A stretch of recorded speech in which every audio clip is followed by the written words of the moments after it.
So it's nice to have your company. Hope you had a good Saturday night out. Hope the Extinction Rebellion people had a good whatever they were having. And I'm sure they were all really on the money. Do you know there were thousands of them there who think that coronavirus is sort of made up? They think it's a conspiracy theory. The barking mad ones. Yes. Well, tell that to the 50,000 people whose loved ones are currently residing in cemeteries. Yes, it's a real joke, isn't it, out there? Stupid people, honestly. I bet none of them live in London. I bet they just travel down with the little homemade signs, as people used to years ago. But anyway, couldn't care less. Of course, the colder it is and the wetter it is, the more you kind of encourage them to come out. But I shouldn't imagine they will be today.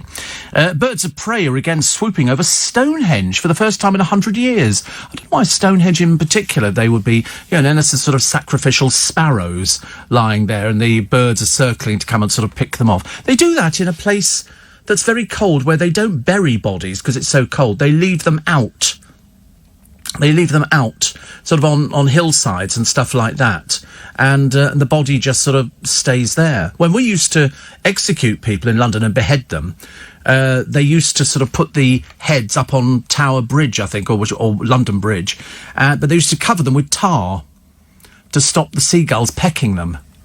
They didn't really want to. So when people went to collect their sort of dearly departed's head, they didn't really want it in sort of bits and pieces. But, there you go. The man who owns the I'm a Celeb cast, the one that bored the stupid stories every day. The latest story today on it. First of all, we've had ghosts, and they've got a countess who drifts in and out, and horses, and all that kind of stuff. Load of old rubbish. The latest one is apparently this is where people go to this castle to see UFOs in the sky. What a load of old rubbish. Really is. Victoria Beckham's developed an unlikely taste for pizzas. What a load of old rubbish. David Beckham could be on the Bake Off programme because golden balls. Oh, I love you, Victoria. He apparently has been baking cakes. He's apparently really good at baking. And the producers of the programme, they must have spoken to a runner or something, saying, he'd be our dream person to get. What? Because we were laughing at him. So, what are you doing, Dave? I'm making a cake. Oh, OK. Have you made cakes before? I made cake for Victoria. Oh, right. Was it good? I don't know. She didn't eat it. Right. And how else did you help Victoria out? I had to give her money. Oh, what was that for, Dave? Her company's not doing very well. She keeps asking me for money, and I haven't got any more money. It's in the piggy bank. There's about as much chance of Dave doing the bake-off. Seriously, that hair's going to be the best joke going, isn't it? Also, what was the other one? Oh, Ronnie O'Sullivan. Family business, pornography. Did you know that? Well, that was the family business. Oh, yes. Good heavens. Honestly, I have to tell you everything, don't I? That's what the family business was. Father was in prison. I don't know if he's out of prison now. He was in prison for, let's just call it an incident, shall we? He wants to open a care home. Sounds ideal. Sounds ideal. The man who had the worst coke problem in the business wants to open a care home. That'll please the pensioners, won't it? And, I'm loving this tea this morning. I had an ulcer, not an ulcer. You know when you get something underneath your tongue and you don't know what it is, but it keeps interfering. It's like a little pimple. But this wasn't a little pimple. So I bought some Bonjela. Have you seen the price of Bonjela? Over £5 for a little piddly tube like that. Really, £5. I thought, goodness me. Anyway, so I bought some and I thought, but then you can't drink tea because it washes it all off again. So you've got to do it. And then I had to go the other day, because remember I told you I did the chat with the doctor, and he said, well, go and get yourself a blood pressure machine. So I bought that, and then I bought a little thing for doing the blood. And I did the blood pressure, tested it out. I can't remember what it were now, but it was obviously too high. And I should do it tomorrow when I'm sort of calmer, or later on today. And then Corey wanted it done.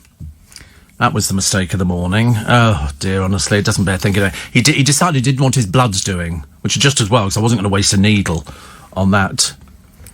Well, I'm in front of the cortege. I'm there. I'm going to speak as well, whether your parents like it or not. I'm going to speak for you. I'm going to make everybody cry. I'm going to make everybody cry. And then we're going to open the box to make sure you're really in it. I don't want to be fooled. I've been there before. Thank you very much indeed. Where is he? You can always tell, whenever they do funeral scenes on the television, there's nobody in it, but you can tell by the way they're holding it. It doesn't look like they're bowed down under the weight of it. Apparently, the worst ones were the ones who had to do Diana's funeral and lift her coffin in. And they'd rehearsed a few times before with bricks and everything else to equal up the weight. And one of them spoke about it a short while ago, saying it was their worst. I mean, no, the worst nightmare would be if you dropped the coffin, but they didn't. They'd all linked arms and they'd sort of got it under control. But it was still heavy. Still heavy. They still talk about it to this day. It's day one of the Notting Hill Carnival today. Yeah, they're doing it on... they do today, and then tomorrow is the main day. Okay? It's all online, yeah. It's a virtual carnival. I mean, to be honest with you, how that's going to work, I've got no idea. I mean, what are you going to get? Half a float on your screen at any one time? You're not going to see all the boozed up people on board. Yeah, woo, happy carnival, and all things. Because I can't remember if today is Children's Day, or if they're not bothering with the poor children this year. I haven't... to be honest with you, there's been hardly any publicity about it. And I do like a bit of public... What have you done to your hair, Jay? Honestly, it's sort of... It doesn't really know what it's doing, does it? Your hair's a bit like Corey's, but it's not really, because Corey's has got no shape to it whatsoever. It looks a bit messy this morning.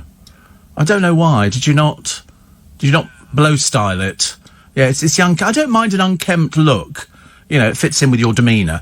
But I'm just sort of thinking, you know... Because the trouble is you spend most of your time, like him, running your fingers through your blooming hair. That's how you can always tell girls on Towie who've got false hair, because they're always playing with it, because they're not used to having it. Whereas if you were used to having long hair, you wouldn't be touching it. And I did watch a bit of Towie the other day. They found another gay in the village, and this one's evil. This one makes Bobby Cole Norris look a bit dreary and boring, which of course he is. And they had some of the girls there talking. Well, it's like a crowd of 7-year-olds. Yeah, so I said to him, like, you know, what are you doing? Why do you mug me off? Why you mug me off? When we go to Marbs, you know, I'm going to be out doing my thing, ain't I? And all these girls are exactly the same. Who they appeal to, I've got no idea. And then you see the blokes. So I said to her, I'd go out with you, darling, like a shot, you know, because you mugged me off last time round. You've been slagging me off, but it don't matter because I like you and I like your sister as well. And when we're in Marbs, we're going to go out and get together. And I'm looking at these planks thinking, bloody hell. Oh, you can't wait for them to get pregnant and get married. Oh, sorry, just get pregnant, which is interesting. I was watching yesterday and I found myself sort of getting involved in the programme when I looked at all these people who, in the middle of the day, have got so much makeup on.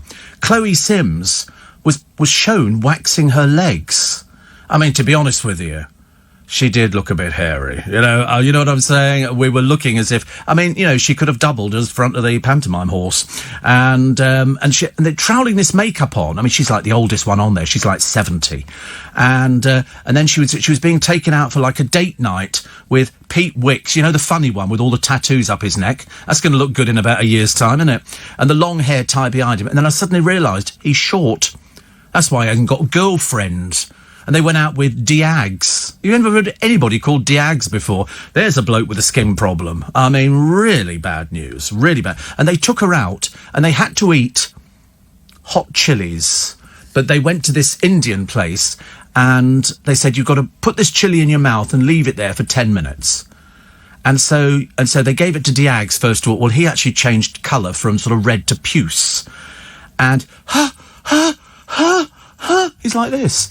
I thought, honestly, the noise he was making, it was seriously embarrassing. And then he started drinking milk, then he was going for litres of milk, and then he tried ice cream, anything to calm it. Because once you get, you know, you're either very good at eating hot food or you're not. And he wasn't. And then they said to Chloe, go on, Chloe, you have a go, girl. And she went, I'm going to have a go. And so she did. And she was another one who fell apart. So they gave it to Pete Wicks, the one with the unusually long, girly hair and the tattoos up the side of his neck, which, to be honest with you, is looking more rough by the day.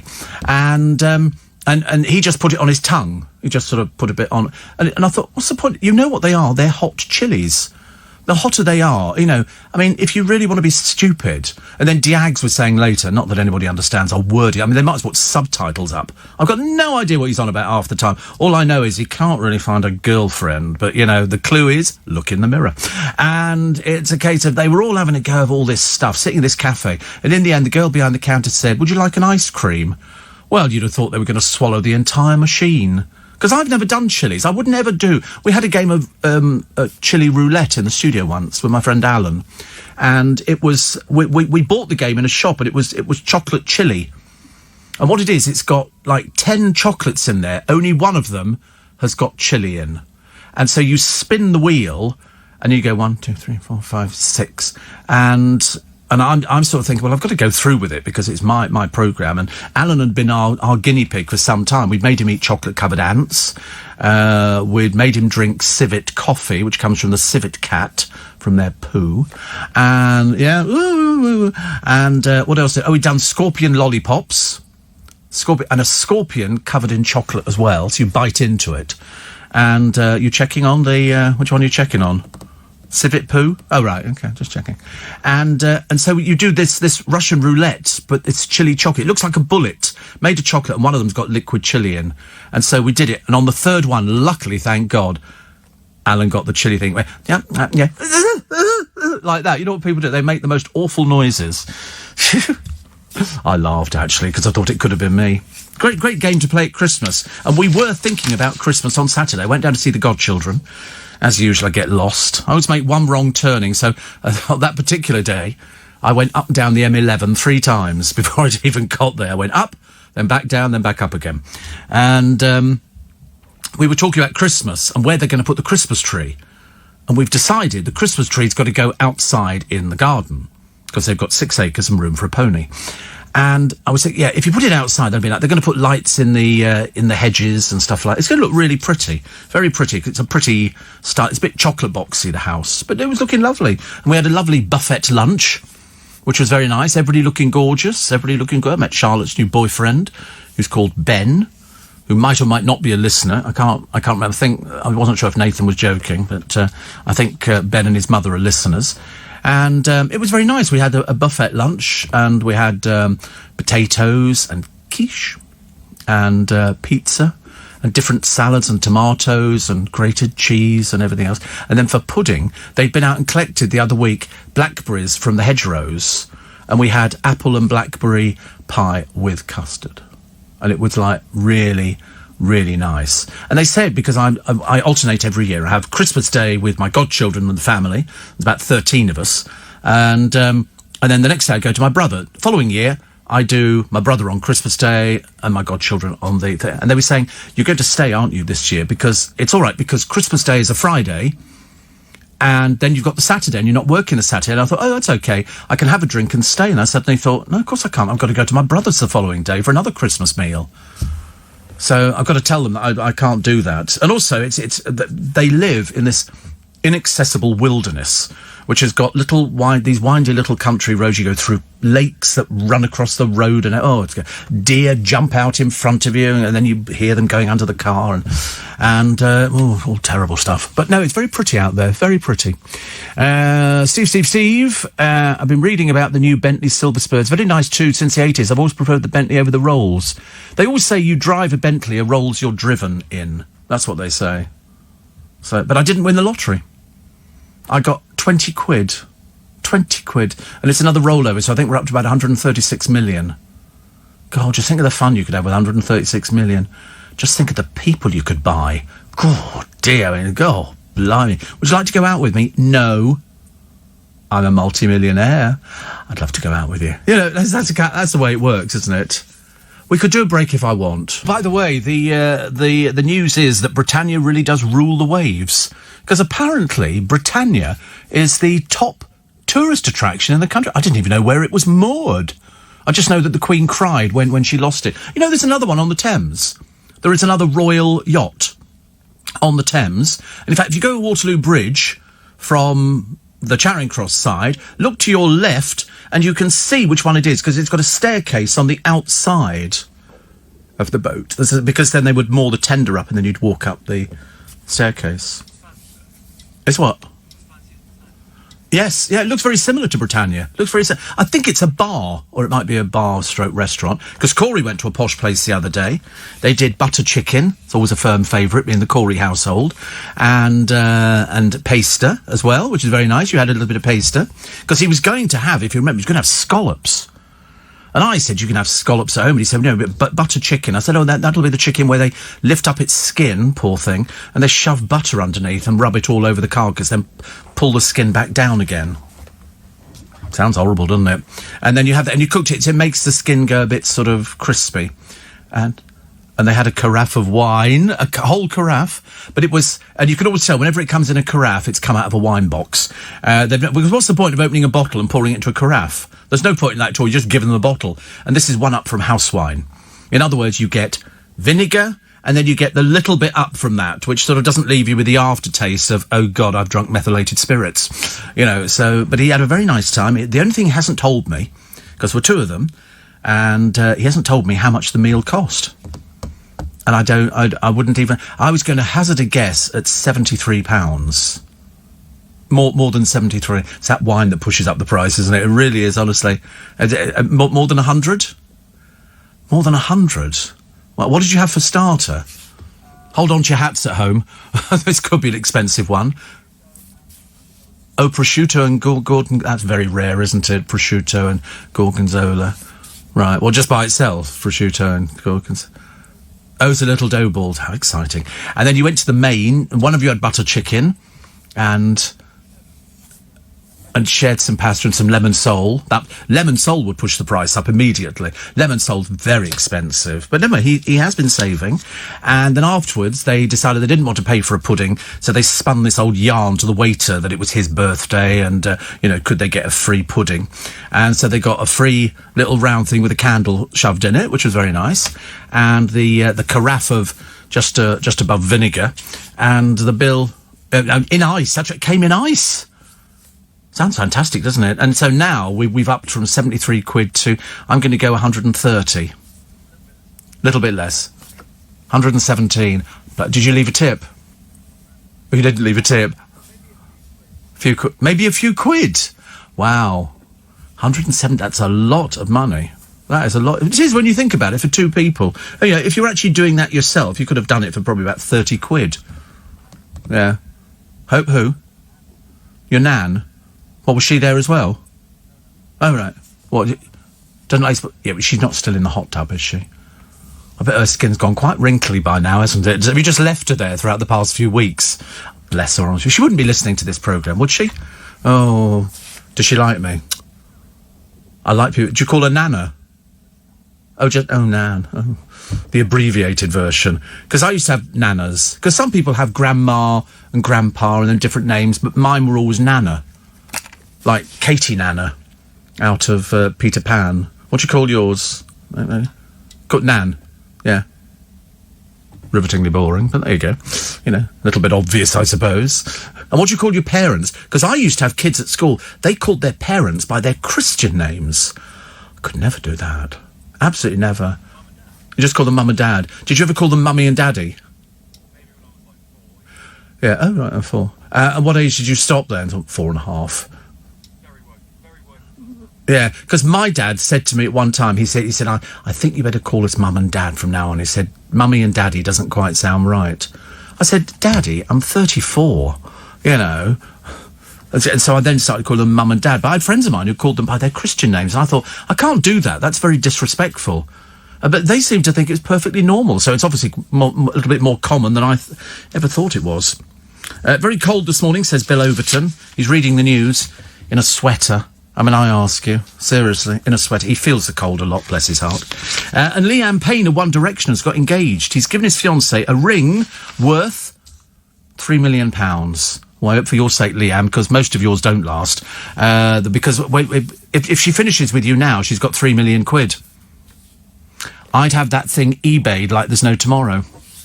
And that ring would be up on eBay. Thank you very much indeed. Sell it. Sell it to a jeweller, get something you really want. I got a thing the other day from somebody, and it was, your eBay account, we have suspended it. And I thought, well, that's clever, I don't have an eBay account. But this is the same thing. A friend of mine, I won't tell you who he is, but he got an email, which I think came through to his phone, and it's from a person or person unknown. What they're basically doing is blackmailing.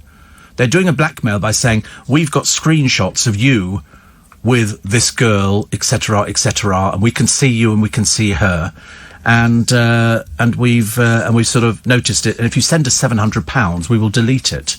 So he said, "What do you reckon to that, Steve?" I said, "Well, they're fraudsters, because they would send out millions of those. He said, "But I don't have a computer." I said, "I know, that's what's so clever about it. You should really write to them and go, listen, how do you think I'm watching this stuff? And also, you know, I'm married. I've got baby. Shortly to be followed by another one, I suspect. But there are all sorts. It's like years ago you used to get... Well, not even years ago, was it? You get something from Lloyds Bank or HSBC, and there'd always be a mistake somewhere on it that you knew it was fake, it was spam. And they'd go to, you know, your account's overdrawn. And you need to contact us, but fill in the details. Put your account number, your sort code, your branch address. You think, of course I'll be doing that for you, sweet cheeks. Not. I'm still battling with Admiral. Because they wrote to me, I got a text going, we tried to put your money through, but the bank declined it. I thought, well, this is just not physically possible. Believe you me, not. And so then I got the letter version of it. So I got the paper version and I got the text version. So I'm going to have to phone them today and say, listen, what do you mean it's not gone through? Of course it would go through. There's no problem. Take it from me, unless somebody's infiltrated my account and they've siphoned it all off, in which case I've still got huge overdrafts. It wouldn't make any difference. Naughty teachers are the nation's favourite cheaters, because on the front of one of the papers this morning, you've got poor Mark Labatt, you know, the beast from the chase. Well, he said, do you remember he had a bit of trouble with his wife a short while ago? There was something going on, I couldn't quite work out what it was, and he's leaving his wife so she can move on with her lover after their open marriage failed. They had an open marriage. Now, you know what an open marriage is? Oh, right, okay. That tells you a lot, doesn't it, really? And it's so it's a case of you're in a relationship, but then other people drift in and out of your relationship. It's a bit like being a swinger. You know, you go to a party. I mean, Corey was very interested that there is a swingers' do taking place today, being watched by the authorities. I don't think it's a ticket thing, and it's being held in a club in East Yorkshire. Who'd have thought? And took club, took girl, took back to my place. You know, took you, took me, and he was very interested by that. I said it's a swinging sex festival. Imagine. I mean, even at my age, it sounds laughable, to be honest with you. And then they said you actually go and you swap. I said, you don't think I could get a better fridge, do you? I mean, would there be a chance of that, or something like, oh, perhaps change the car, or something? You throw your keys in the middle, you know, walk away with a Cinquecento. That's all right. Yeah, I could cope with something like that. Wouldn't cost as much in petrol, I shouldn't think. But so the TV's Mark Labatt had an open relationship, and she can move on with her lover. That's not a marriage. That's called casual bit of sex, isn't it? I mean, I never quite understand that. It's like, you know, people who sort of, well, I don't know. I mean, the Chase star and Dad are one. He said, it's better for us to go our separate ways and remain friendly. Sounds disgusting, but there you go. I mean, I don't know. I mean, it's not for us to decide what people do in their lives. I just love the way that they tell you now. People tell you everything they do. We go to swingers' parties. Have you seen the blokes on the television? I've had my willy removed. I had a whole programme on it the other night of men demonstrating, you know, willies that have had to be removed for reasons best known to themselves. And then somebody going, well, you can have a prosthetic one. And you think, well, make it bigger than the last one, and you're talking big business. You know, that's what people want, you know, on the little tiddly thing you had before. And they're all happily discussing it. It's like embarrassing bodies. It's so embarrassing, they go on television and tell you all about it. And then they show you, you know, I've got this weeping wound. And they open up their sort of show, and you think, weeping? That thing's erupting. It's like a mini volcano going on. It's like spurting out pus. Oh, it's just awful. I can't watch those for any more than half an hour, seriously. But all these men talking about losing their willies. And then sort of, you know, I told you, it was only a short while ago, we were sort of doing some bits and pieces. Somebody said, would you like to do an ad for erectile dysfunctions? I said, I don't think so, no. I mean, I'll have to ask the team. They might be more aware of things like that than I am. It's, you know... No. What was that? That was it, was it? Good. Welcome to Sunday morning. It's cold. Put a coat on if you're going out. Actually, if you don't need to go out today, there's no point in going out. I don't even know what the weather forecast is. I've decided to cast fate to the wind and say, well, it doesn't matter. The baskets have sort of, you know, died their slow death, so tomorrow they'll be disappearing. Mr. Vazino will be removing those. And then we'll just hang on to the begonias. I mean, at the moment, they look really good. Now, I'm not sure whether or not begonias last over winter. Period. Victoria Beckham, she's been tucking into margaritas after Dave began making them in lockdown. Dave with the funny hair. A pal says Victoria hasn't touched a carb since 2001, so she's been eating these pizzas. At the start of the lockdown, Dave started experimenting with recipes. You can't imagine, can you, really? So hilarious. And basically, she couldn't get enough of his dough. Bex regularly posts photos of him and his family, including Harper, cooking. Oh, isn't that lovely? And then they tell you how much their oven cost. 1,500 quid. Honestly, what a show-off family. How embarrassing. Victoria Beckham, you need to concentrate on your business, love. Dave, if you go on the telly, you know they're going to rip you apart. They're going to absolutely rip you apart. You wouldn't be a good booking at all. You'd be a dreadful booking. Also, apparently, Girls Aloud secretly agreed plans for a 20th anniversary reunion weeks before Sarah Harding's breast cancer diagnosis. Now, I'd heard something about this. I'd heard that they were going to have a reunion, and I remember thinking, why did they split up in the first place? I can't remember exactly what the particular process was that they split up. And I can't remember if it was because they weren't selling any records anymore. That's what happened. That's why groups split up. If you're still selling records, why would you bother splitting up? And apparently the group accepted a money-spinning deal for a series of shows and TV performances. And they say now they're on hold. Well, why? Why are they on hold? What, because of the news about Sarah Harding? Good Lord above. Would you go as much as you can?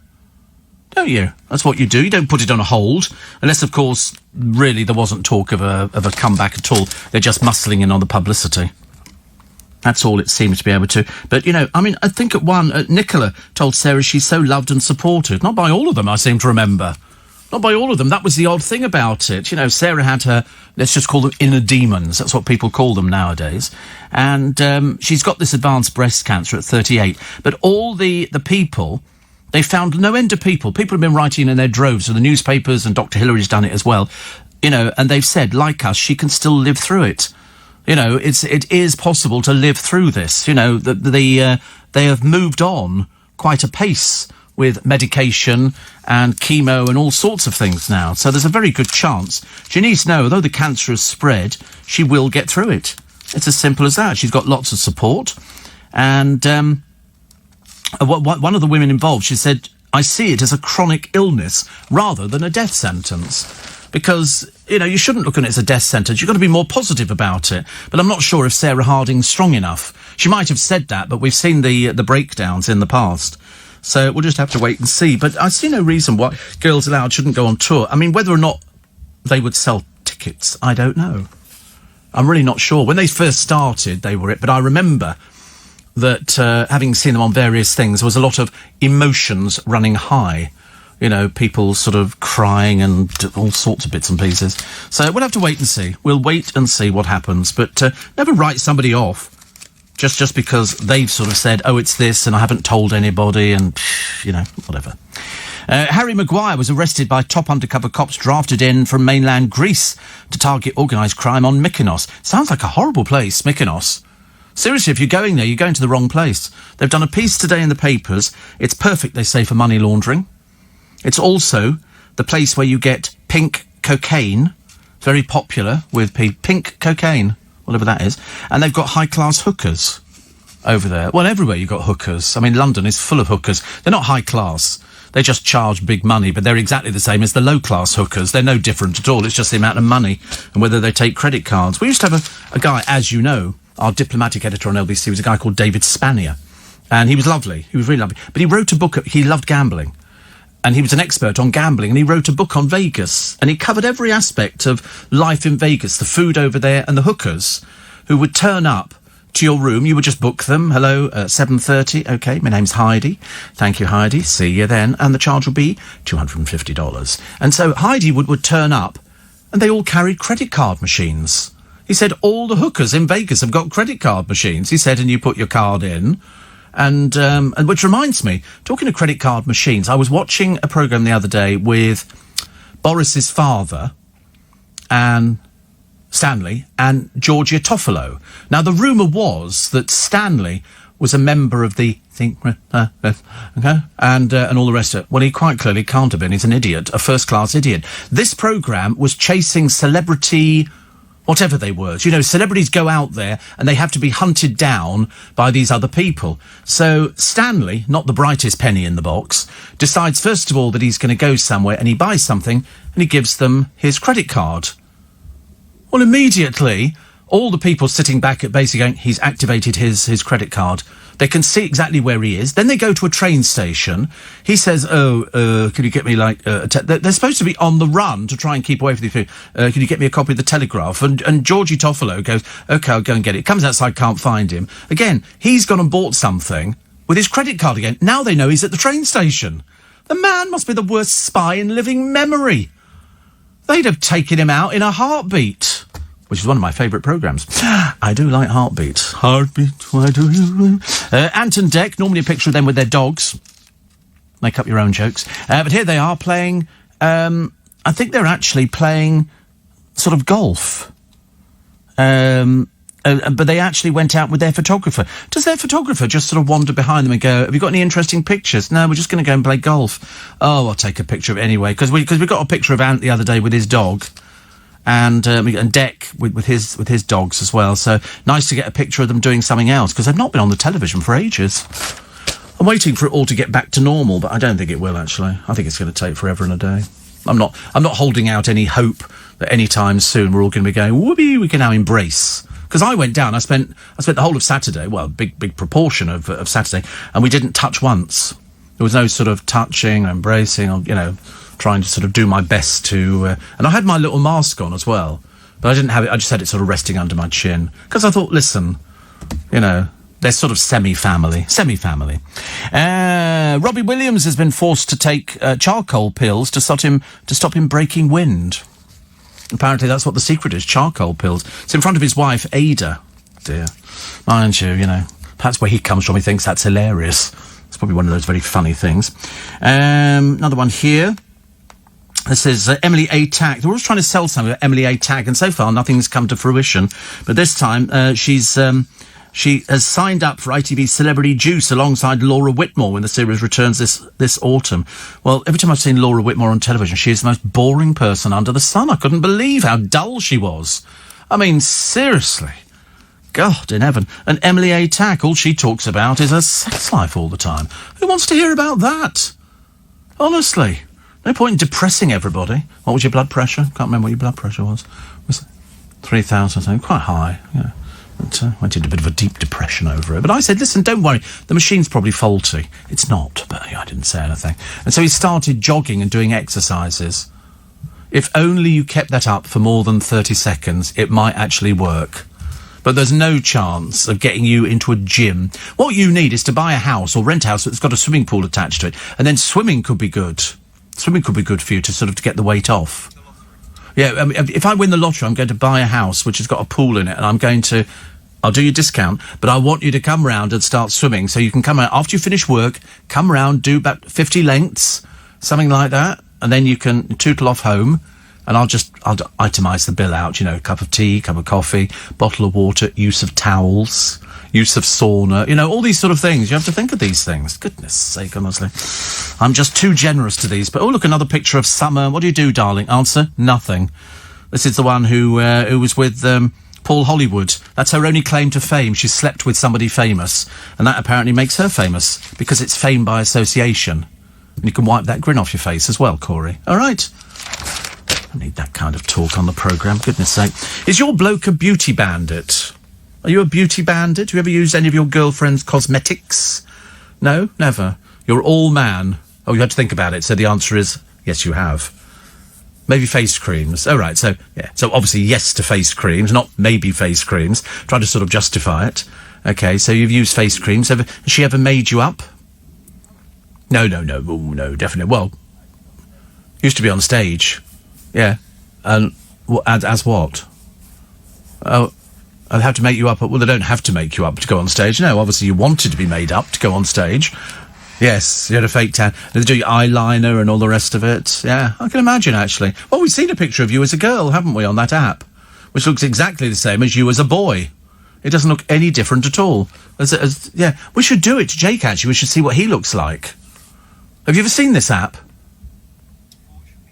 It's really good. I mean, it's very clever. I mean, it's got me with no hair and grey beard, and it's got me. I don't think we had me as a woman, did we? Yes, we did have me as a woman. I look like Nana Mouskouri. I look fantastic. I've started rehearsing the songs, thinking it could be used as part of the next show. But they're only asking because Dave Boy Beckham, hardly Butch, admits he uses her face serum. Of course he does, it's free. Unfortunately, the rest of you have to pay for it, but believe you me, Dave has got more lines on his face than a road map of the Himalayas. And he also uses fake tan, which is 90 quid. 90 quid. Small wonder she's not flogging her stuff. It's way out of everybody's price range. But they're obviously hoping that because Dave uses it, that'll sort of increase sales. It's like buying the Dyson hairdryer. It's £300. £300 for a hairdryer. Seriously, I'd rather stand there in the slipstream of Concorde. Make it a lot easier. Have you turned your heating on yet? Nope. Nope. Definitely not. Definitely not. To be honest with you, my mother used to say, if you're cold, put a jumper on. Much better, much better. What was the other one we had? TikTok app glorifies gang stabbings to children. I've never done TikTok, and I don't really want to, thank you very much indeed. And Tottenham, it's a football club, they top the league of shame with the kids strip costing £100. £100, which is a lot of money, doesn't it? Finally, says Macaulay Culkin, 40, I'm no longer a kid. And those tiny little mobile phones again, apparently, now it turns out they're swallowing them. Well, I thought that must have been a fairly difficult thing to do, to swallow one of these phones. Have you you done it? You send it to me? Momentarily. Because we have to do a break first, don't we? We'll do a break and then we'll do momentarily. 6:45. Thomas, he says, blooming heck, it's cold. Why did I only wear a jumper? I brought a coat in this morning. Do you bring a coat in? You have a jacket? Yeah. It was definitely cold. Definitely cold. He says, how's your week been? Well, quite busy this week.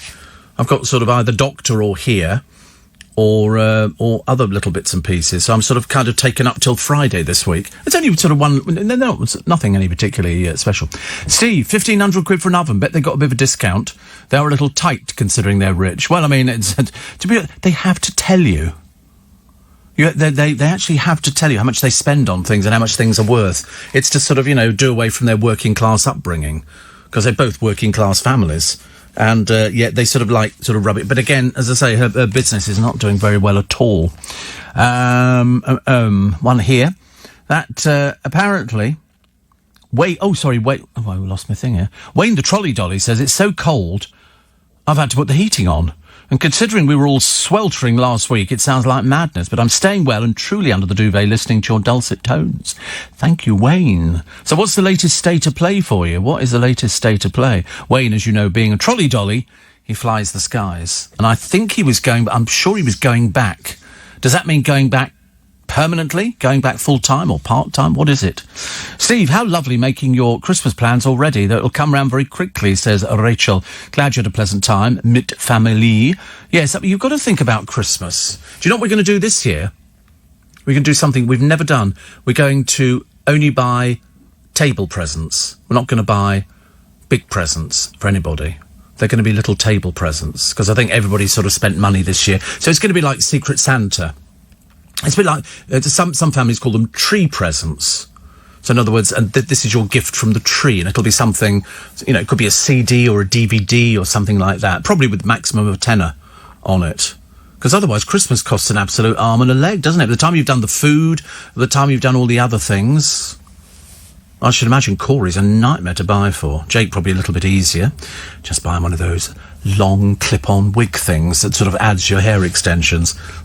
You watch, you'll be taking it out to his girlfriend and going, what do you think, eh? Yeah, she'd love it. She'd love it. Of course she will. You watch. Before the weekend's out, he'll be on Amazon.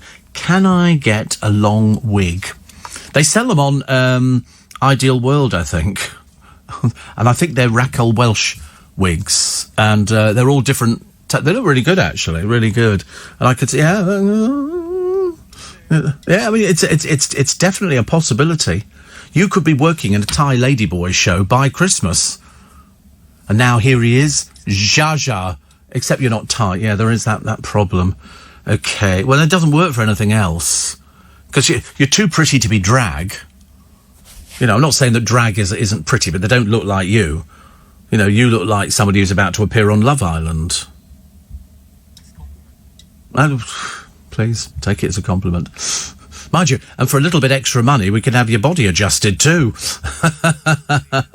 I know. What can you do? You can't do anything about it. Listen, if all of a sudden your body started sagging, you know, what do you do about it? The answer is you can either start going to the gym. I noticed that poor old Bobby Cole Norris has tried to sort of update himself. The trouble is he's made himself look so awful that he's sort of got this sort of stomach now. He's been doing, I thought, was it 75 days? He plugged the bloke who'd obviously given it to him for free. Because to be quite honest, you really wouldn't want to look like this bloke. But who's the new one? There's a new gay boy in the village. And to be honest with you, he's so affected. He makes Bobby Cole Norris look slightly butch. Not completely butch, but slightly butch. It was dreadful the other day. A little bit late. I wasn't too sure about it. Steve, another one here. Wait a minute. Somebody else has got the heating on. Good Lord above. Currently not drinking, says John. So you need some treats, eh? He says, I'm up early after overeating last night, falling asleep early. Somebody says, before contacting them, presumably, Cara, this would be Admiral. He says, check if it's a scam. It's one of the ones going around. I've received one and it really doesn't apply to me in any way. Well, it does apply to me because they have got the price of the insurance exactly right. And they have written to me by name. So it's not a scam. I know it's genuine. I'm just going to check with my online person what looks after my accounts to find out if they've actually tried to access it, and let's see if they've actually taken the money. They said they're going to try again in 10 days. Why they're waiting 10 days, I've got no idea. Steve, would you be happy with a bottle of Blue Stratos for your Secret Santa present this year? No, I wouldn't. Blue Stratos, I ask you. And Steve, I'll be getting a log fire going today. Rather chilly out here in rural Sussex. And then somebody says, you're having a laugh, aren't you? £300 for a Dyson. My wife wanted one with everything, including all the curling heads and case. The bill came close to 600. But, yeah, I mean, Declan, it's I can't believe that anybody would ever spend £300 on a hairdryer. That is a phenomenal... You haven't spent 300 quid on a hairdryer. You just use a towel. I know, we can tell. But do you sort of tie it round your head and sort of a bit like Carmen Miranda? Towel through the... Yeah, I like that idea, actually. That'd be brilliant, wouldn't it? Clear out the inside of your head with the towel through the ears. But £300 for a hairdryer, you can get a really nice one in sort of chrome plastic and, you know, about 20 quid or something like that. You shouldn't have to pay 300 quid. And they demonstrate it on the television. I was saying, OK, so you can make curls in your hair. How dull. Every time you see somebody, there were two girls walking, I should have taken a picture. They were staggering down the high street in Knightsbridge, and they weren't staggering because they were drunk. They were staggering because they couldn't walk in their high heel shoes. And one of them was literally clinging onto the other one. And I looked at them and I thought, you tragic, tragic people. It was so awful. You wouldn't ever find men buying shoes. You know, you just buy something, you try it on in the shop, you walk up and down a few times. They obviously see them and go, that's lovely. They've never walked in high heels before. And then they sort of fall over, and that's when they start. You see them walking through Leicester Square, clutching these high heels, and you think to yourself, OK, so we all know you're short. Now we know you can't walk either. Naomi Campbell fell off the catwalk, didn't she? That was funny. We all laughed at that one. Always have a bit of misery going on, especially on some of these fashion shows. Do you remember when the Beckhams all sat in the front row or something, when they sort of thought they were into the world of fashion? We're all looking at them going, I don't think so. Mind you, what were they doing the other day?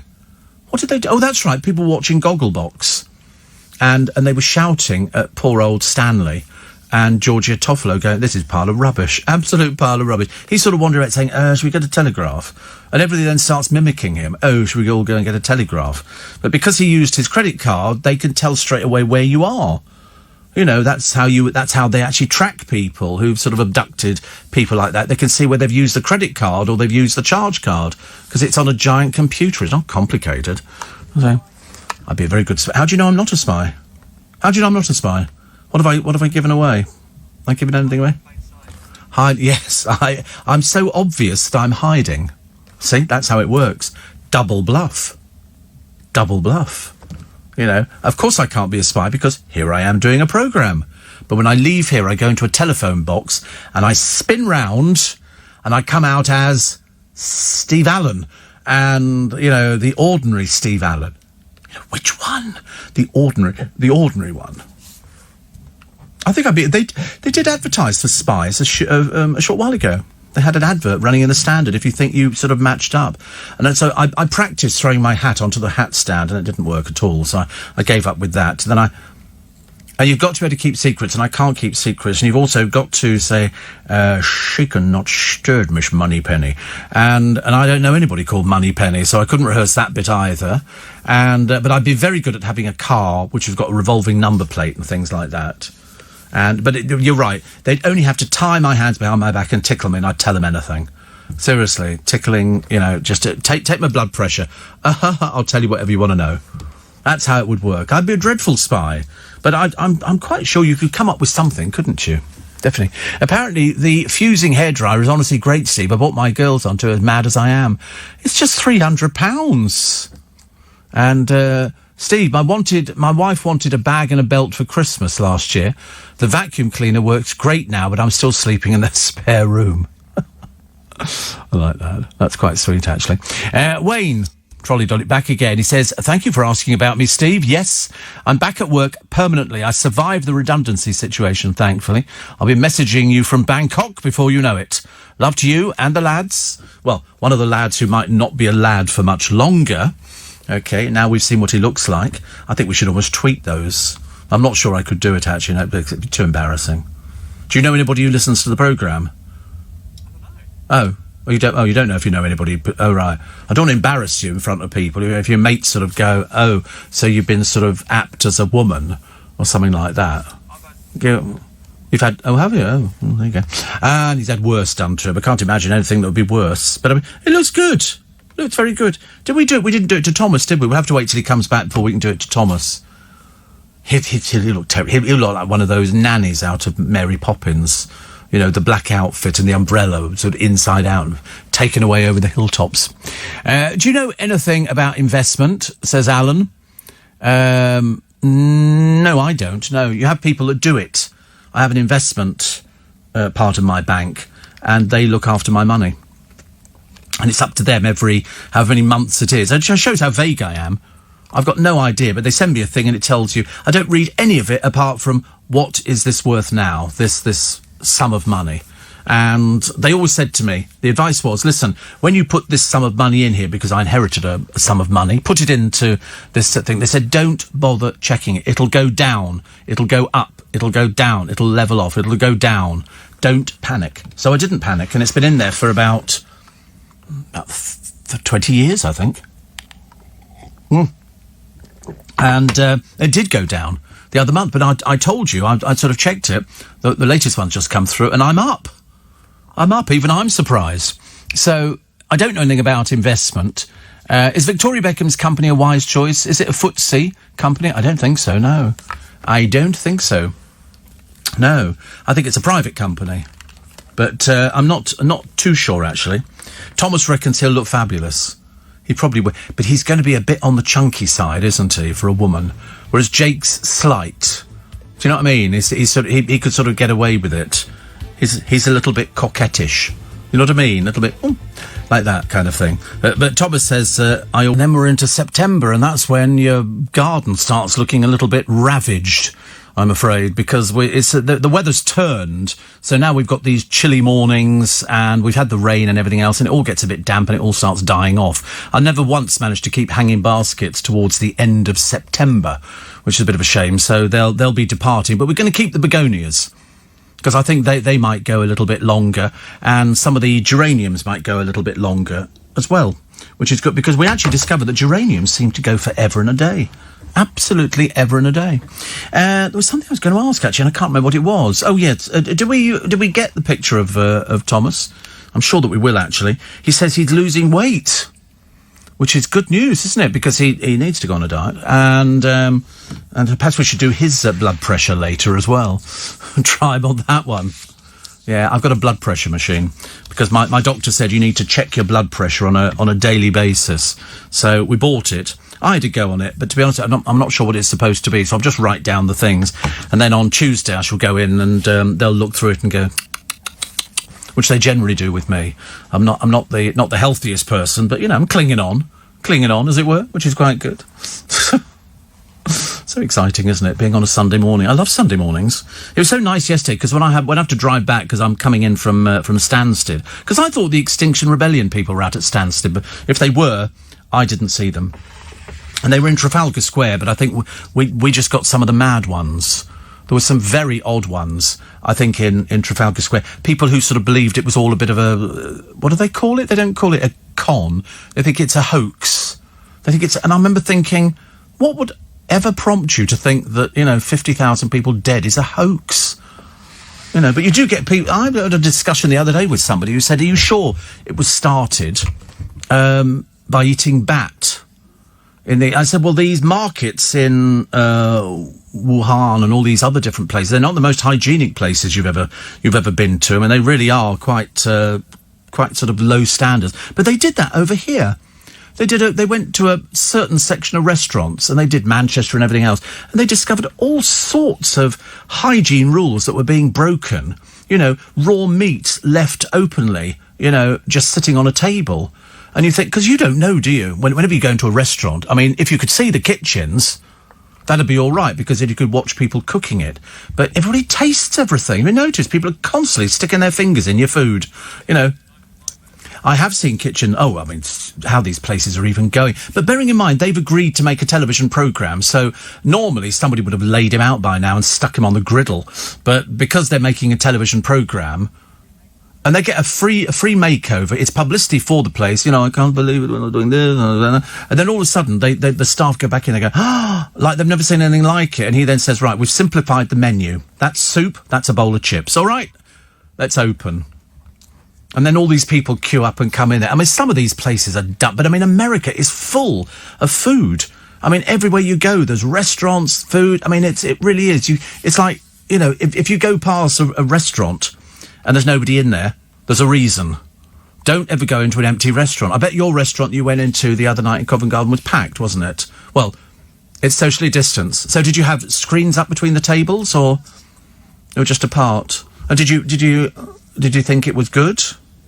Delicious? Should be. Yes, we'll have to go.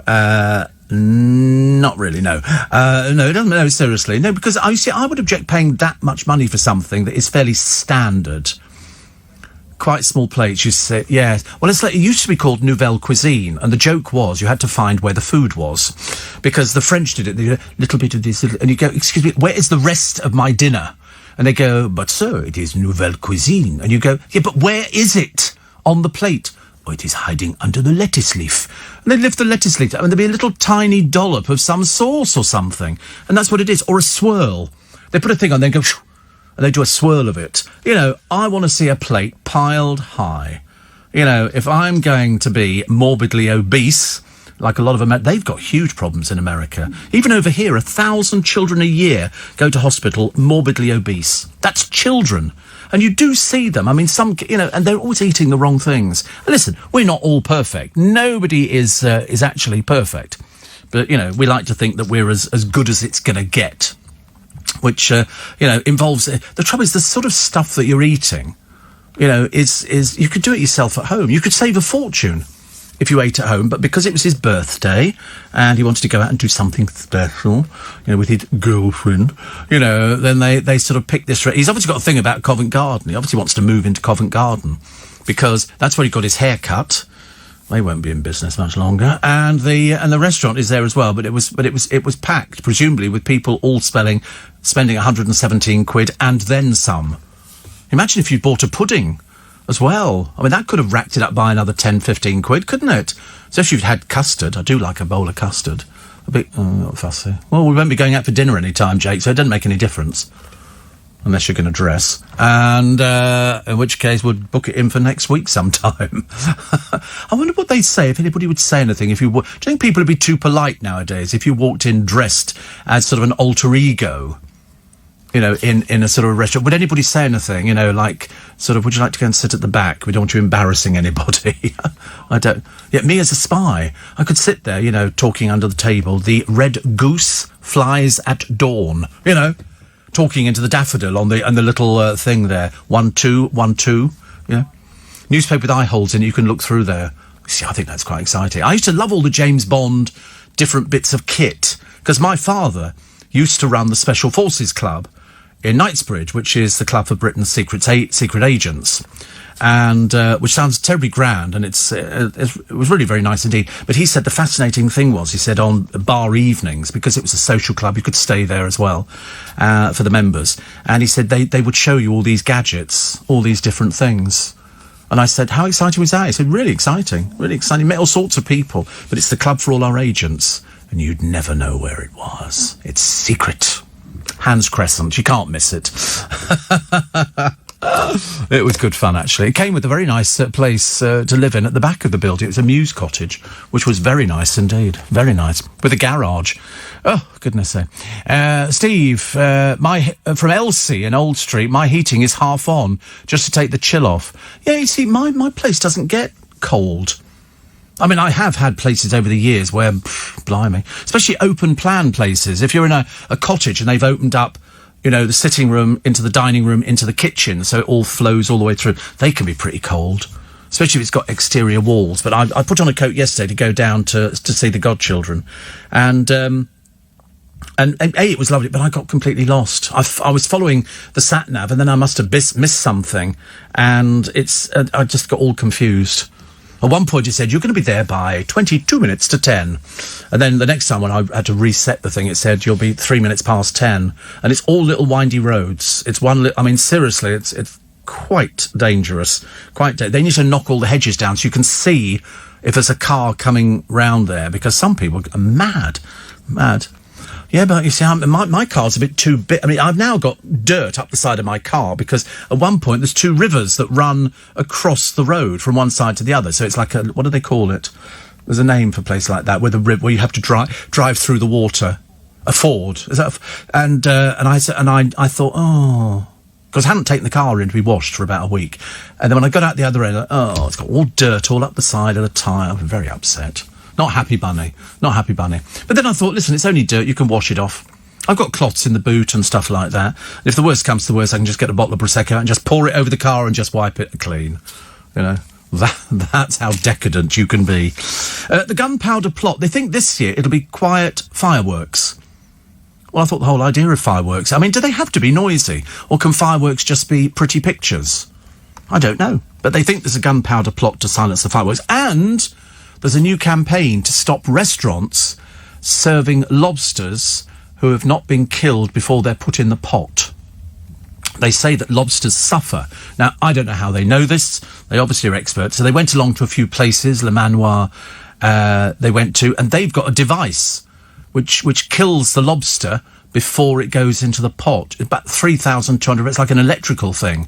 Like they do in abattoirs for sheep and for pigs and everything else. They put this sort of, and for cows, I think, as well, the same. It's like a thing that and it obviously does something. Strikes a bolt in or something, I know. But this thing is £3,200 so that you kill the lobster humanely, and apparently the meat tastes better, whereas I can't stand the taste of lobster meat. It doesn't make any difference to me. But they said that putting it in the water and bringing it up to the boil is not very good. Because we were saying the other day that Sam, my old producer, I call him old, but not old as in years, and I said, we have a very good fish shop, and he dresses lobster. So I got him a dressed lobster, which is where they sort of take it apart and they put the meat in and they put mayonnaise and a bit of green stuff. And then the next time I said, shall I get you a live lobster? So I got him a live lobster and we brought it into the office, and it was so funny because we screamed like girls. We lifted the polystyrene lid off and there was newspaper, wet newspaper, which was covering it, because lobsters apparently sleep like there's no tomorrow. And we lifted the thing up. Well, the thing obviously thought it was going home, because all of a sudden it came to life. That's when we screamed. But he did take it home, but he said, I've had to put it in the fridge, in the freezer, because it chills it down, and it means that you can sort of handle it. But it's the putting in. The noise it makes when you put it in the hot water is air escaping from the shell. That's what it is. But as I say, I don't like lobster. I've had crab paste rolls and sandwiches and things like that. That's quite nice. Smells a bit fishy, though, doesn't it? You're obsessed with this. What is this going on here? You see, well, I'm not a fan of seafood either. And yet I can do fish fingers, I can do scampi, and I can do a prawn cocktail. Oh, you're that fussy. Oh, God, we're never going to be going out for lunch. You're from the beach. What's that got to do with it? Oh, what, you think because you're from the beach, you should be eating seafood? Yeah. I mean, I've had chefs in over the years on various programmes that I've done, and they've cooked fish for me, and it's been lovely. But it's just, there's something about it, and I think it's my aversion to bones. I've got this horrible thing that if I bite a piece of fish, whether it's from the fish and chip shop or wherever it's from, and I get a bone stuck in my throat, that frightens me. And so perhaps that sort of that's why I always think fish fingers are fairly safe. But it's got to be Young's and it's got to be chip shop batter. I only like chip shop batter. And that's quite nice. So the other one are breadcrumbs. Chip shop batter is the stuff you get in the fish and chip shops, and that's really nice, actually.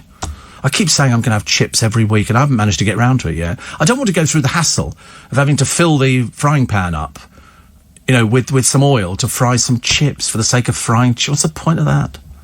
But it sounds quite nice, doesn't it? Chips for breakfast. Zora Suleiman had a burger earlier on. She went out. She said, she said, do you want a burger, Steve? I said, look at the size of me. Do you think I want a burger? Of course not. And then I thought I could eat a quarter pounder with cheese. But I didn't have it. I was very good. And she came back with this burger. She said she was starving. Poor soul, honestly. But Corey's like that. He'll sometimes come in and go, I could eat everything. So hungry. But today you've just had... he dissected a peach earlier on, a reveal in itself.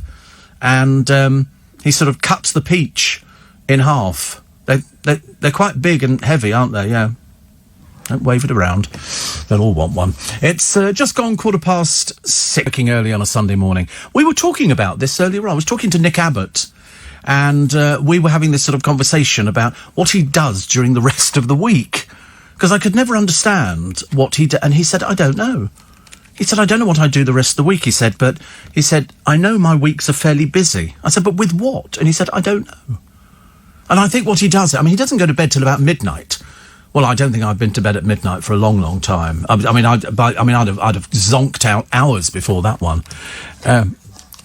Nick's he throws parties. Really? Yeah, I've been invited, I just couldn't make it. He doesn't throw parties. He's an animal. Yes, he's that animal from the Muppet Show. See, the funny thing is, I'm not a party person. I'm always the one standing in the... There was a record, I'm always standing in the corner at parties, and that would be me. I really have no intention of sort of going to... I can't think of anything worse. A cacophony of noise. So if I'm going out, I want to go out, with sort of a group of people for a lunch or something like that. That's all right. Dinner might be pushing it a fraction for me, because I can never stay awake long enough. But it doesn't matter. Sorry? Free drinks? Pre-drinks? Pre-drinks? What's pre-drinks? Is that a modern thing? What, you have drinks first, then you go for something to eat? Oh, right.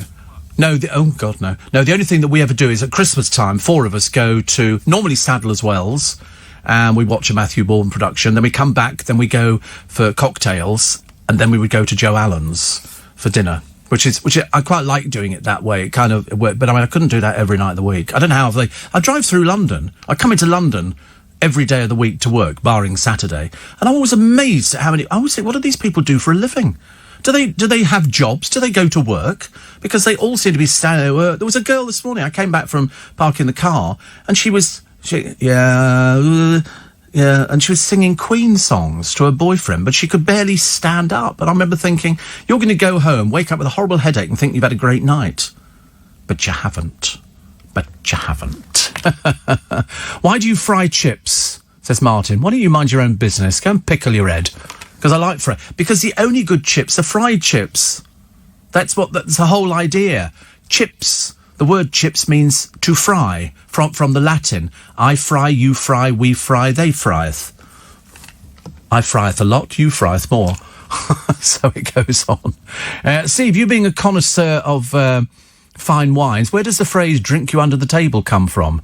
Oh, I can tell you that one straight away. It comes from 2 blokes sitting in a bar.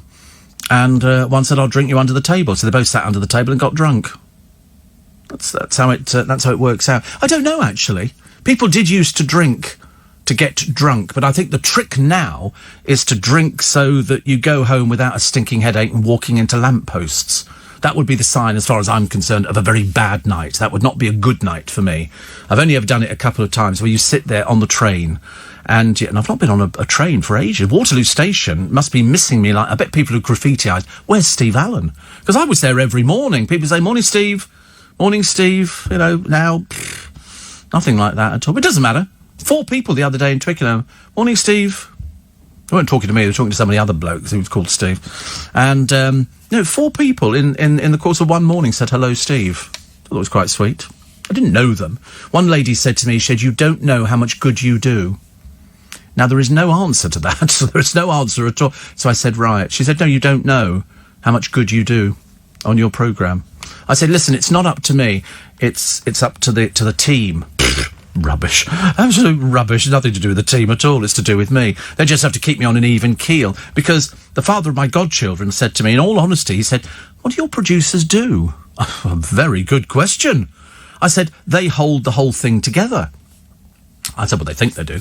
And, I said, one of them will have to make the podcast and have to take out the ads and all the other little bits and pieces, save a bit for maybe our little bit extra, which goes tomorrow. And the other one has to sit there, pushing all the right buttons, making sure that the programme sounds good, balancing the levels. And then they said, do you have a muff? And I said, do I ever have a muff? I absolutely do. And most people thought, because they were saying, does everybody have their own muff? At the studio, we do have a box of muffs. I said, but you don't touch it. I'm not touching the microphone at all. I mean, I'm touching the top of it to move it round so it's central to my gob, as it were. But you don't sort of get really close to it like that, where you can do an advert for chocolate. You don't do things like that. So you sit back. I mean, hopefully I'll probably get a job for chocolate advertising after that little advert. And that's it. So, you have to explain to people what you do for a living. And basically, if you're a radio presenter, you sit there and talk to yourself for 2 or 3 hours. That's what you do. You talk to yourself. And then you look to them for a bit of guidance, and sort of like, hooray, hurrah, he's been funny once. And then they laugh, and then you think, well, that's what other people are doing as well. And so that's how you work it. There's no hard and fast rules for being a radio presenter. Depends what sort of radio presenter you want. Somebody said to me, why do you not keep your producers very long? I said, because I burn them out. I said, they're only young.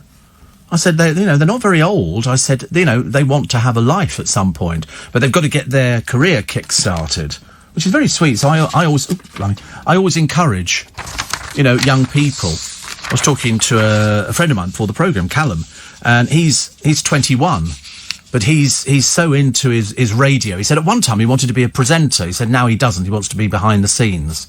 God knows, 15 years' time, where Corey will be. Who knows? Would I like to buy a big issue, Steve? I used to work with you. Be like that. Or would you like onions with that? Fries? McDonald's cola? I wonder what he's going to look like in years to come. Probably the same as he does now, actually. Probably the same as we'll probably bump into each other, at some place, and he'll go, I used to work with you. And I'll say, no, you didn't. Go away, little man. I've never seen you before in my entire life. 25 minutes past 6. I have to tell you the time, because otherwise people are going to get a bit panic-stricken. Steve, do you prefer your long-time listeners and texters to put their names on their text messages, or is it too personal? I don't mind either way, actually. I could see people's phone numbers straight away. And one here says, I love your show. You keep me company at night. Well, it's early hours of the morning now. I mean, look, the sun is coming up. And I don't know what the weather is. So here to annoy everybody is today's... Hey, Siri, what's the weather like today? It's currently cloudy and 12 degrees. Expect mostly cloudy skies starting in the morning. Today's high will be 17 degrees and the low will be 12. And the chance of rain is 10%. So that's actually quite good. Because yesterday it was dark and overcast and a little bit satanic. And I came back. Actually, it was quite nice popping down the motorway. Sort of, and I'm thinking, is it going to rain? Then it started raining, but only little bits. You'd have to put the windscreen wiper on about every other minute or so. I have delayed action on my windscreen wipers. Just to sort of make sure it's good. I've got... Any roadwork? No. Oh, there were on the lanes as I was coming back, going down the little country windy roads. But very interesting. You know, you see some lovely houses in these villages, little villages. And Essex, contrary to public opinion, has got the most beautiful little villages out there. It's really good. You know, if you didn't need to worry about work or anything like that, you could retire out there and it would be quite lovely. You know, you can get a lot of house for your money. A lot of house. Not for you, Corey. Because you're going to have to work, aren't you? Unless you win the lottery. Steve, I'm sure the song is that you'll always find me in the kitchen at parties, like us next to the buffet. We had a buffet yesterday. I like the buffet. I was going to tell you what Andrew Castle is doing on his programme this morning, because he's got weekend breakfast, as you know, from 7 this morning. And as schools across England are set to reopen on Tuesday, he'll ask if it's safe enough yet for kids to go back. Well, we have a school's outfit. It's a sports shop, but it does school outfitting. Well, they've had queues around the block every single day. They will be open today, and I bet you anything they'll be open tomorrow for the parents who've left it kind of to the... Because the weather's going to be chilly. It's not particularly pleasant out there, is it? It's not really sort of beach weather or anything like that. And it's probably a little bit of shopping or something like that, if you can manage it. He'll also take a look at a Banksy-funded boat. It's stuck in the Mediterranean already. It's listing. The Italian Coast Guard is responding to distress calls. I think there's about 200 people on it. He was going to bring them in, but of course now the boat's obviously a bit of it. And with all his money, he bought a really chronically awful boat. And the Health Secretary warns that England could face more nationwide lockdown should we all be doing more to prevent it happening again. All of that and more a little later on with Andrew Castle for Weekend Breakfast here on LBC. Worth a listen.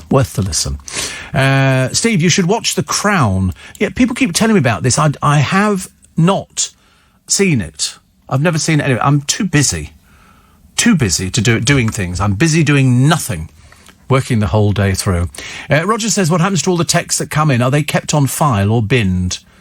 They're filed. Everything is filed. So in other words, I can see how many texts you've sent in. I can see who you've sent them to. I can tell you what time they appeared, and I can tell you the content. Big Brother is watching you.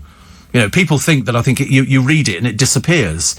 But you've only got to base it on your own telephone. Unless you physically delete something, it's going to be there for ages and ages, isn't it? I don't know what the capacity of my phone is.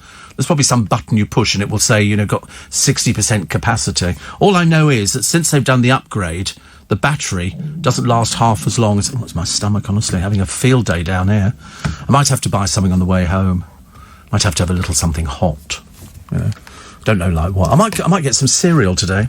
Or little sausages. Marks and Spencer's do little sausages. 3 boxes for £7. Stick those in a little tiny frying pan. They're a bit nice. And also I need kitchen roll. I've got no kitchen roll. I ran out the other day and I normally buy a big roll of it. And I actually ran out and I suddenly realised how much I rely on kitchen roll. Odd, isn't it? Morning, Steve. It's cold this morning. Certainly is. Very cold. Lots of scooters on the Isle of Wight, says Rusty. Yes, there would be, wouldn't there? And... somebody says we have to convince you to get Netflix. I've got Netflix. It comes up on my television. So how you use it, I've got no idea. Why do you fry chips? Well, I just do. I like fried chips. I don't know why. Seriously, it's just one of those peculiar things. Have you ever eaten at the Square restaurant next to the Rolls showroom in Berkeley Square? Is that Jack Barclay's there? And I don't understand, says Alan, why these big protests aren't banned. Did the government want to control this pandemic or not? Well, I mean, nobody was socially distancing, but that's their problem. A lot of them thought it was a hoax. So we'll see, shall we? Don't want to be proved right yet again. Steve, I once went out for a very pretentious, says Matt, 20-course... Oh, I've lost it. 20-course meal. 20 courses. I mean, that is some... That is some meal. I've lost it, actually. It was Nouvelle Cuisine inspired in Oslo. Fortunately, there was a McDonald's down the road. No, the worst one, Macrobiotic. Can't do Macrobiotic at all. I felt quite depressed when I came out. It's probably good for people who are sort of vegan or something like that, but it just was not for me at all, which is good. Steve, own a locksmith company in Hanworth. Look after various councils in the area, getting a fingerprint padlock on Monday. Would you like to try it? Holds up to 10 prints. Still haven't seen yet. Let me know, says Al. Good Lord above. So it's called a what? So it's a fingerprint. So why is this Sunday Classic returning on Tuesday? And it is All Creatures Great and Small. They're remaking it. Why do they keep remaking things? I wish they wouldn't. There's a cruelty storm as new EU rules say cosmetics, wait for this bit, must be tested on animals. Now, I thought we went through all this years ago, where people were picketing these laboratories, and unfortunately there were some people who were not the brightest pennies, and they were releasing mink all over the place, so all of a sudden we're sort of out in the countryside where they shouldn't have been, and people were letting sort of dogs go, and again, that shouldn't have happened at all. But the EU dictate says that they've got to do it on animals. Why? Could we just find people to do it on? Steve, don't let anybody talk you into buying an air fryer. It's a contradiction in terms. You only fry in oil, and air-fried chips are chewy, shriveled, tasteless. Oh. I keep saying, I'm fascinated by the adverts on the television for them, for the air fryers, and then how many bits of chicken you can get in there and stuff like that. Looks delicious. So I won't, don't worry. So, have I got this right? Banksy, having bought an old boat, is now picking migrants up from Africa and bringing them to Europe. Yes. 200 of them, I believe, but not from Africa, from the sea. But whether it just pootles around, I don't know what they're going to do with them, land them in Spain or something, I had heard. But whatever it is, it means that the boat's listing quite badly, I suspect. Quite badly. Also, Steve, if you've got Netflix, watch The Fall with Gillian Anderson. And from the X-Files, of course. Somebody says, check your iPhone capacity settings. Thank you. It says, do you put a face mask on your mic muff? Better safe than sorry. No, I don't. No, I definitely do not, actually. Front pages of Le Papier this morning. So, Sarah planned girls' comeback. This is Sarah Harding. I mean, to be honest with you, I don't know whether or not a comeback of Girls Aloud would be the best thing. I mean, if they were doing it for this reason, the fact that she's not very well, well, then it's the wrong reason for coming back. If they think they can make a go of it. I'm not even sure if they've got a recording contract. Do you know that Simon Cowell's Psycho label has closed? It's been running for, I don't know, 13, 15, 18 years, something like that. But I thought the few of the girls didn't talk to Sarah Harding. That's what I thought. That's what we've been reading in the papers. Oh, I've just noticed as well. Who is the one? Lee from Blue. Lee Ryan. Just been banned from driving. For the second time. Not the brightest penny in the box. You'll probably find it online, actually, because I can't find it in the papers this morning. But he was caught driving a Mercedes. I mean, how he's affording a Mercedes, I've got no idea. Because I don't think he's actually got any money. He's banned from driving for 6 months. He's been caught speeding twice within 3 months. He was doing 58 in a 50, and then on the motorway last year, 85 miles an hour. And he failed to respond to the police about who was driving the vehicle. So he admitted doing 85 in a Mercedes on the M1 motorway near Sheffield. And so now they banned him. But they say he comes from Twickenham, which, of course, ties in with the fact that I saw him going into Waitrose. So he had 9 points on his licence. He was disqualified from driving for 6 months, handed a £120 fine and told to pay costs of £142, totalling £262. Chair of the bench, Richard Standen, told the court he's been given credit for pleading guilty. Well, because he was guilty. Why? It's like an incentive. Have a lollipop, dear. Have a lollipop. In 2014, he was banned for 2 years, spotted driving his friend's Audi wildly in the early hours of the morning, arrested for drink driving when he refused to let officers breathalyse him. Following the incident in Ealing, he launched a foul-mouthed tirade against them before urinating all over the cell. Dear, don't need that kind of thing, do we? He's not really grown up, has he? He's not sort of... You know, do you remember he made all those sort of comments about 9/11, and people went, listen, unless you know what you're talking about, keep your mouth shut. It'd be a lot easier. It'll save you being embarrassed. But apparently he hasn't got any work till May of next year. May of next year. So, I mean, how he survives financially, because I thought he was living with his mother, but I might have got that wrong. Steve, I've discovered Yellowstone, a drama with Kevin Costner. Check it out. What was the other one that I watched with Kevin Costner? Did he do Dances with Wolves, Kevin Costner? Did you ever see Dances? My God, I mean, it was a stunning film, but, God, it went on forever and a day. It really did. It was almost like that Spectre or Skyfall, the Bond thing. Yeah, Kevin Costner. He's 65, actually. He's 1.85 metres. He's about my height. So He's got 2 Academy Awards, and he's got 2 Screen Actors Awards. He started in 74, but Yellowstone is a big challenge for him. But he did do Dances with Wolves, there you go, and The Bodyguard, which I never saw. Waterworld was a total disaster. And then he did Robin Hood, Prince of Thieves. He said, I've had some movies that have been ridiculed, but that's okay with me. I don't feel that really defines me. Should I change who I am to be popular? No, just buy better scripts, dear. That's all it comes down to. Get a better script you think you can do something with, because basically Waterworld was the biggest pile of doggy dudes we'd ever seen. Did you know Kerry Coke-Toner doesn't actually own a car? Doesn't own a house either. She rents. A bit like Jordan. She has to rent. I don't know where she thinks the money's coming from. God alone knows. We used to call small sausages chipolatas. No, chipolatas are completely different from small sausages. Chipolatas, you get a packet of chipolatas. These are little sausages about an inch. That's about an inch, isn't it? Would that be? I don't know, perhaps that's more. Yeah, that's more like an inch. So they're nice. You get a... Yeah, that's about an inch, isn't it? Yeah. Oh, dear.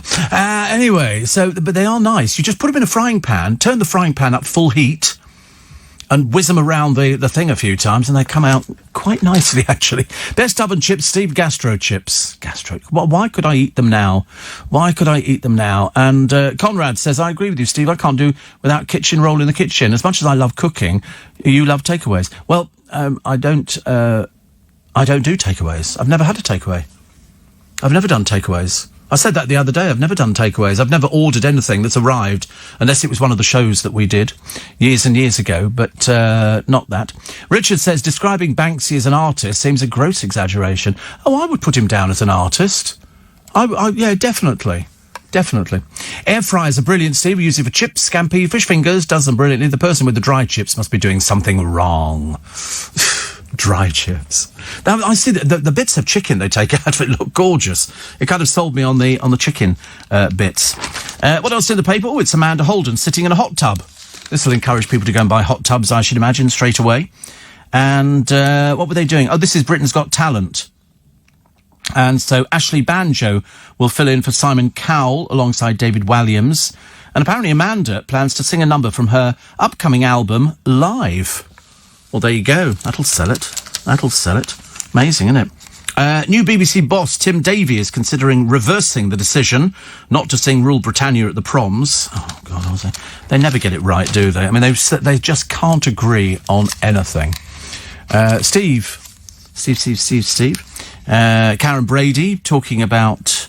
what's she talking about today? Oh, the body issues and self-doubt among women is so rife. I challenge you to find anyone who's never had any issue with the way she looks or any desire to be thinner. Everybody's the same. Although we did have Jonathan Ross's daughter, Honey Kitten, isn't it, I think? And she was sort of the larger frame, but her parents tried to keep her thin. Well, you know, we had it as well in the family, where you get sort of children. Some children just put on weight. They can't help it, but she's able to talk about it confidently, and her parents basically apologised. So that's good. If she's happy being that size, I think anybody should be as happy as you like. You know, if ever anybody said anything to me about, oh, you're looking really fat, believe you me, I've got a torrent of abuse I can throw back again quite easily. Also, apparently Harry Maguire and other footballers will take bodyguards with them on holiday after the Stars court drama in Greece. And trolls have blasted the Greek lawyer in the Harry Maguire case, branding him a crook. Ioannis Paradisis, representing 2 cops allegedly attacked by the footballer, has been targeted by Brits online. Yeah, well, they would do. Of course. They're a bit sad. They'd be fans of Harry Maguire's, I should imagine. Introducing our new columnist, footy legend, Mr. Redknapp. And here he is, and he talks about the wife. And they seem very happy together. And there's Sandra. Picture of Sandra, my Sandra, and in love with his bulldogs, Lulu and Barney. How you could ever call a bulldog Lulu, I've got no idea. Poor thing, honestly. Also, there's a story about the Yorkshire Ripper. He's refusing to have prison visits because he's banned from holding hands with ghoulish girlfriends. She thinks so too. Frankland jail bosses reopened visiting when coronavirus restrictions eased, but barred all physical contact between lags and their loved ones. You've also got to wear face coverings, but prisoners don't have to. serial killer Sutcliffe had dozens of visitors at the County Durham jail, including women he considers girlfriends. Sick person. Sick person. Can't go for much longer, can he? Also, a pilot who won praise for landing in a storm is now a funeral director. That's what you call a change of job, isn't it? He said, I was always interested in the ceremonial side of funerals, but I never managed. I switched from flight decks after 14 years. A little bit of a difference. Just a wee bit of a difference. Company, 12 minutes to 7. 12 minutes to 7. Jake Humphries planning to turn high-performance podcast into a self-help book. Podcasts are all over the place, aren't they? I have my own podcast, as you know. I have 4 podcasts. Oh, the word you're looking for, says someone, is cocktail sausages. Yeah, we just call them little sausages. Mike says, oh dear, Lee Ryan, since speeding fines which go to court are now related to weekly earnings, we know that since he was only fined 140, he's not earning. Yeah. Yes, of course, you're right. I've forgotten about that little bit. Apparently, the best homemade chips done with beef dripping. Thank you. And Janice from Chigwell says, I use McCann's, also does lovely frozen roast potatoes. Stop it. Don't tempt me. Don't tempt me. I like all of this sort of stuff. Steve, to be fair to Lee Ryan, 58 in a 50 is probably done by many other drivers who were just unlucky to get caught. He'd already got 9 points, though. Already got 9 points, so it kind of took him up a little bit. But somebody's right, you know, the indication of how much he was fined is determined by what his earnings were. Does it work for that? I suppose it must do. And, Steve, first time I've seen Peter Falk in Robin and the Seven Hoods last night. Have you ever seen Murder by Death? That's a good one as well. All these detectives are invited. Miss Marble and I think Peter Falk was one of them as well. There were loads of all these different detectives lured to this big country mansion. And I think it's called Murder by Death. And it's a very good film, actually. In fact, I must buy it again because I did watch it a short while ago. It's not gruesome. But then a murder occurs. The woman in the kitchen, the cook who's been brought in, is deaf. She can't hear anything, so she doesn't know that there's people screaming all over the house. And it's basically a comedy. But it's quite. Can you find it on Amazon for me, Corey? I'm sure it's called Murder by Death, but it's got loads of famous people in it, and it's really good. It's this bloke who brings all these detectives together in one old haunted castle, and it's the woman. There you go, Murder by Death. David Niven, Alec Guinness, Robert Moore. I mean, everybody's in this blooming thing. Peter Sellers. So you like Alec Guinness? He speaks well of you. Often he used to say to me, he said, that Jake. I say, yeah. You go, no, that Jake. Sunday Magazine, what we got today? Sheridan Smith, I dreaded the baby blues. But everything has worked out very... Oh, I must take my Cooper's catalogue home. We like that. The People today. Crown stars, Olivia and Helena. We're like sisters. And Kate Joy for Brave Tony. And what else we got? There's so many little stories. I mean, to be honest with you, it's not a particularly brilliant day because apart from it being day 1 of the Notting Hill Carnival, which doesn't actually take place, but it's a virtual Notting Hill Carnival, which, I mean, as far as I know, never been done before in its entire history. Here we go. The spin is starting. Meghan Markle and Harry are set to be offered a mega deal to produce podcasts for music, Spotify. What they know about podcasts, you could write on a grain of sand. He doesn't know anything at all. The platform assigned Michelle Obama, and they're hoping for lifestyle chat from the Duke and Duchess of Sussex. Why? What experience have they got of lifestyle? Nothing. He's a pampered, spoilt little boy, and she was a very average film actress. Media firms have clamoured to hire the couple for projects. No, they haven't. Well, otherwise they'd have done it. They're Brassic. They moved to this £14 million mansion. Sources say Spotify is close to making a 7-figure deal. An insider said, of course, money is no object. Meghan Markle will be more or less able to name her price. No, she won't. No, she won't. This is just codswallop. Absolute codswallop. Apparently, the Duke and Duchess have been on their hit list for a while. Yeah, right, whatever. Honestly. Jackanory, believe it when you see it. Believe it when you see it.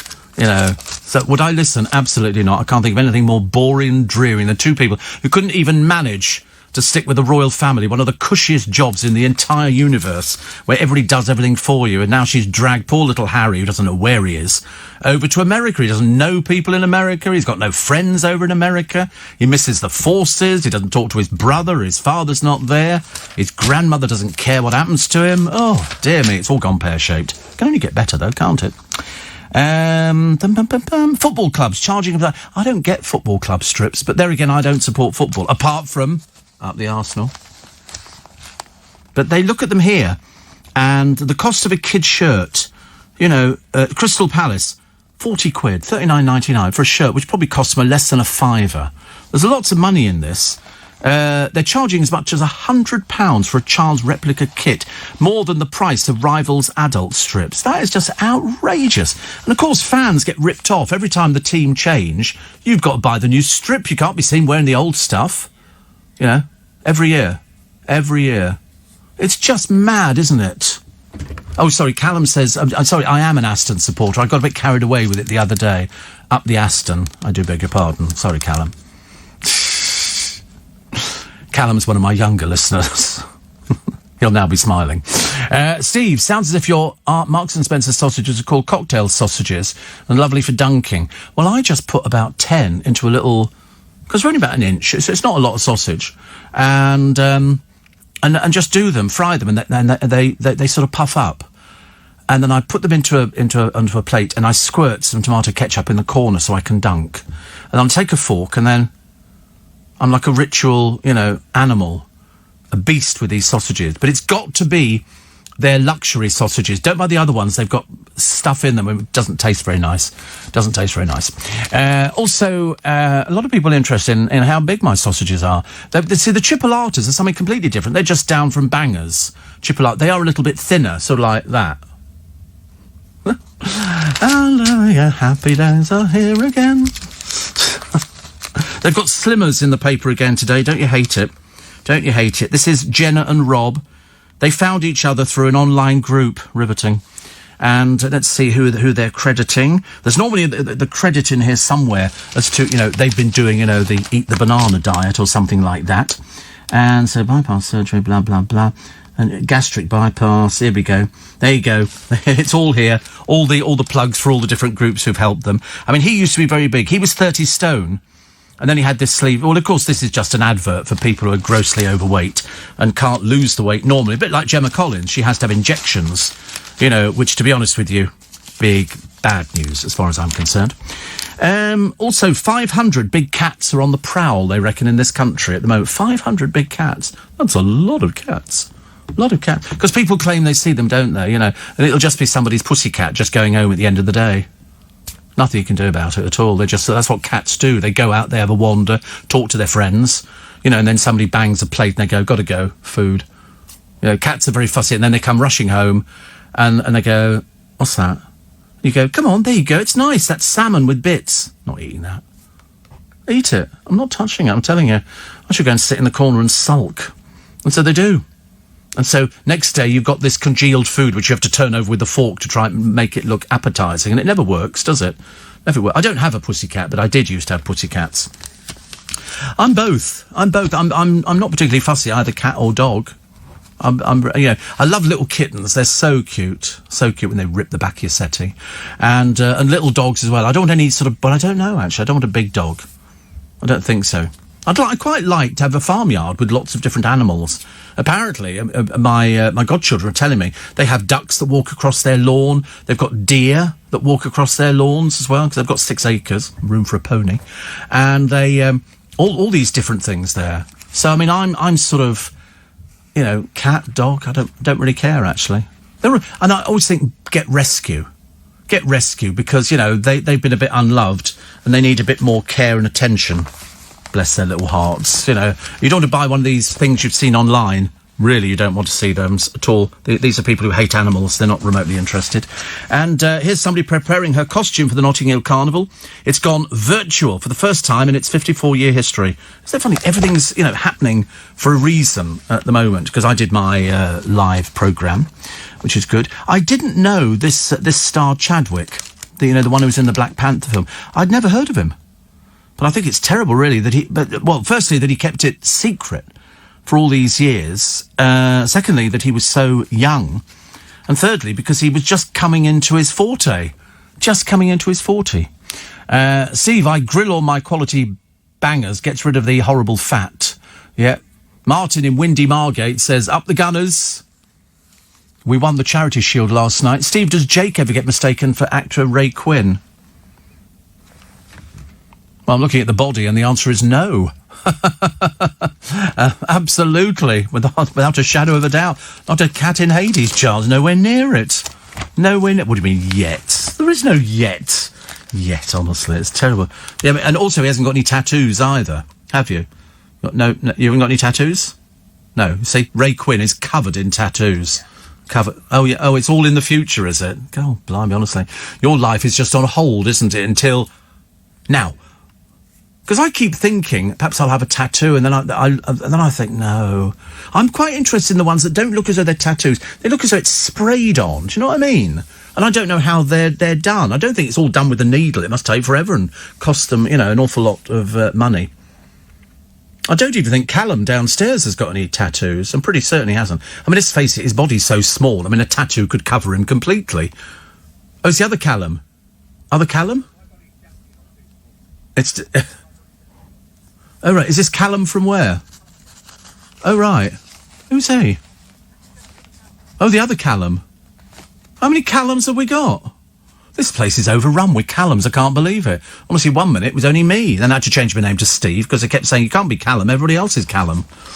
Whatever, believe that. A new £70 fine if you park on the pavement. That's a good one.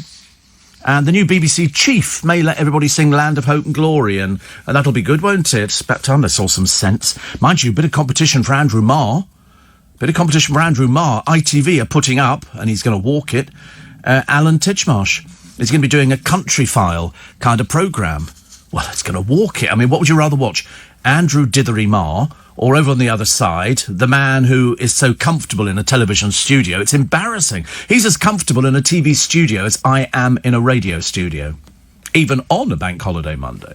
Because I like it better on a bank holiday Monday. My baskets look decimated at the moment. I can't even begin to tell you. It's almost like, it's true dreadful for words. But luckily, when I get home, they will have gone, which I'm much pleased about. So then we can start planning for the winter. Because this winter, I think it's going to be a bit tough. The crowds were shunning the cold beach the other day. Coldest August, apparently, in record. Who the heck wants to go and sit on a beach when it's freezing cold? Freezing cold. I mean, I haven't put the heating on at home, but I've got a jacket because I've decided you need it. I did the what were we doing? Blood pressure today. We've done the blood pressure and we've done the blood sugars. Blood sugar's not brilliant. It's 11, which is, a little bit higher than it should be, but at least we're heading in the right direction. So so if you hear a strange noise in the studio, it'll be the blood pressure machine making it. Although, actually, to be honest with you, when I first put it on a couple of days ago, I thought it was really quiet. Really quiet. So it's got a little motor in there, obviously. It sort of sucks the lifeblood out of you. AA batteries, yeah, 4. And then the little blood machine thing, just one round battery. Just one. All those, but it came free with the batteries. Well, I've always keep AA batteries at home. I buy them in Costco. I buy packs of 30 and 40 at a time. Do you not have that at home? I always buy Duracell, yes. The longer-lasting battery with the copper top. I always do that. Mainly because I saw somebody with a rabbit some years ago, and that seemed to go forever. And they would go like that. And I remember thinking, right, Duracell for me. You can buy Kirkland batteries, which is Costco's own make. But to be honest with you, I'd rather go... But they always say, the Duracell batteries last longer. I thought, they cost 3 times as much. They're very expensive batteries. But, I've been used to buying them. So I've always got loads in. AAA, AA, C batteries. They're sort of like... The D ones are sort of bigger, but it's a C battery. I've got a few items that take those. In fact, my fountain in the sitting room takes C batteries. Yeah, there you go. There they are. Well, sort of averagely fat, I suppose, depends how much you've been eating. Yeah, they just look they look normal. So they've got Amazon Basics and all. So they're very expensive. $9.95 there, but that is for 4. So that's okay. But I buy, you get a long strip of them. Plus, how much do you trust farmers' markets? In America, they've got a new thing. They're sending hidden cameras round to discover how many people are telling lies. And surprisingly, it's a few. It's a few people who've sort of put out, a whole table just with, I think on one particular woman's stall, it was all strawberries. Turned out she'd bought them from the wholesaler and just put them into her own boxes to make it look as though it was, farm fresh and all this kind of... You think, oh, you little liar. Because people go there, don't they? It's like if you go and see potatoes in a farmer's market and they've got earth on them, well, you go, they've just been dug out of the ground this morning. No, they bought them this morning in Tesco's and they've thrown earth on them to make it look as though it's... But there's all sorts of little fiddles going on. I mean, it's terrible, really, because we do trust farmers' markets, especially in this country. I would like to think that all the farmers' markets are sort of slaving away making cheese out in the cattle stalls and things like that, and making pies and pasties and everything else. I mean, there was a bloke with a fish stall there the other week. Well, he can't have caught it. He can't have done. Oh, I've lost my tea. He must have obviously bought it from somebody and then sort of presents it. But I don't know where you get fish from in Twickenham. Well, the farmers' markets, they've got one in Richmond as well. And there's people who obviously do bread. But whether they're baking it or not, you have to take somebody's word for it, unless you've actually seen it. A bit embarrassing, isn't it, really? Also, pupils. Because tomorrow, they go back to school, whether they want to go back or they don't want to go back. And they've said, if anybody joke coughs, you're out. OK? Let that be a warning. Don't make yourself the only idiot in the class. Because there'll be somebody go, sorry, miss. Sorry, sir. You'll be out that school so fast, and your parents, I hope, would be fined £1,000. They did that the other day, didn't they? They caught some people who've been putting on raves. Also people inviting people to be a group. And I think Corbyn's brother, I think the Piers, the Weatherford, he's been fined £10,000. Good. A lot of complete and utter what's-its in Trafalgar Square the other day. No masks on, nothing at all. They were all out there, and you think to yourself, I'm sorry. I mean, some of them, the deluded ones go, oh, it's all fake, isn't it? Coronavirus is fake. I thought, good, I'll take you around the cemeteries. You can have a visit of 50,000 people. But Piers got this £10,000 fixed penalty. Let's hope he coughs it up. I'd hate to think he actually... Because did you see that the other day? Did I tell you? Jeff Brazier, used to be with Jade Goody, and they have two sons, one of whom is a model, and his son, I think it's Bobby, has been asking for people to pay the rent on the house that he shares with his dad and his other brother.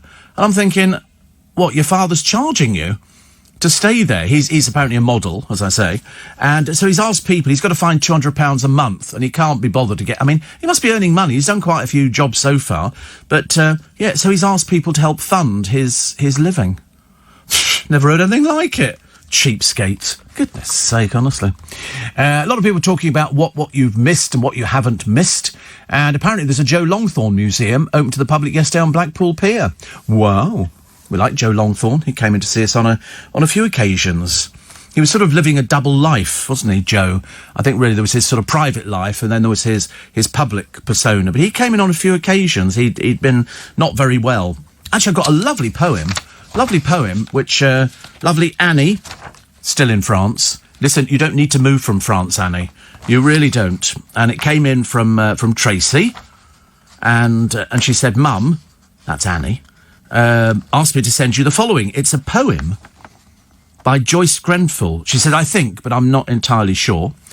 And she said, because you know that Annie was married to Bryn, and he wrote that lovely book, Red Tails in the Sunset. He was a Toastmaster. And I met Bryn on a few occasions, and I met Annie, I think only the once, Annie, wasn't it? But then, sadly, we lost Bryn.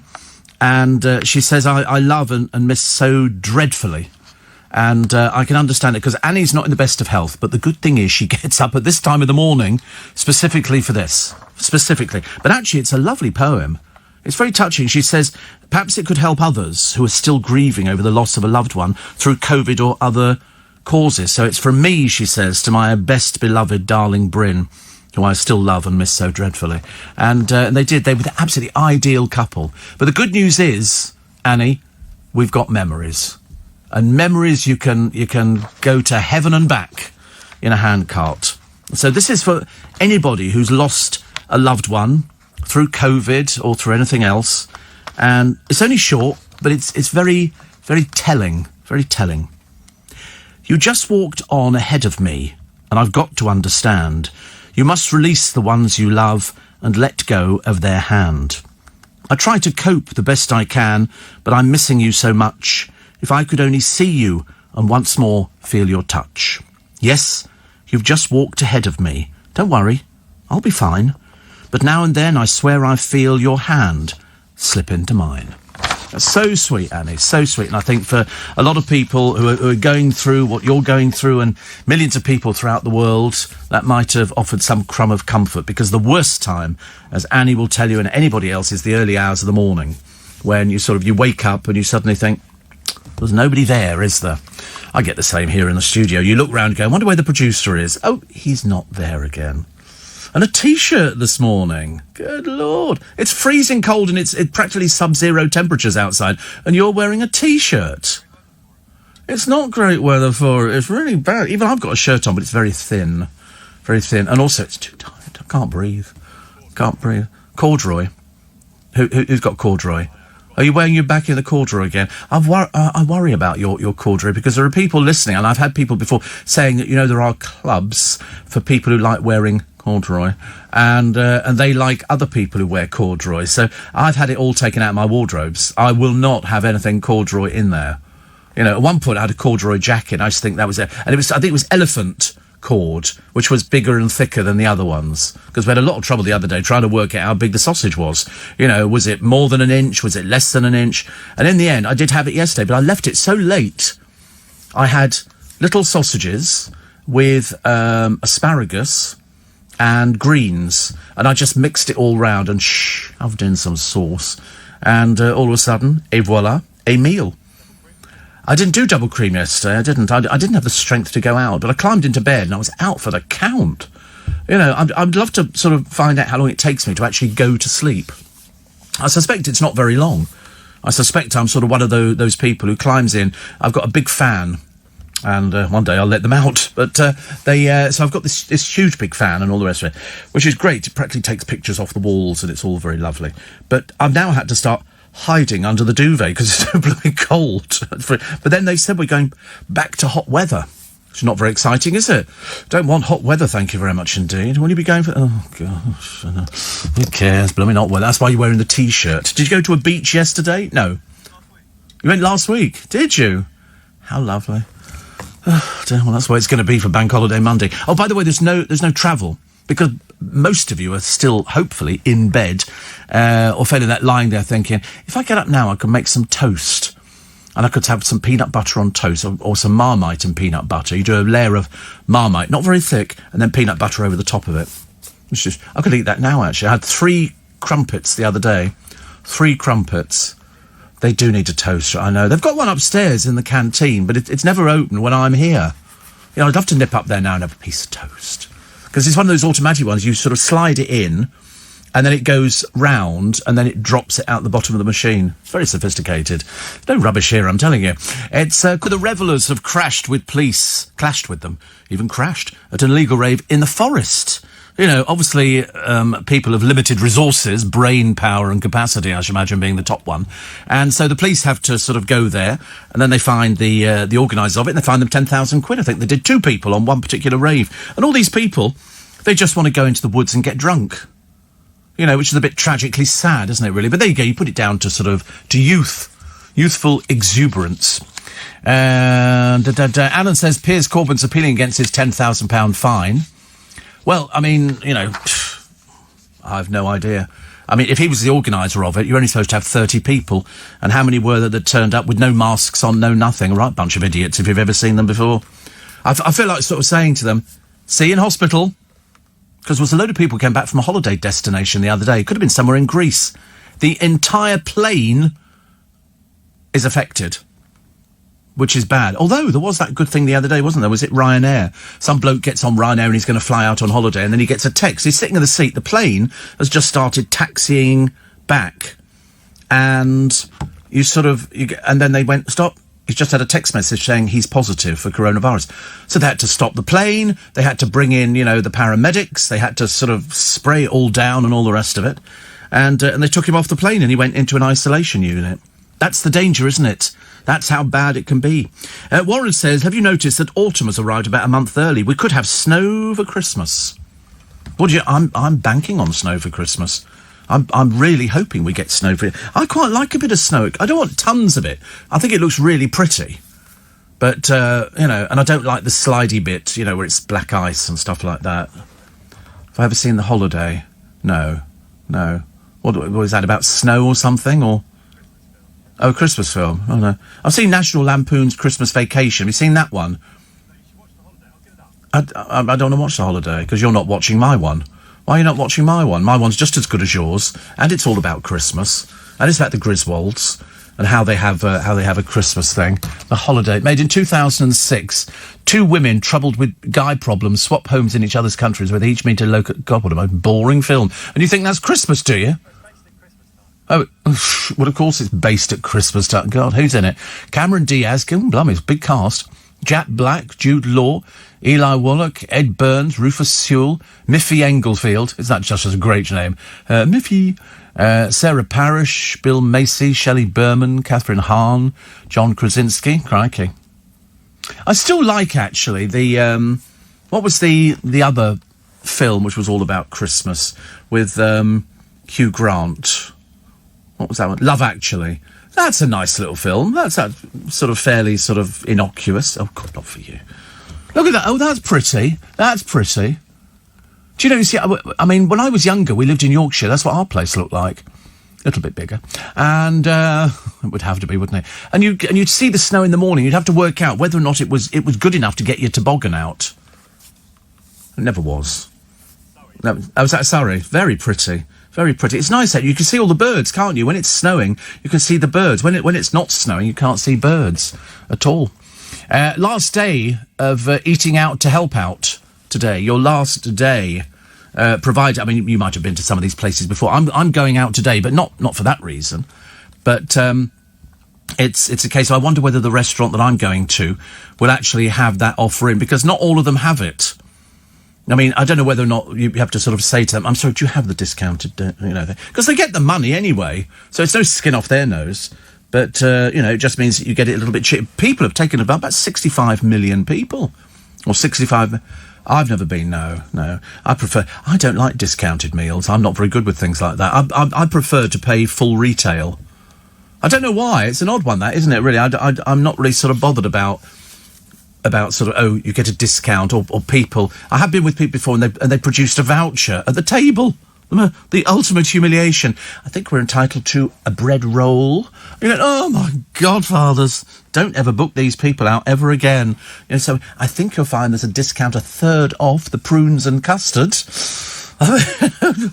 I couldn't be embarrassed by that. It's like I spoke to somebody the other day who went out for a meal, and I said, "Did you tip?" They went, "No." I said, "How did you get out alive?" You have to tip the waiters and the waitresses. Mind you, there used to be a guy in America, and he was known for not tipping. He used to give them a card. He'd go, "I thought your service was fantastic. You're an absolute credit to this restaurant, but your boss should pay you a living wage." Which, of course, was about as much use as a chocolate fire guard to these people. They actually wanted to, have a bit of money in their pocket at the end of the day. It was basically trying to get out of a tip. I don't think I would ever... not tip. Mind you, I've heard of people before who actually have got out of a taxi and rounded it up to the nearest pound. Sometimes it's like 20 pence. And the driver's giving it back going, "Your need's more than mine, mate." Very embarrassing, isn't it? If I went out with somebody who had a voucher... I went out with somebody years and years... Not went out with them, but went out... And they'd saved all these vouchers for all these different shops. So we could go in here and you could get 10 pence off a bat of paper. And he said, "Oh, I've got this one." What was that for? No. I don't... You definitely need to get your tinnitus sorted out. No. How bizarre. Anyway, and so he had all these vouchers, and then he had printed sheets of paper, and then he found something in a local thing, and so it was a case of, oh, here I've actually got this, and then, oh, by the way, I get an extra 16% off, and then this is worth... And I'm thinking, God, I could never do that. It's like I've never haggled over the price of a car. Never haggled over the price of a car. If they tell me the car cost X £1,000, that's what I pay. No, I've never haggled in a market. No, can't think of anything worse. No, I don't want to get them down a bit. Get them down. I just don't... I can't haggle. I know in some countries it's quite normal to haggle. They expect you to haggle. I can't be bothered. How much is it? £20. There's 20 quid, thank you. I don't care. I don't care whether I'm ripped off. I mean, you know, I don't want to sit there and they go, it's £20, and I go, give you two. I mean, you're going to be there for most of the afternoon, aren't you? Should we have a cup of tea and a cigarette? OK, give you £3.50. I'm not going any higher. No, I need 12. I can't go to 12. I'm not going to 12. Give you £3.50 and then an extra 50 pence on top for your trouble. Come on, look at it. You don't want it. It's a pile of old rubbish. No, I'm looking for £12. Well, you're not going to get it, are you? Not from me. And then you sit there and eventually one of you wears down. And they go, oh, all right then. I'm always amazed on the bargain hunt on the television, how they manage to get the prices down. They'll actually go there and they'll go, you know, the antiques experts, so they'll go into some little place where they probably take about £1 every 3 weeks. And they've got all this rubbish in there. And he finds something and he goes, it's marked at £95. What's the best you can do? And I'm thinking, go on, let us know how much you paid for it. And he goes, well, I'll do it for 40. And you think, you've got that much profit. I mean, that, I think, is a right swizz. I mean, I don't mind, you know, sort of paying a little bit. But if they could go, so I've now decided I'm going to pretend to be, I haven't put this into practice, I'm going to pretend to be an antique stealer. I'm going to get some fake cards printed, S. Allen, objet d'art, and a phone number, which should just be my phone number. And I say, what's your best price for trade? Just to see, you know, because if you throw in the word trade, they think you know what you're talking about. I don't, of course, but it doesn't really matter. The new boss at the BBC to rein in the stars on social media. You know, because, to be honest with you, it's got so out of hand at the BBC, with people doing things, and I think Stacey Dooley doing a hair advert. Disgraceful behaviour. Should have been stamped on ages and ages ago. But you know what they're so wussy at the BBC. You can't have an opinion, but you can go and advertise hair colouring. I don't know. Where's it all going to? Love Actually is fine, but it's no Christmas in Connecticut, says Ian. It is true. Have you ever seen Christmas in... Oh, it's a lovely film. Christmas in Connecticut. Have you seen it? Have you? You sure? I'm not sure if you're thinking right. It's an old black and white film from the 1940s. No, that's what I thought. Yeah, it's 1 hour 41 minutes, and it's... Oh, you think oh no, Sleepless in Seattle is sort of practically modern. This is a lovely film, and it's about a food writer. She writes for a magazine, but she lives in a little bedsit in New York. So she looks out the window and she says, as I sit here in my farmhouse kitchen, well, she's not, she's sitting on a bench looking out the window at skyscrapers and everything else. You know, I can see the cows in the field, blah, blah, blah. And she does a whole bit about... And this is what I'm cooking for Christmas. And in fact, she has a friend who owns a local restaurant who does all the cooking, and then they photograph and do all their usual sort of things. Unfortunately, unbeknownst to her, the bloke who owns the magazine that she writes for has received a letter from a sailor who's been overseas posted, and he loves her column so much, and he'd love to spend Christmas. So the boss calls her in and goes, listen... We're going to do this. We're going to make a big feature about it. Him coming to your house and you cooking. And of course, she's never cooked. She doesn't even have a house. And so it's the story of they bring the sailor back there. They had to go and find a house which they could use. And it was brilliant. It was really lovely. And it's all snow outside. And he doesn't know that, in fact, that she just lives in a little bedsit. It's a shame. It's like fantasy writing, isn't it? I was watching a bit of... Was it Bilbo Baggins the other day? Was it? No, perhaps not. Lord of the Rings. Was it Martin somebody? The actor? Oh, The Hobbit. I was watching The Hobbit. Martin Freeman, yeah. Martin Freeman. And I was watching The Hobbit. And I was beginning to wonder, because a lot of it is obviously superimposed things on there, because, you know, They had dragons and everything, and you can't find a dragon for love nor money nowadays. They're very difficult to get hold of, and they won't work unless it's a minimum per day of like 10 grand. And so they then recreate this thing on sort of G screen or blue screen or green screen or whatever it happens to be. And you think, when it actually comes down to it in this film, there's probably nothing that is real. He's working to nothing. He's actually having to pretend. Well, they work, in the case of Paddington, a broomstick with a hat on it. That's what they work with. And in fact, who is it? There was a balloon which was used. I mean, people use all sorts of different things. You've got to get the right height. So they'll say, listen, I think in one thing of the Paddington film, I think Julie Walters goes past and clips him on the head. So she's obviously got to, they go, it's this height. Okay, so just go like that. So when they put Paddington into the frame, it'll knock his hat off. But of course, the hat is only knocked off because it's not a real hat. It's only a green screen hat. Like this programme. This is very similar. This is not real. This is not real. We are, in fact, acting. We are, in fact, sitting at home in the bath, waiting, to go to the ad break so I can then sort of get my 3 bottles out to wash my one solitary hair, and have a little bit of fun. Because we like a bit of fun on a bank holiday. I don't know what we're going to do, actually. Just heard on your news report the price of single-use carrier bags to increase by 5p to 10p. That'll stop people buying them. Not. No, I'm paying 15p for a plastic bag. I bring in plastic bags every day. I've got 3 in the studio this morning. I use them for rubbish bags as well. I put the rubbish in, chuck them out.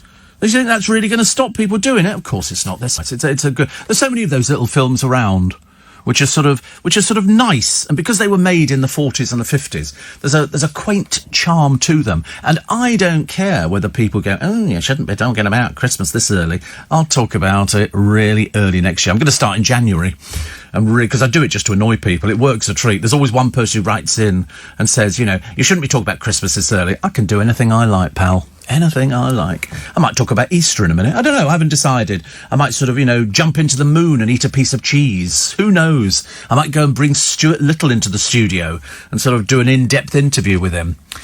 Steve, says you obviously don't mix in royal circles.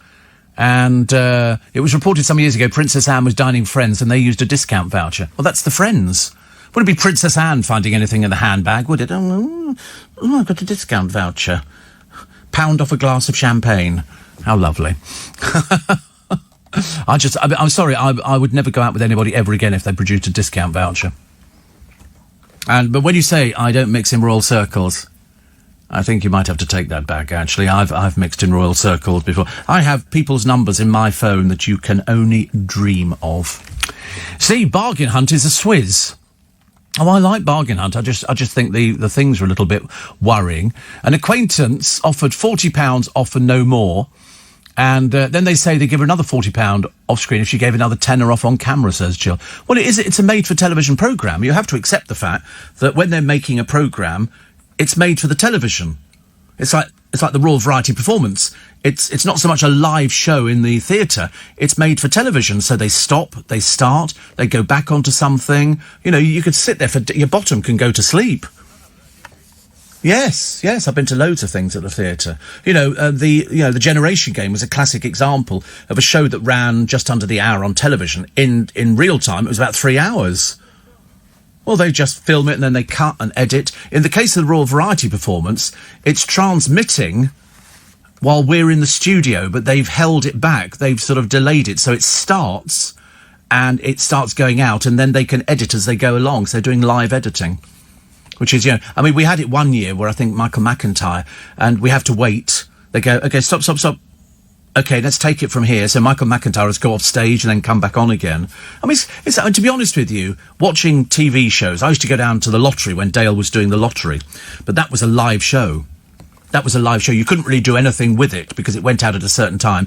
The only thing that they would do is go to the checking of the balls, and then they would do that little bit, and then. Yes, it has to be live. Because otherwise people didn't like it. Because when you if you watch any of the roulette games on the television, you'll notice that the roulette spinner, the croupier, is not here. They're generally on the Isle of Man or something like that. They're doing it in a separate studio, well away from the person who's in the studio going, let's find out what the balls are going to do. They're going to do this time round. So, whatever. It's okay. That doesn't bother me, but I mean, whenever you see them coming up in a little box on the screen, you know that they're in another studio somewhere because there's different rules. But no, you get that a lot on television. Is that what, in the Royal Variety? No, they're in the boxes. They're in the boxes, and it's always good. It's always good fun. You know, you can watch some people dying slowly on stage and other people who sort of attempt to get through it and other people you think, how in God's name did you ever get onto this programme? But no, it's nice. I like it. I would say we used to go all the time. And then, you gradually not grow out of something, but you've seen it. And so you think, I don't really want to sort of see it again, actually. But it doesn't matter. Doesn't matter. So the Queen, what do you mean, where'd she go? Well, she's in the box. But there are at the theatre, but there are boxes above the royal box and below the royal box, and they put the. Yes, I mean she comes in so like da da da da da, but even while though I'm sitting in this studio, there's another studio underneath me, isn't there, with other people in it. The Queen, I'm not saying is a broadcaster, but what she does is she comes in to the box, clutching a bottle of gin, and she sits down and puts her feet up, kicks off the shoes because you have to walk up the stairs. It's a long way. There's no lift. And, fag in one hand, box of chocolates in the other, and off we go. I think they actually do a roll call for the royal family because sometimes it runs for quite a while. They're always sort of saying, who's going to do it this year? My friend Ian says he went for a taping of Nevermind the Buzzcocks. He said it went on for 3 hours for a 30-minute show. Luckily, I was in the green room, so I drank through it. 3 hours for the Buzzcocks for a 30-minute show because they're making a show for television. So, I expect them to cheat. I'll tell you the one that really annoys me because it looks like it's got a cast of millions on it and it's hosted by, it's like a gadget programme hosted by somebody called Spencer something. And I can't remember what the programme is called. Click! What an irritating little programme it is. Oh, they're all on it. Oh, there must be a cast of millions. I sit there sometimes counting how many people work on a piddly little show that they're sort of thrown away. And I've always of the opinion that Spencer, whatever his name is, used to be a producer there, but hankered, Spencer Kelly, but hankered after being presenter. And the best they can find for him is Click. But they seem to have loads of people. I don't know what they all do. You look at it's like watching Country File and stuff like that. You count how many people are working on shows. You think, why does it take so many people? We do a 2-hour show here. A, it takes 2 hours, and B, it'll be, with sort of 2 people doing it. For television, 2 hours worth of show. Well, that could be a cast of 60 or 70, at least. It's very frightening. Very, very frighteningly Galileo Figaro. I'm just a poor boy, nobody loves me. But have you found the cast of Click? How many people are on it? Yeah, can you find out how many people work? I mean, to be honest with you, I didn't. So it's a gadget show, isn't it? I only like listening to Will Guyatt. I'm only happy with Will Guyatt, which is it's one person. Yeah, oh, exactly, absolutely. That's why I can't. The BBC have got no idea of how to turn out programmes with very few people. You only need one person. You're absolutely right. This thing's been running for ages. So you've got, here we go, the cast go down. They've got Spencer Kelly, presenter, Kate Russell, Mark Clark, Dan Simmons, and they've all done about, 100, 150 things. And then, it goes on. Lara Lewington, you know who she is. Peter Price, Stuart Miles. Seriously, I've never seen so many people working on a programme. It's an awful lot of people who sort of pop up on it. I think, does it... Yeah, celebrities, but, well, they've got will.i.am. But does it justify it? Do they get actually a big enough audience to worry about it? The answer is probably not. Probably not. But that's what the BBC do, isn't it? They just sort of wait... Blimey, there's a cast list of millions. These are all people who guested on it. And every time they go out there, they'll have to take the cameraman, a producer, a runner, continuity... the presenter, they've all got... So you're looking at minimum 5 people to go out and do... If they came here to say, we just want to do a quick bit with Steve, which will last about 5 seconds, there'll be about 10 of them be sitting outside here. Seriously, I've seen it before when they used to do the Variety Club lunch and they would name the personality of the year, the radio personality of the year, which was actually very interesting because LBC won it more times than anybody else. And they would send the film crew in to film the person, and then they would have a little bit, and then they'd say, and here it is, and it went to either Bob and Doug, or Bob or Doug, or whoever it was. But, I mean, there's so many other people. I mean, there must be, a few hundred there, if not... I know, it is quite frightening, isn't it? Does it justify it? Answer, no. Of course it doesn't. It's a throwaway programme.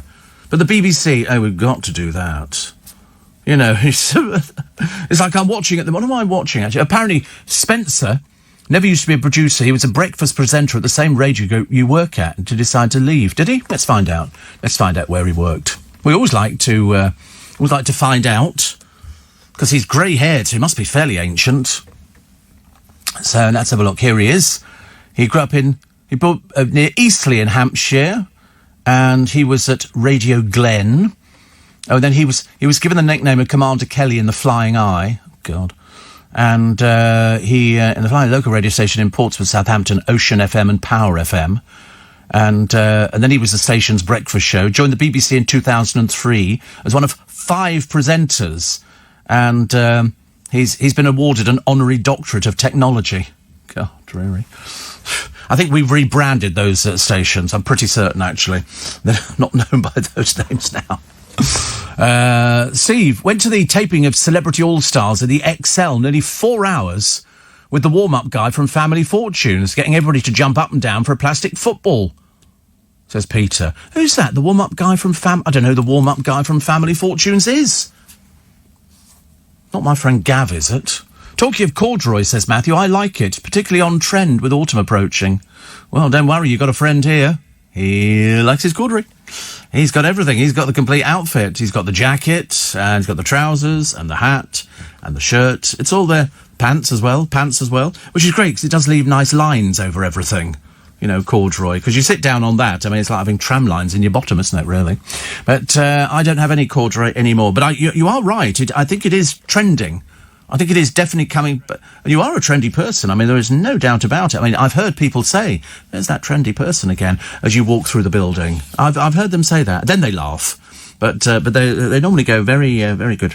Very nice. So Prince Harry says New Life in America is fantastic. I think so, because everybody's saying, no, he really hates it over there. He's got no friends. Never got any friends. Recently I had lunch with somebody I'd met for a date. At the end of the meal, he took the bread that was left and wrapped it in a napkin and took it home with him, says Elaine. That was the first and last set. No. It's like, I mean, have you heard of... I've heard of people doing this one. You have your bottle of wine. If there's any left in it, you say, have you got a cork? You can put it... And people take their wine bottle with them. It's got like half an inch of wine in the bottom. You just finish it there. You just look... It's a mouthful. Glug, glug. It's like food on the plates. Oh, because the Americans do that all the time. If you go to a restaurant, you leave the food, they go, would you like to take it with you? Because it saves them throwing it away, so they stick it in a polystyrene box, and you can give it to homeless people, or you can take it home for the dog.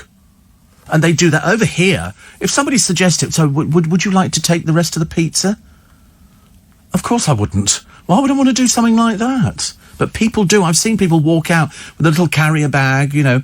Oh, and we'll take the bread rolls as well. It's like going out for afternoon tea and saying, I'll take the sandwiches home with me.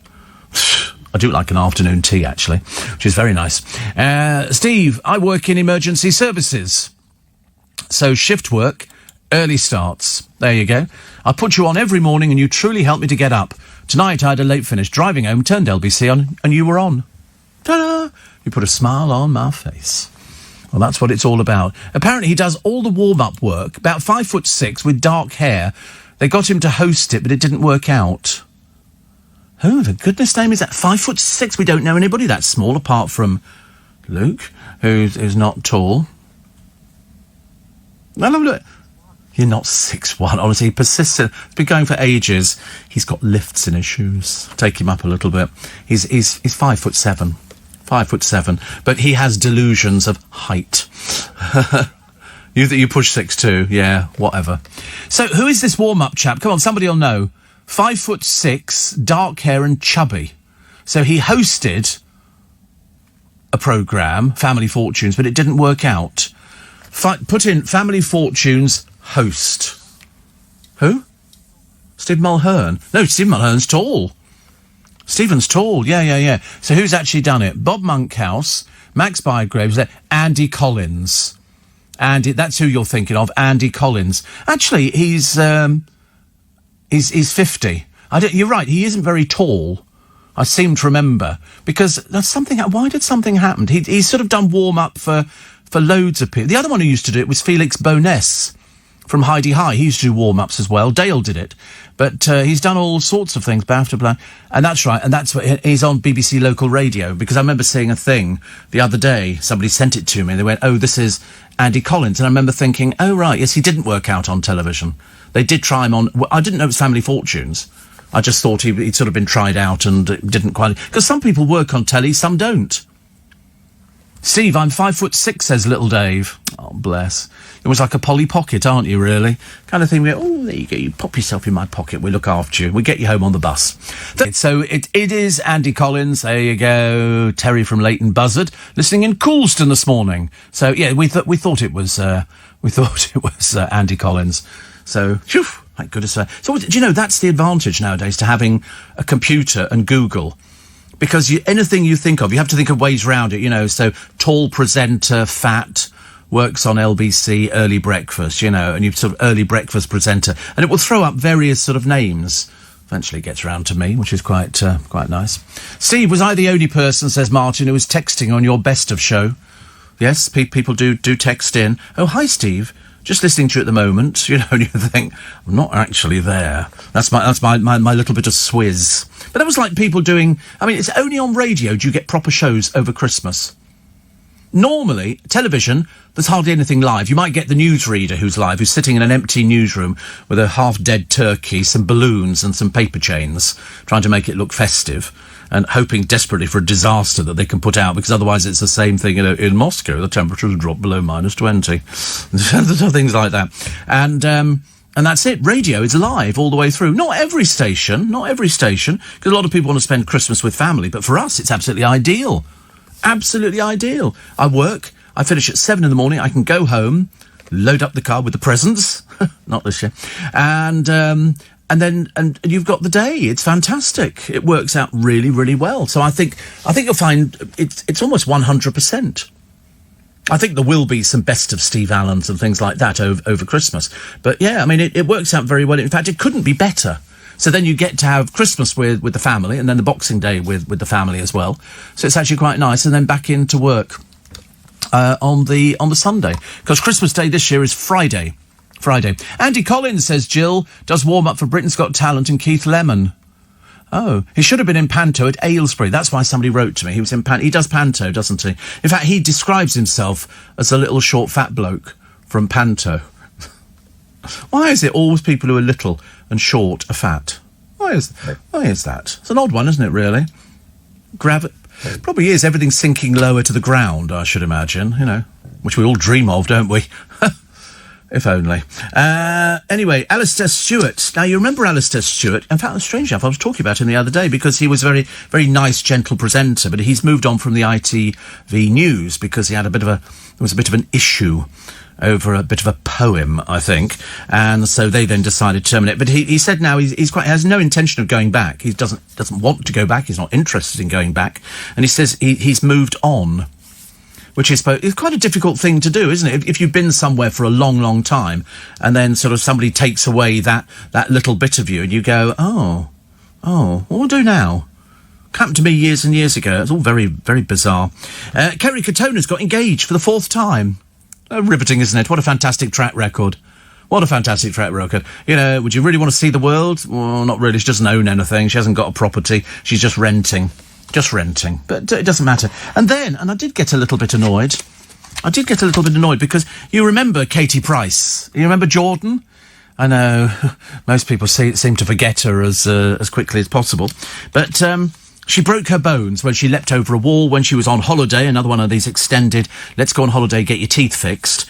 And so she broke both her feet, but she's relying on her family to get her through, including her mother, who she paraded on television the best part of a year ago saying, my mother's terminally ill and this, and we had the whole thing. And I'm thinking, well, she's still here. Hello. And she's relying on her mother and her sister Sophie to look after her. That time you took a grip, dear. You're obviously a total disaster.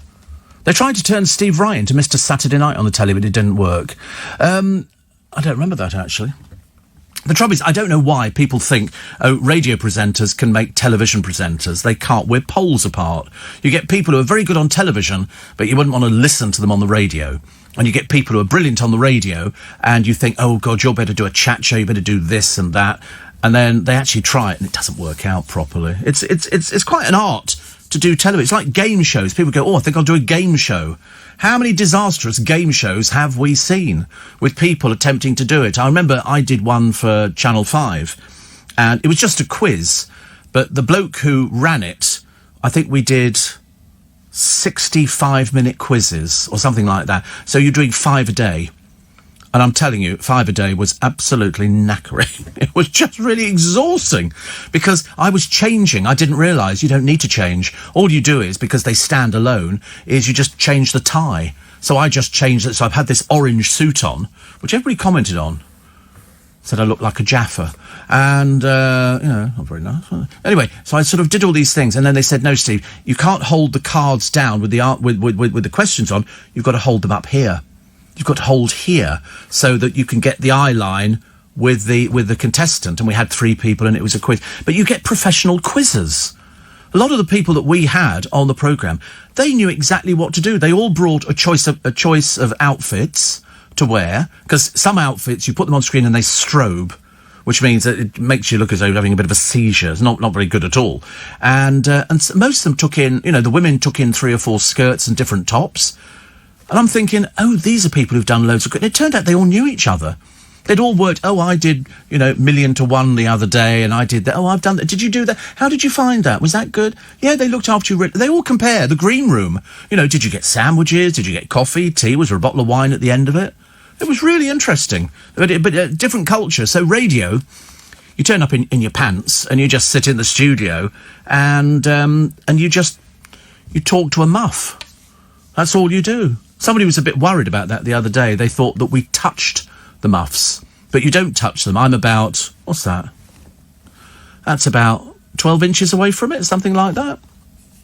So you never get... I think people thought that you got really, really close to Mike Muffs, and so they could sort of harbour diseases. Well, I've got loads of hand lotion, alcohol gel. Quite like... I'm not sure whether to rub it in my hands or drink it. Quite nice either way, isn't it? 525, but don't worry about the time. You don't need to go anywhere. There's no travel today. Helinka says, I was sorry to hear that your blue plaque had gone walkabout. Have you found it yet? No. We've searched high and low. I think the cleaners had a session and they cleared all this stuff off, and I think it went in a bin bag. That's because we've looked around the building and it's nowhere to be seen, which is always terrible. Peter says, Terry Wogan always said he was never at ease on telly. Fish out of water, he loved radio. Yeah, people like radio. Presenters like radio because it's not difficult. It's not difficult if you can do it. It's difficult if you can't do it and you're having to prove to people. See, I actually like working to an audience, but I've only got an audience of 2. I don't have anybody else. So, if I can't get their attention, I might as well give up and go home. But that's what we do. It's the modus operandi. If I was doing music radio, I'd feel cheating. I'd feel as I was cheating people because I'm thinking, why are we listening to music? You want to listen to me. Anyway, let's fade down that, and here's me again. I did try it. I did quite a few years in Vienna working on their music station over there, and I was the only one who would cut things really short, Here's the Bee Gees, you win again. Anyway, more of me. I love it. No, you never imagine you're talking to somebody. No, I'm talking to you. That's who I'm talking to. When I was doing music, I was talking to the engineer and the producer. There's always been somebody around. Always been somebody around. You can't you can't imagine your audience because it's so vast. It's like looking at a football stadium. Who do you say you don't? So you always do it to the one person or 2 people or combination. But in fact, even then, you don't think about it. You don't think, I'll aim this at the person here. All I'm looking for is a reaction. So whereas in most speech radio presenters, the reaction is not what I do. It's them reading out a script or going into an interview with somebody. So that's it. So it's a different sort of feedback that you get, whereas my feedback's fairly instant because people can write to me and people, sort of write and say we love the programme or we don't love the programme, whatever it happens to be. So I don't find it particularly difficult because all you're doing is coming on and talking. Somebody said to me, how do you know what to talk about? You go, well, if you have a dinner party at home or you go out with your mates, do you sit at the table going, no, I don't want to talk about it. So, how's the weather been? It's like having a dinner party. 10 people turn up, and you all sit there in stony-faced silence. Nobody says a word. Everybody's always got something to say. Always got something to say. I mean, I admittedly am funny most of the time. I can normally get a laugh out of people, and I'm very witty and very, very sort of, warm and loving and giving. And, not to everybody, but, do as many as I can, actually. And you just do it. But it's not difficult. It's easy. But for people who can't do it, it's horrendously difficult. Yep. No, never get fed up of talking. You're joking. Why would you get fed up of talking? I mean, I've heard of people who've been in the business and they've done 2 or 3 years and they go, oh, I can't do it anymore. In fact, we did have somebody who I got a job overnight on LBC. He was known from the television. He said, I'd love to have a go at radio. So I mentioned it to my boss at the time. This is going back a few years. And he said, well, we'd give him some overnights. And he went on, he did 2. And he came and he said, how do you do that? I said, well, you just talk. He said, I was exhausted. He said I had to keep writing things down of things that I could talk about. He said, I found it incredibly difficult. And I said, well, some people do. Some people do. They find it difficult. He found it impossible. He said, I could never do that. Never do it. Steve, you do live theatre. How's that different from television? Monday. I'd completely forgotten, actually, at the beginning of August that there was another bank holiday. But it never really affects me because the weather is so ghastly that you're not going to be going to the beach or anything like that. You might want to get out and go to... I mean, I'm assuming the museums are open and stuff like that. I mean, gradually we are turning into 24 hours a day, every single day of the year. You can go out shopping and go and buy stuff. It's only on Christmas Day that you can't. But actually, I found loads of shops were open on Christmas Day. And some of the fast food places as well, which is always very good. 31st of August it is today, so tomorrow is 1st. And what does that mean? The kids go back to school. So the parents have been buying school uniforms, getting the little darlings ready to go back to school, where it will be different. It will be different, and that's what we have to accept. We have to accept the change and accept that this is the way it's going to be for quite some time. So, and I'm sure that to be honest with you, and I've explained about the buses, that TfL have got special buses which will have school bus written on. Now, they've already told us, and I heard this on LBC the other day, that it's supposed to be for school children, but they won't stop adults getting on. Now, whether or not they're going to fill the bus up, I don't know. Because at the moment, it's 30 on a double-decker and 10 on a single or whatever. But I was on a bus the other day, and that was more people on there than I'd ever seen before. So the school buses tomorrow, they're going to put extra buses on, and you can decide. But again, you don't really want to get on a bus which is full of school children. You'll find it very noisy. And nobody will get up for you. They don't do anything like that at all. They've got no manners, some of them. Dreadful. But so that's from tomorrow, and I think it's between certain times. And as I say, you'll know about it because most of you are going back to work now. Not everybody's going back to work. There'll be no assemblies and things like that. Children will have to eat in their classrooms rather than the hall or dining room. Those who get school meals will also eat at their desks. Masks must be worn... This is for school children. Masks must be worn in corridors at secondary schools, not compulsory in primaries. Parents can't enter the school for assemblies or concerts. No school trips or outings. After school, extracurricular activity and sports are banned. Sport can take place in bubbles, but sports days are forbidden. Frequent cleaning of school buses, ventilation through open window and face covering. Staggered school start time because they're expected to wear their masks. They get it in other countries, and I see no reason why our little happy band of school children would not actually, want to wear a mask. I mean, the whole idea is you want to wear a mask. Why? Because I'd quite like to live. It's as simple as that, and watching all these buffoons in Trafalgar Square the other day with no masks and saying the whole thing was all a sham and it was all fake. And I kept thinking, do you know, if ever somebody said to me, how many thick people are there in the country? I said, well, the other day there was quite a number in Trafalgar Square. How stupid are they? As I said at the time, see you in hospital, because that's where you're going to end up. Also, because we had it's day 2 of the Notting Hill Carnival today. It's a reality carnival, although I didn't quite understand how it was working, because there seemed to be people dancing and the bands and the sound systems and everything else, but I think it's just you can do it online. But I saw it on television. They had a television programme, and they were sort of showing it. So I don't know how it actually works. So it's online. It's more relevant than ever. First time they've never done it online. Good Lord, never done it online before, have they? And 50 years. It's been a statement.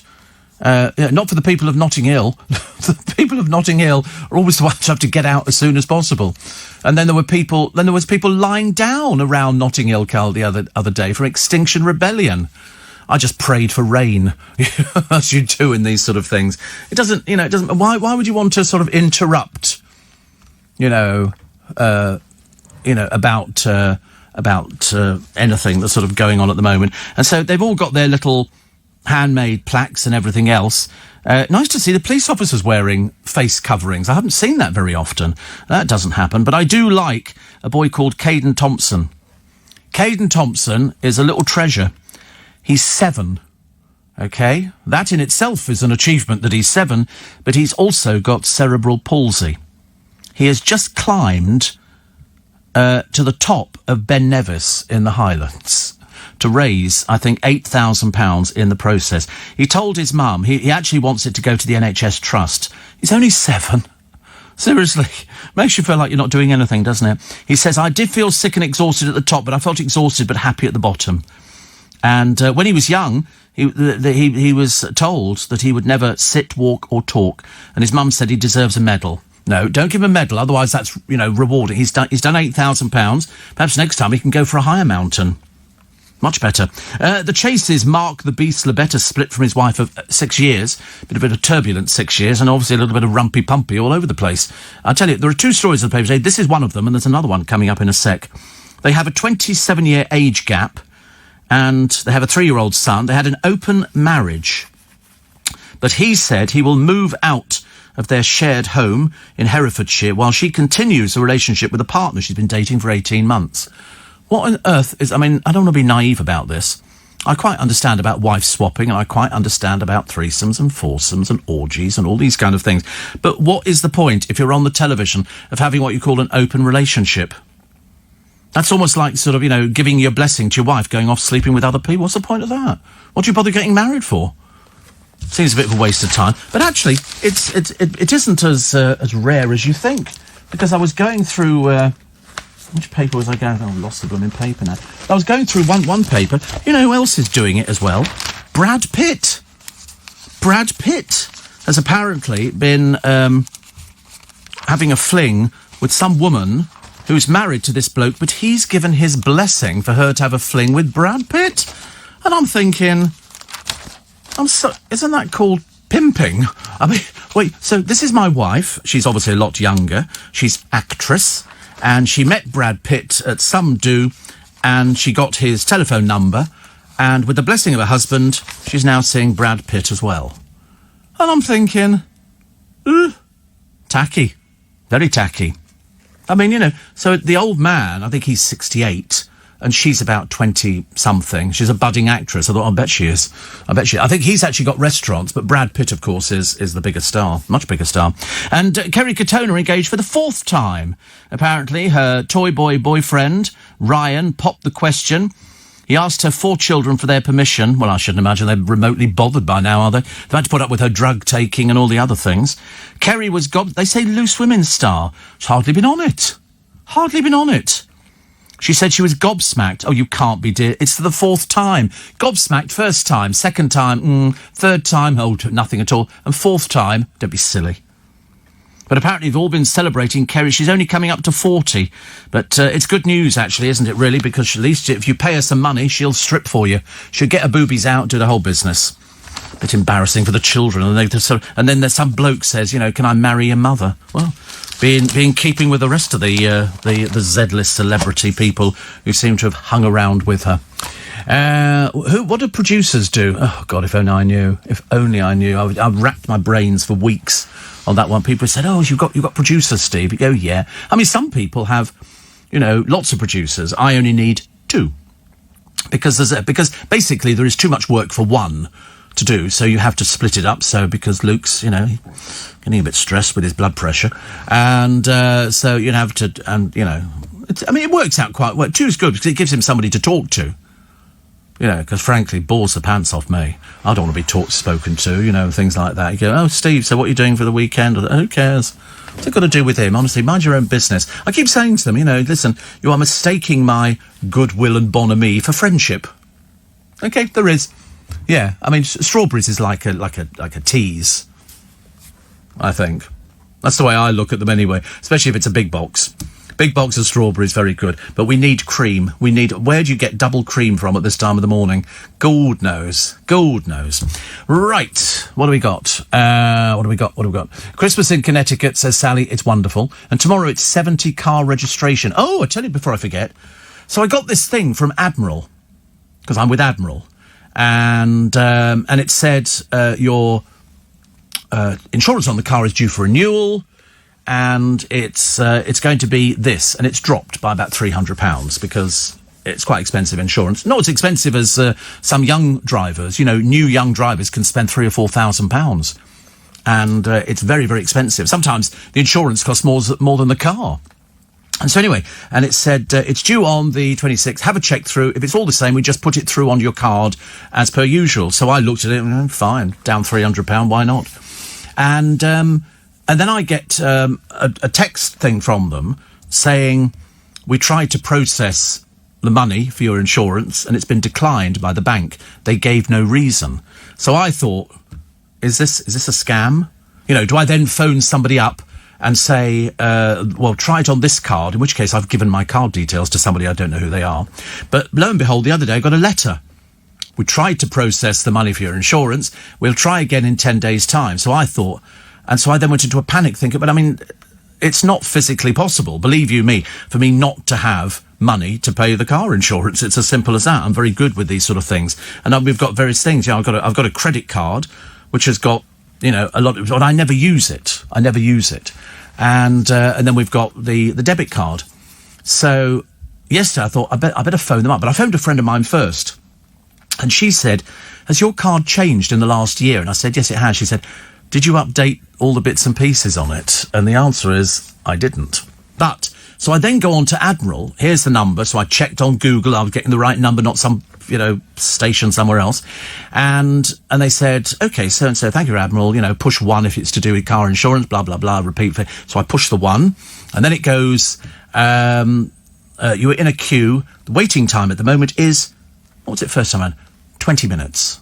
So I thought, OK, 20 minutes. They're obviously very busy Sunday morning. So I wait 20 minutes, and every so often a nice lady comes on and goes, thank you for holding. We value your call.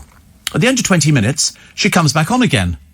I'm terribly sorry. Due to the high volume of calls that we are currently taking, we cannot take your call. Please try later. And she hangs up on me. So I then thought, I'll dial again. Go through the same rigmarole, car insurance, blah, blah, blah. You were in a queue. Estimated waiting time is 10 minutes. I thought, I can wait 10 minutes. I can do this. So I waited the 10 minutes. And then at the end, back she comes again. I'm sorry, we're experiencing a high volume of calls, unable to process your call. Please try again later. So by that time, I'm now losing my temper with Admiral. So, and they go, try online. Well, gosh, you try online. To try and find all the things. And so I go on there and I've forgotten my password because you have so many different passwords. And it said, we've now sent, you know, which email address do you use? So I then told them which email address because they already had it up on the screen. And so they said, you can now reset your password. And then you have to go, so you reset the password and back you go again. And then you sort of tick on it. And then I inputted all the card details again, including the little number on the back of the card, which most people forget. And I did that. And then they went, would you like us to put that through? So, yes. And it said, we've put it through. Your bank will now text you a number which you then input into this box to prove that you are who you say you are. I thought, why would I want to pay somebody else's insurance? But they hadn't twigged to that one. And so, sure enough, my phone buzzed, and there was a number from my bank. And so you put that in on the thing, and it went, you've completed the transaction.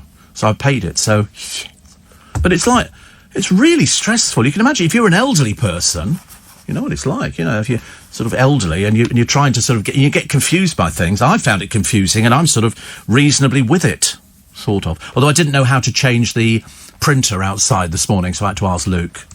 He says, "Oh, you do this, do that." Now I've remembered what it is. But so many different things. So bank holiday Monday, and the advice is, even though it's miserable, go out. Today is the last day of getting these half-price meals, but remember, not every food establishment is doing it. And so you need to check. When you book, you need to check with them and sort of say, are you offering that? Because a lot of them are not doing it. In fact, we discovered the other day, didn't we? There was a Kentucky Fried Chicken that some were doing it and some weren't, because they're a franchise. 84850. Steve, the young lad, climbs a mountain. The 7-year-old young man with cerebral palsy climbs a mountain to raise £8,000. And you mentioned the other day, footballer player Harry Maguire spent 18 grand on a bottle of bubbly. The world's gone mad, says Albert. Yeah, I agree with you. What was their bar bill for Mr. Maguire? £63,000. £63,000. I mean, I don't have any problem with what people want to spend their money on. But for God's sake, it's like the Beckhams. They have to tell you every time they do something. We're having a lake built. Oh, it could cost 2 million. We've got a special pizza oven. It costs 15. Oh, shut up. Nobody cares. They really don't care. So, how many have returned so far? The top firms getting staff back into the office. For example, office workers at Boots, 3,500. What in God's name do they do? Number returned about 1,166. Legal and General, office workers 6,700. Number returned 1,200. Aviva, office workers 17,000. How many are working from home? 900. Sorry, how many are working in the office? 900. The aim to double this in September. Deloitte, they've said 20,000 office workers, number returned 5,000. Additional offices expected to open from mid-September. So they want people to go back. As I say, my godson, he's been working from home for 6 months. He works for a big bank in the city, and he's on the fraud counter, as it were. Whereas before he was dealing with sort of customers, but he's on the fraud counter, and he loves it. And he could do it anywhere. He just plugs in his computer or whatever else, his tablet, and it just works brilliantly. Works brilliantly. So he's more than happy to stay there. Another one, which one here? This is Anglo-American, 800. Number returned, only those carrying out critical business activities. Severn Trent, they've got 6,000 office workers for Severn Trent. A spokesman said all staff now spending time in the office every week. When I spoke to Admiral, or not as the case may be, they said that a lot of their workers were working from home. And when I speak to the car company, who bring me in and take me back, most of those are working from home. So we'll wait and see what happens. What was the other one? Experion, they've got 3,483. Number returned, a handful. A spokesman said as schools reopen, we expect more people will want to return to the office. I think so too. It's always amazing, isn't it? Boots have got 3,500 office workers. What do they do? It isn't people in the shop, this is office workers. And, PwC. I don't know who they are, actually. PwC. It doesn't, it doesn't say, actually. Consultants. They've got 24,700 office workers across 21 offices. Number return, 8,000. It's increasing, they say, by 1,000 a week. They think for most office staff, returning by the end of September. Because we've actually got people who've been working from home, and I think starting tomorrow, I think, people are coming back into the office to get, people up to speed again. It'll be interesting, because I haven't seen some people for ages. Ages and ages. Do I miss anybody? Everybody. I miss them all desperately. I just want to hug them and, but you can't do that either, can you? 193 passengers and crew on board a flight from the Greek party island of Zante have been told to self-isolate after travellers tested positive for coronavirus. Fantastic. Fantastic. This is after 11 teenagers from Plymouth also contracted COVID-19 after a break on Zante. Well done, you all. Anybody flying out today to Zante? Maybe not. Maybe not. Steve, have you got a George Foreman? No. This is a grill that's on an incline. That's why they go, and the fat drips off. Yes, they've just made the legs at the back a little bit bigger. That's all it is. It doesn't do anything. It's exactly the same as every other grill. In fact, you might as well get your own grill, stick some little things under the back feet, and then you'll find all the fat will run off at exactly the same. Have you ever done a toasty? No. No, toasties, you buy a toasty maker, which are lovely. Have you ever had a toasty maker? There's do it in the frying pan. Yeah, because there's not really a lot you can put in them. It's ham and cheese and ham. Ham, cheese, coleslaw, half a hot dog, cheese and mustard. Or you can put little potatoes in. If you spice some potatoes up, you could do that. Spice some potatoes up with some Indian spices and then put them in and make your own, like, little samosas. Sounds quite nice, doesn't it? You can. It's almost potatoes that have gone cold. You know, if you've had any leftover new potatoes, mash them, put some nice spices in and things like that, and then put them into the middle of the things in the toasty maker, and it will do them like little samosas. How cool am I? I only know that because I went to a barbecue some years ago. Not barbecue, it was bonfire party, and they did exactly the same. They were delicious. You could eat loads of them because they come out. They're not too big. What's that about? That's sort of 3 or 4 inches, and they look really nice. It'd be very good for you. So just potatoes. In fact, if you go onto a website for Indian food, there might be things you can do with potatoes.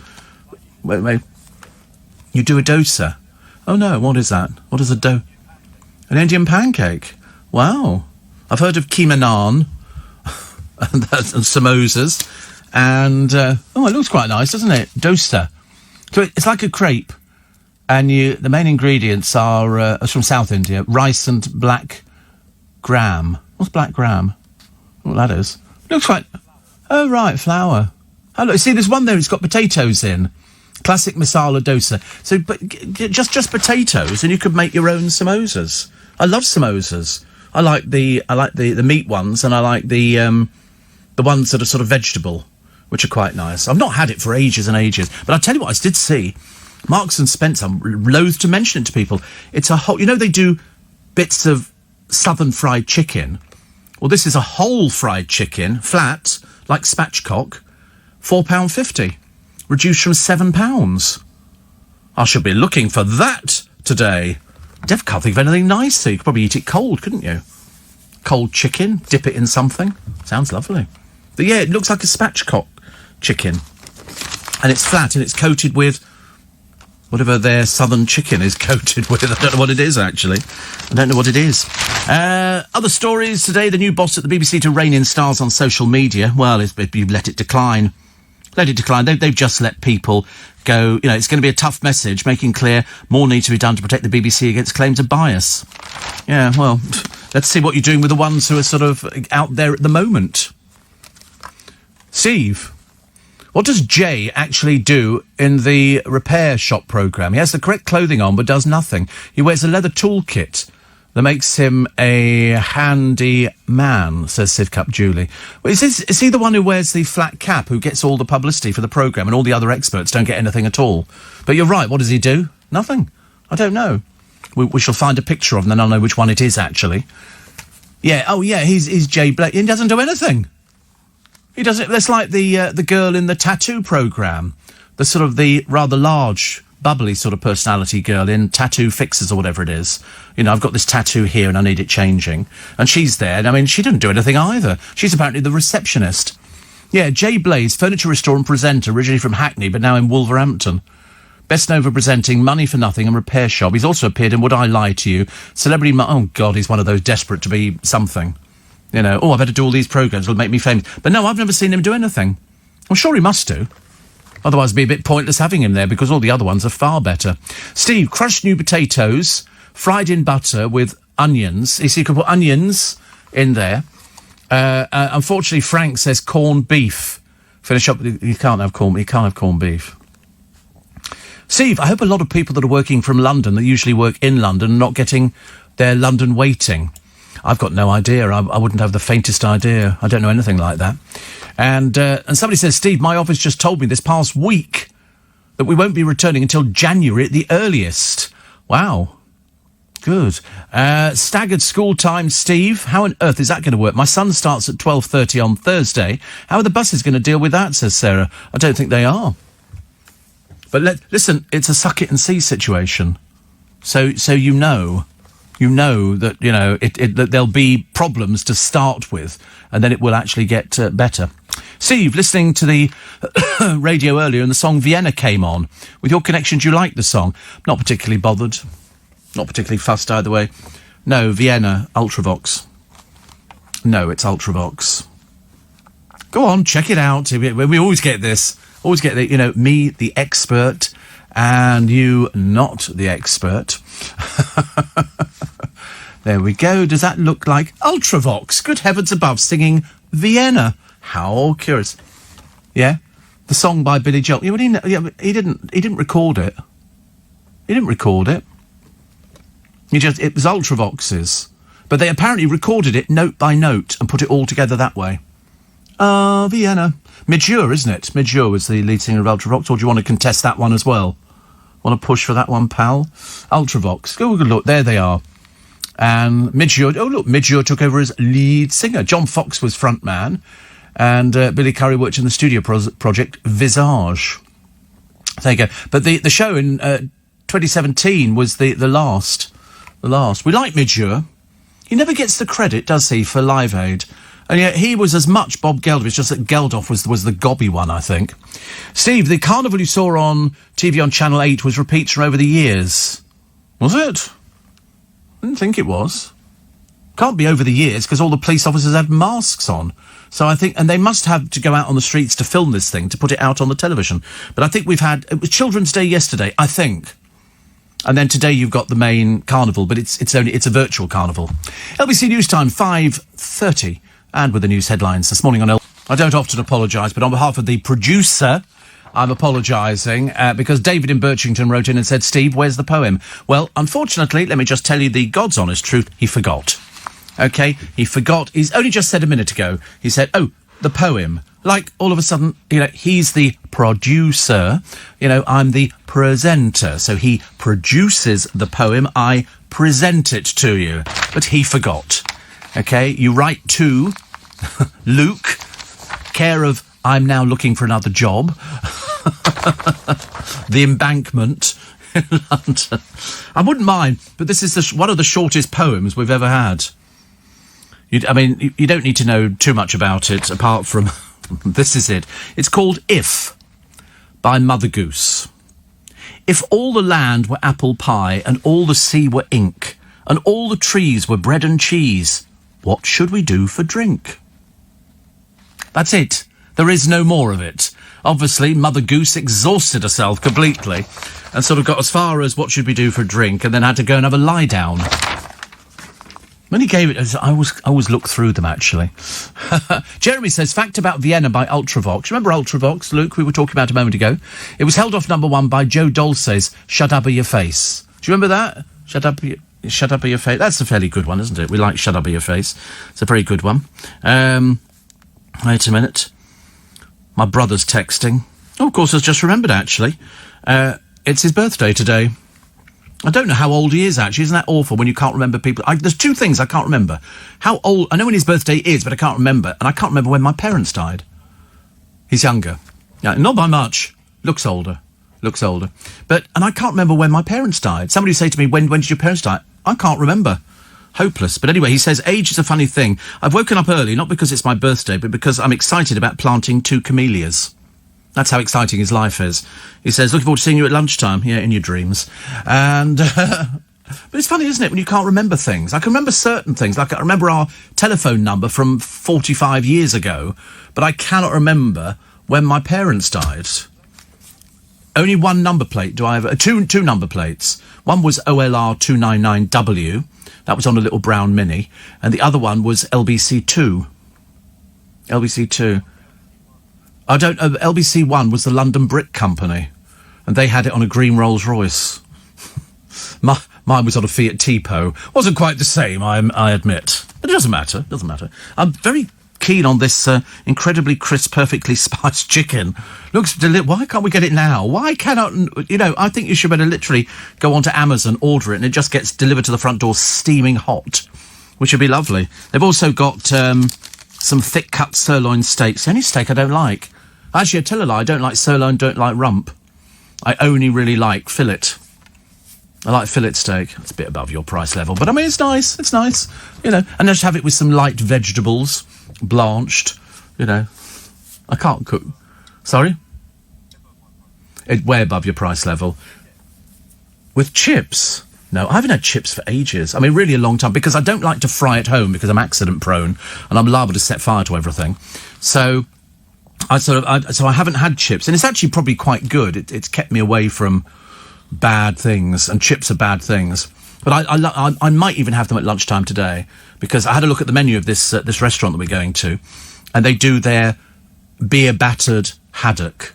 Now, haddock's the best one to have, as Phil Vickery will tell you, because it's got more flavour to it. You know, normal fish and chips, it could be anything. And so I always go for haddock, and it'll probably just come with chips and some tartar sauce. But I like Thousand Island dressing. I might actually... Do you know, I've heard of people before who take their own sauces to restaurants and sort of... Have you heard of that before? No, I've heard of loads of people. I might actually have to take my Thousand Island dress, slip it out of the pocket, put it... You see the waitress come back going, what the dickens is that? You go, I'm allergic to anything else. I'll then produce my insulin pens and my blood pressure machine just to see how it all goes. But no, I see no reason why you shouldn't take your own... But this chicken looks gorgeous. It really does. Now I've got to fight. You watch, it'll disappear. But what I should be able to do is actually get it before I go off for lunch. And I don't know what the weather is today. Hey Siri, what's the weather like today? It's currently clear and 9 degrees. Expect mostly cloudy skies starting in the morning. Today's high will be 18 degrees, and the low will be 9. 10% chance of rain. So, does that mean getting the car washed? Yes. Get the car washed. 10% chance of rain, that's okay. But then I can go to Marks & Spencer's, pick up the crispy chicken, and then rush it back in again. Be funny if it's all ready to eat, isn't it? Steve, why don't you write these dates in your diary? I don't have a diary. I just got given one, I know, the other day. That's the first time I've got one. So, but I'd have to check with my brother on the way things are. Steve, when you're knighted by the Queen, will the name of your show change to the Sir Steve Allen Show? And will the producers have to bow their head? Well, they do that now. I actually come in and Luke will go down like that. We're working on the other one. And, everybody stands up when I come in. If only. If only. And Christine not happy with the nursery rhymes. Oh, God, you're going to have a miserable bank holiday, aren't you? Go, blimey, honestly. Happiness rules in your house. Not. Oh, it's a bank holiday. Where shall I go? I think I'll just go to the garden gate and stare over it wistfully. Apparently, Jay Blades is presented as foreman on the repair shop. He also orders in requested stock. Yeah, but I think the whole thing, I think it's all the other people. The moment somebody starts trying to, rubbish it down your throats and sort of push one particular person, it's the time I go off it. Steve, I've just had mashed potato in between 2 pieces of bread for lunch. Oh. If you had a little sandwich maker, that would be nice. Definitely, I think... you could put mashed potato in as well, but I think little chunks of potato, almost like a potato salad in there, and then just put it in. But if you don't want the other stuff, just do the little cut potatoes. I don't like sweet potato, no. Do you do sweet potato? Well, I suppose you have to, being a vegan, there's so little choice. And so it's exciting. Yeah, you could. Do you have spices in the cupboard in the kitchen? Yeah, well, cumin, yeah, exactly. I mean, just do an experiment. You want something with a little bit of a bite to it, which would be quite nice. Some chilli flakes. Well, I'm not sure about chilli flakes, because the samosa's not going to be that big, is it? Unless you're going to make a big bowl of this stuff and then make loads of them. In which case, you could probably freeze them. Do you have a freezer? Yeah. Goodness sake, honestly, your life is complete. It's brilliant. Kirsty Allsop celebrates a birthday today, apart from my brother, so he celebrates with her. She's 49, so she, I suspect, is younger than he is. Martin Bell, the man in the white suit? In fact, that's what he became famous for, because otherwise he just becomes another war reporter. war correspondent. But he's 82 today. He says, I had been asked to appear on Strictly Come Dancing and I was interested, but in the end I turned it down on the grounds that I thought I'd only be remembered for making a colossal fool of myself. That would be true. That would be true. Also, Sir Bernard Lovell, the radio astronomer pioneer, developed a radio telescope at Jodrell Bank. This is one that's 250 feet across. It's absolutely enormous. And so renamed the Lovell Telescope in his honour in 1987. He turned down a job working under Sir Bernard to pursue music. Queen guitarist Brian May turned down a job working under Sir Bernard. He said, I'm not proud of it because I'm not sure it was the right thing to do. Oh, it was, definitely. 84850. Amanda says, all the online carnival activities recorded in different places over the last month. Nothing live here in Notting Hill, apart from people lying down in the road yesterday, I noticed, outside Notting Hill Station. Steve, my wife fries up cold new potatoes with bacon and butter. Well, he can't have bacon, he's vegan. He can't have that at all. He'd be better off with a creme brulee. And we found one on this restaurant's menu. And it's an apricot creme brulee. Ah, that sounds delightful, doesn't it? I might have that today. Might have an apricot creme. I bought some panna cottas the other day. I haven't eaten them yet. They're just sort of sitting there looking at me. And I'm sort of debating when to start it. They're only little. Why is panna cotta so small? And this is mango and something else. Have you ever had panna cotta? No. I bet there's quite a few things you haven't had. On the other hand, I bet there's quite a few things you have had. Which, of course, is the more interesting story. No, they're literally, they're like small. A small panna cotta, and they were £2. I bought 2. I thought, push the boat out. Anyway, so fries up cold new potatoes with bacon and butter to use up the potatoes from the night before with lots of HP sauce. Oh, I buy those, but I buy them already ready done. All you've got to do is fry it off. They're sliced. I think it's called either potato rosti or something else, and you just put it in a frying pan. It's got little bits of bacon in there, but to be honest with you, if it's a hot day, the bacon could have evaporated within about 5 seconds. Because it's literally the tiniest bit of bacon you've ever seen in your life. But it's still quite pleasant, and then I generally stick some little 1-inch sausages, cocktail sausages, over the top of it, and then, probably, if I had it, double cream. Not much. Don't want to go too mad on the double cream. I look after my figure, and because it's certainly not looking after me. And you could have that, and then you could have salad cream. I've had on hot potatoes before. There's so many different sauces you can get. You go into Waitrose, and they seem to have like a whole aisle of sauces, all sorts of different things, from British mustard, French mustard, American mustard. Don't get the American mustard. Be very careful. It's bright yellow, and if you get it on your clothes, it stains. And it's very easy. If you put it in a hot dog, that really, I mean, you bite into it and it shoots out the other end. Had that before. Oh, terrible. Well done to David Baker. David Baker sells ice cream. Why is he unusual? Why would an ice cream man be very, very good? And the answer is, because traditionally the vans announce their presence with green sleeves. He's fitted 3 of his vans. He's got 3, so he's obviously doing very well, with solar panels. The thing runs off solar power, and it keeps the air clean. His vans can operate for 4 days of 24-hour trading at music festivals in sunny weather before needing a power supply for 4 hours to recharge. Good, isn't it? That's really good. Clever old him. And he's got 3 ice cream vans. They always say if you have an ice cream van, you'll make a lot of money. A lot of money. A lot of people have had ice cream vans before, or fish and chip shops. Also very exciting, I think. What have we got? I'll tell you the only paper I don't have this morning. I don't have the Sun. I don't know why we don't have a Sun this morning. There's a Sun in the studio. The £10,000 fines as the ravers flout the law. Idiots. Nobody wearing a mask, apart from a couple I can see here. And more than a third of Britain, less than a third of Britons, are considering a European holiday in the next 12 months. I'm not. Why would you want a holiday? God, dear, what on earth do you do on holidays? I've never quite understood people going on holidays. You go on holiday when you're young because you want to meet people, you want to have a swim, and you want to eat some foreign food and have a few drinks and an ice cream, and a Mivvy and stuff like that. Then you get to a certain age, you think, what's the point of going on? It takes you all this time to pack. Then you've got to get to the airport. So that means, are you going to drive to the airport and then have the car, valeted while you're away? Or is it going to be sitting in a field somewhere in, Greenford or something like that? And then you get to the hotel and you go, oh, what are we doing here? And they go, oh, this is your holiday for the next week or two. Imagine if you hate it on the first night and you've got 2-week holiday booked in. Dreadful. A charity backed by Princess Diana yesterday told how it hopes her sons will take on her work. Well, if they do, they'll be doing it separately, I suspect. 40 says you talk about the producers, Luke, and the presenters like you, but forgot to mention the important writers. The important writers. Not getting that one at all. Am I missing something on that? The important writers. Oh, to write a show. Oh, right. Oh, because it's scripted. Oh, yeah. Well, I don't like to mention that. They're embarrassed anyway, but they get well paid. They get well paid for it. Sorry. Some of them get well paid for it. Some of them don't at all. Lyonnaise potatoes, cook new potatoes, chop into chunks and mix with fried onions, says Carol. See, that sounds quite good. You've definitely got to add some spices, though. Definitely. Steve, you missed the pun. Ice cream vans. You can make a lot of lolly.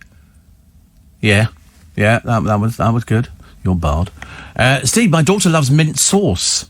And I always make sure I take some with us when we eat out, because she has it with everything. Oh, well, I'm not going to feel so bad, actually. I'm not going to feel so bad about taking a bottle of Thousand Island dressing. Dear. Steve, I was watching an old episode of Sunday Night at the London Palladium from 1966. There was a magician called Sylvan, and he did cards and doves and everything else. Mind-boggling. Yes, I have seen Sylvan on many an occasion. Not recently, quite clearly. But if you're doing something today, check it. There must be stuff, actually, that you can sort of go online and sort of say, what can we do today that doesn't cost very much money? And so that would be museums. They'd like you to pay to go in, but unfortunately, I think I've funded museums many times over, so I don't pay. I don't. You can donate, but I don't like that idea. They go, and what sort of £1? Well, we were looking for £6. No, I think not. No, I think not. All this stuff you've been given is gifted, so come on. All this food chat, had some chocolate, now feeling guilty. Wife's hidden the biscuits. Biscuit chocolate. Well, he was eating chocolate and strawberries.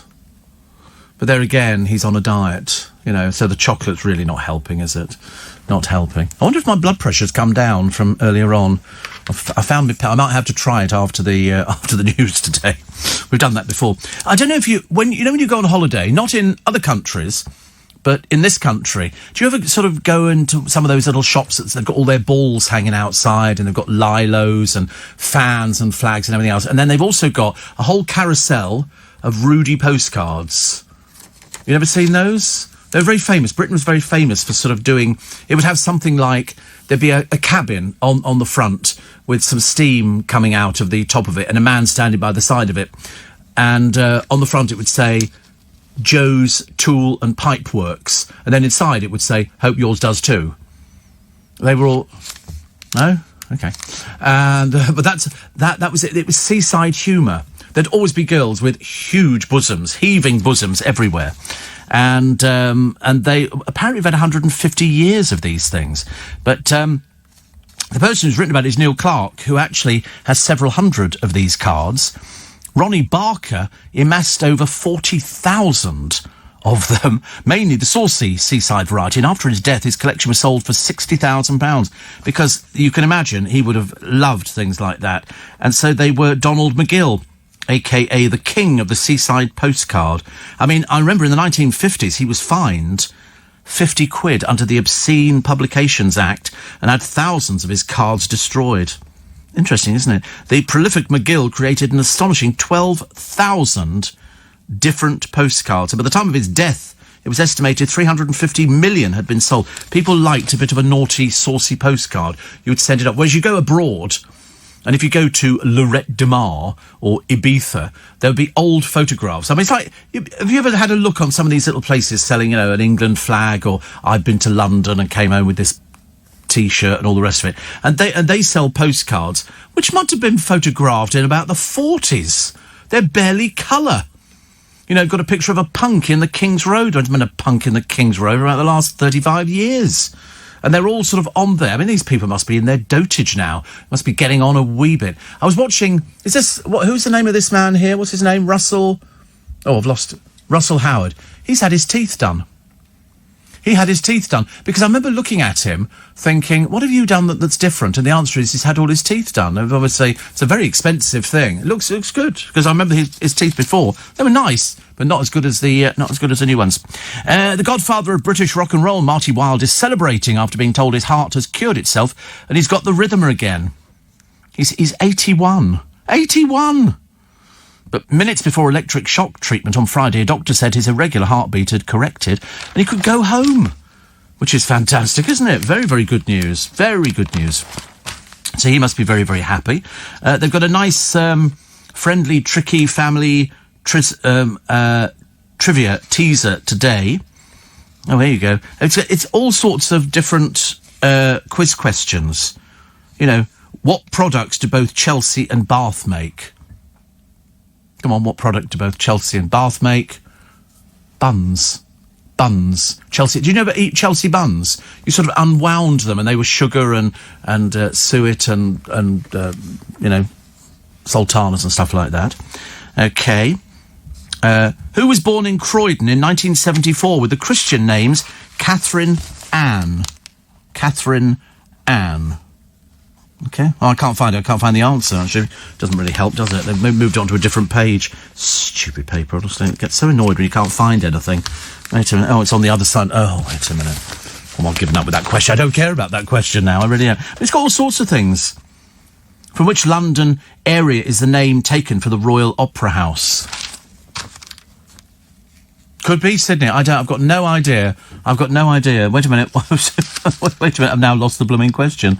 Who lived down? Oh, I can't find it, actually. Oh, here we go. Number 35 on your hymn sheet today. And number 35, the answer is Covent Garden. Useless, aren't you? Totally useless. Yeah, you weren't even close. What did you say? Sydney. You couldn't have been further away.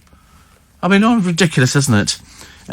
Oh, you go. You'll like this one. This is a nice, easy... Oh, no, I'll find something a bit easier. Who was the previous British tennis player before Andy Murray to win the Wimbledon men's singles? Okay. It was Fred Perry. It was Fred Perry. You know that one? Yeah, whatever. Oh, did he tell you the answer? So you're cheating anyway. Okay. What's the difference between the British Isles and the United Kingdom? Okay. The British Isles, United Kingdom. Yes, it's Scotland, Ireland and Wales, you're quite right. The former includes Ireland as well as the 4 countries of Northern Ireland. 4 counties of Northern Ireland. So there you go. It's good, isn't it, really? I like that. Let's find you one more. Oh, you'll know this one because I've talked about it on the programme loads of times. Wait a minute. Right. Where was Charles I executed?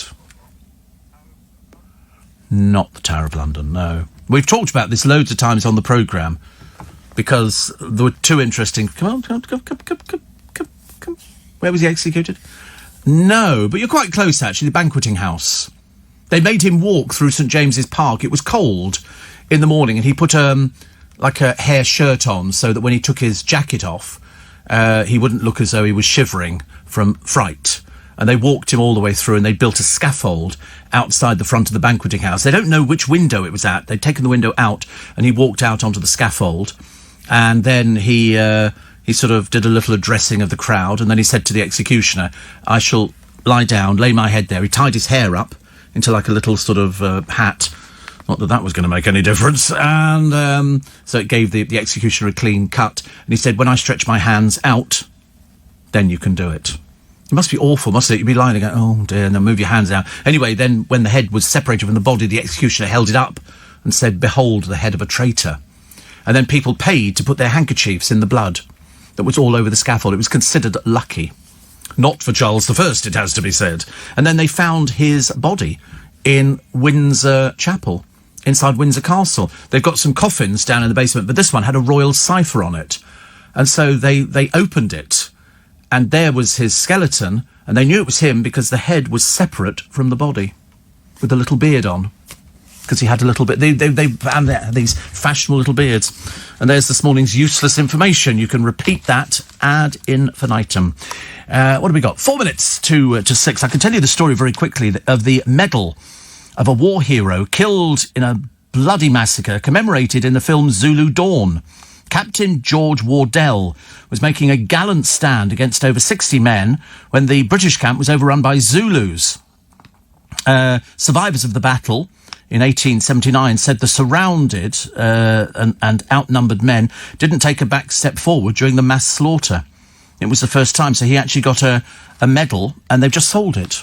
Because a lot of people whose family end up with these medals, what do you do with it? I think they should always give you two. One, a replica, so you can keep it, and then you can sell the original, because this one sold for £45,000. Because it's like buying Victoria Crosses, things like that. At the Military Museum in London, Imperial War Museum, they've got loads of them, a whole room. But also, Captain Wardell's medal sparked a bidding war. Wow. I mean, the pre-sale estimate was apparently $22,000. He was born in Toronto, later moved to England, and then he went on to the Cape of Good Hope. But families always sell them. I think you'll find a set of really good medals could go for like £100,000, £200,000. It's quite phenomenal. I haven't got any medals. I tell you, I've got a medal for running. You know, at school, they give you a little medal, and it's got it doesn't have your name on it, so you know they just buy them cheaply. And I've got a little cup as well. First place. Yeah, I've got some first place, some second place, and some no place at all. No, I was always quite good at athletics. I was very good at things like that. Don't know why, actually. Lots of lovely things that they're telling you, because, as Warren said earlier on this morning, we seem to be going into the autumnal weather. And then somebody said to me, "Don't worry, Steve, the sunshine's coming back." And I thought, I do hope not. I don't mind it being like this, because you can put a coat on and keep yourself, but in the heat, you can't take clothes off, can you? It's a bit more difficult. The One show's being extended, which is a bit embarrassing, really, because they've cut down EastEnders. EastEnders is now running 30 minutes shorter, so you've got more of the One show. I'd love to see their audience figures. I've got no idea what they would be. And also the Celebrity Bake Off invite for David Funny Voice Beckham, where they want David on there. Apparently this would be absolutely the crowning glory. It's been running for years, and they've never mentioned it before, because Dave apparently... I mean, can you imagine how the mighty have fallen? How the mighty have fallen. You know, Dave, super-duper footballer, wife with shop struggling, and Dave still waiting to start building his stadium, has to appear on Bake Off. That wouldn't be seen as a good gig at all, unless it was for charity. Terrible, really. Also, what was the other one? The drug dealer. They've got a drug dealer in the paper today, and he had a lot of cannabis. You don't have to get out of bed at all today. If you want to stay in bed all day and relax and recuperate, or just be lazy, today would be the day to do it, because the weather's not exactly brilliant. It's not exactly going to be a heat wave out there at all, which is a shame. So lots of pictures of Dave Beckham reportedly being lined up for a stint on Celebrity Bake Off. How embarrassing, really. How the mighty have fallen. I mean, surely even he knows who that programme's aimed at. But apparently Dave is said to have been experimenting with recipes during the lockdown. Just when he realises that it's a programme full of celebrities who might be marginally bigger than him, and the camera moves around, it's not just going to be about him, really. It's a bit like sort of reading all the rubbish about Katie Price, that the family are rallying round her to look after. She's 42. She's 42, self-inflicted, whereas her mother, who apparently is terminally ill, is having to look after her daughter. Should it not be something, round the other way? Make a lot of difference, wouldn't it? 4 minutes past 6. Oh, Anton Deck returning to Britain's Got Talent. Inspired face masks as COVID delayed the show.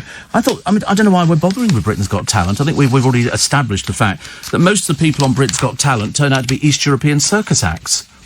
I think people think, you see somebody... there's an American unicyclist. Well, I'm telling you, that's a circus act. They've also got a troupe called The Coven, a sexy Doctor Who magic act, and a keyboard-playing Tyrannosaurus Rex. Well, most of the acts on there, whenever you see people and they're swinging on a tightrope or they're knife throwing, these are circus acts. All they've done is gone round Europe and gone, would you like to have a go at this sort of thing? I mean, how many people do you know on a sink estate in Newcastle practice a knife throw? Oh, maybe that's wrong. Practice climbing on a trapeze. Ridiculous. But here they are, playing golf again, because you've got to get a picture of them in there. And in fact, they've actually got quite a lot. It's either that or pictures with their dogs. But actually, luckily on this one, we didn't have the dog picture. It was much better. Paul McCartney enjoys an All My Loving moment in the holiday sun with his wife, Nancy Sheville. And he's 70... What is he now? 78. 78. I still think that brilliant thing is with him and James Corden, and they're singing songs, and then they go to the house, and then they go to the pub and everything else. Yeah, what's it called? Carpool karaoke. Yeah. It's really good, though, that one with Paul McCartney. In fact, I like all of them, actually. James Corden can hold a tune really well. Very, very well, bless his heart. Ollie Murs explains how doctors had 2 hours to save his leg. Oh, lovely. He said they had to open me up. It got nasty because he had suspected sepsis after knee surgery. Oh, my Lord. It's a shame. He's also bleached his hair. Apparently, isn't he doing some music festival? Are they doing a music festival which is... There's nobody good... It's called... it's down in Chelmsford. That's all I can... Highlands House. What do I get? V Festival. I knew I'd get there eventually. It takes a bit of a while. V Festival. Is that taking place this year? I seem to remember seeing Ollie Murs' name linked with something, and I remember thinking, oh, perhaps he's going down there, because you need people there. V Festival. It's a 3-part television special. Oh, right. Festival headliners, Dizzy Rascal, Ollie Murs and Anne-Marie. Oh, it was last week. Oh, right. Oh, sorry, we all missed it. That was a shame, actually. So, I think I might have seen a little bit of it. I think it'll be back next year. Well, we hope so. Did you ever visit, says Linda, the David Beckham Academy near the O2? No, I didn't, actually. Why would I? You know, have you been to the David Beckham Academy? No, nobody's been round here at all. Have you been, Linda? No, never been. Also, hope you're well. Please wish the original Spiker Julie and hubby in Morecambe very happy wedding anniversary.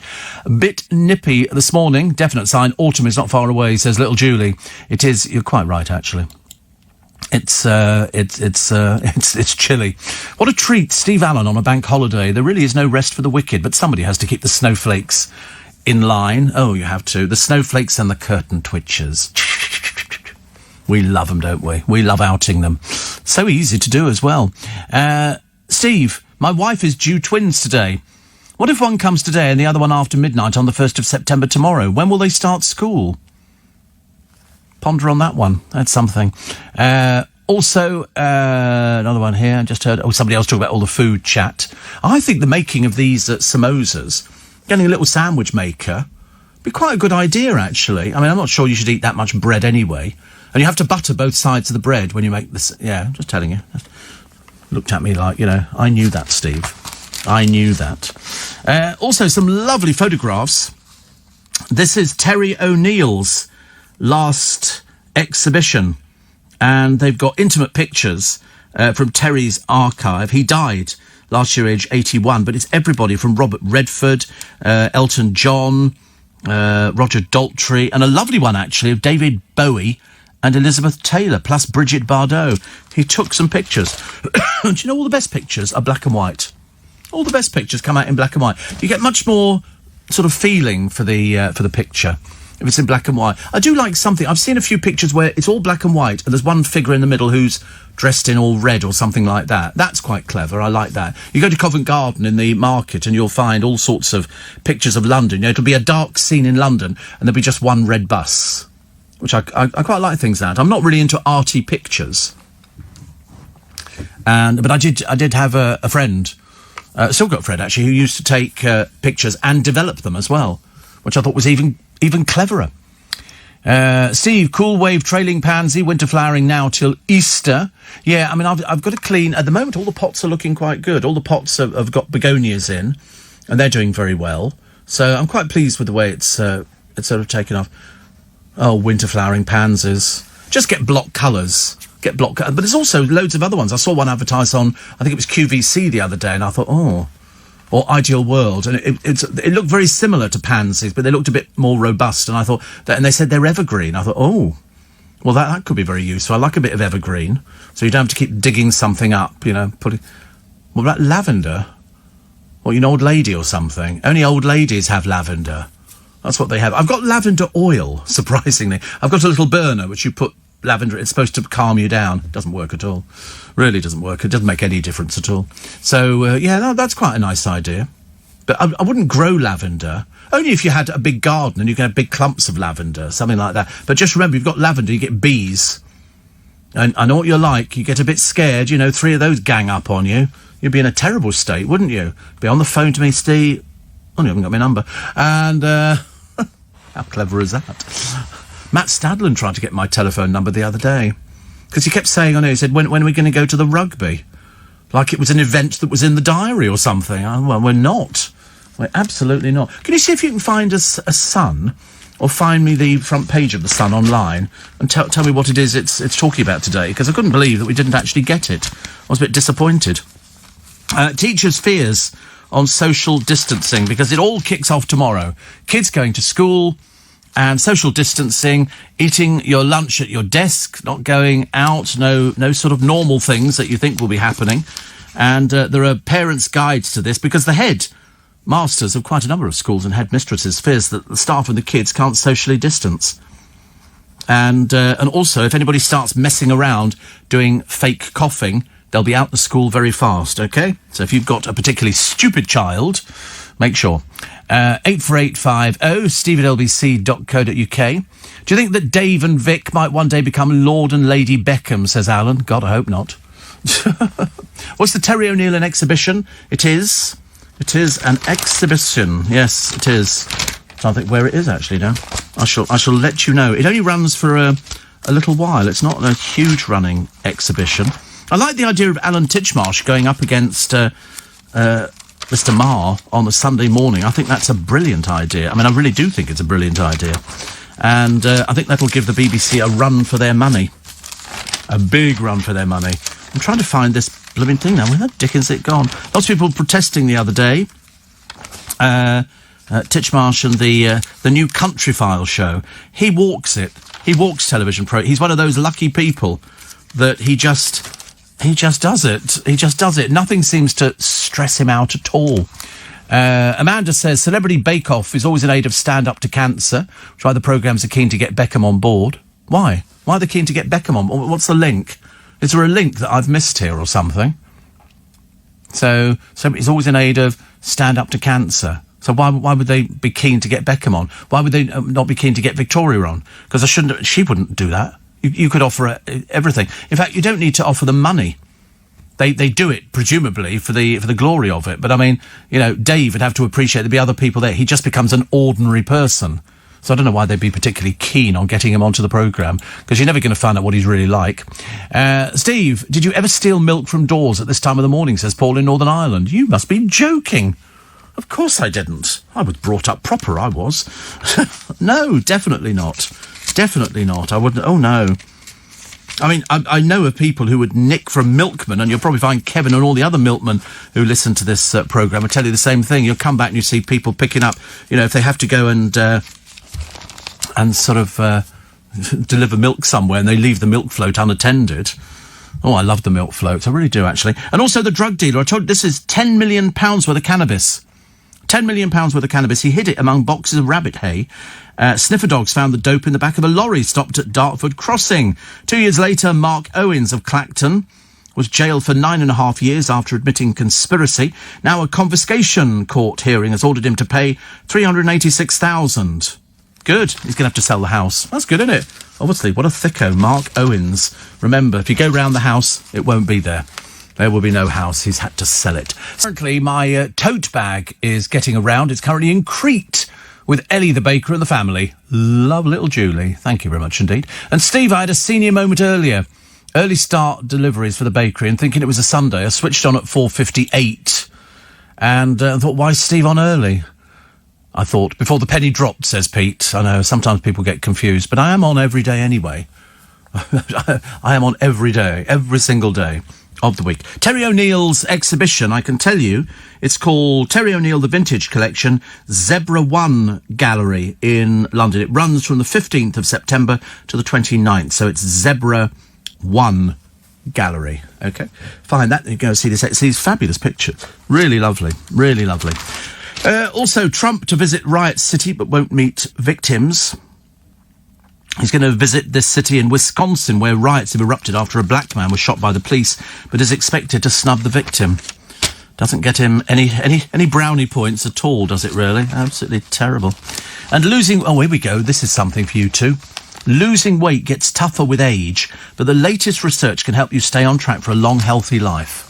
There you go. And it's got all sorts of things like, eating cabbage. Cabbage is very good for you. I don't like cabbage. Very boring. Very dull, isn't it? Yeah, it's dull. You can't do anything with cabbage to make it interesting for anybody at all, apart from just leaving it in the garden. Although I love cauliflower, but I love cauliflower cheese more. But then somebody said to me, you can't have cauliflower cheese, it's really fattening. Cheese is really fattening. But I mean, can't they make a thinning cheese? Don't you have a vegan cheese or something, Luke? You've got vegan cheese. What's it made of? Do you know what it's made? You've never checked the ingredients. Probably cheese. Ever? Everything soy. Oh, right, and stuff like that. What, sawdust or something, or dust or something? Sounds interesting, doesn't it? Yeah, as long as it's vegan. Oh, that's right, as long as it's vegan. But what would happen if you ate something that wasn't vegan, but they told you it was vegan? What would happen? Nothing would happen. Could you tell? Yeah, you wouldn't feel ill or something like. Oh, right, okay.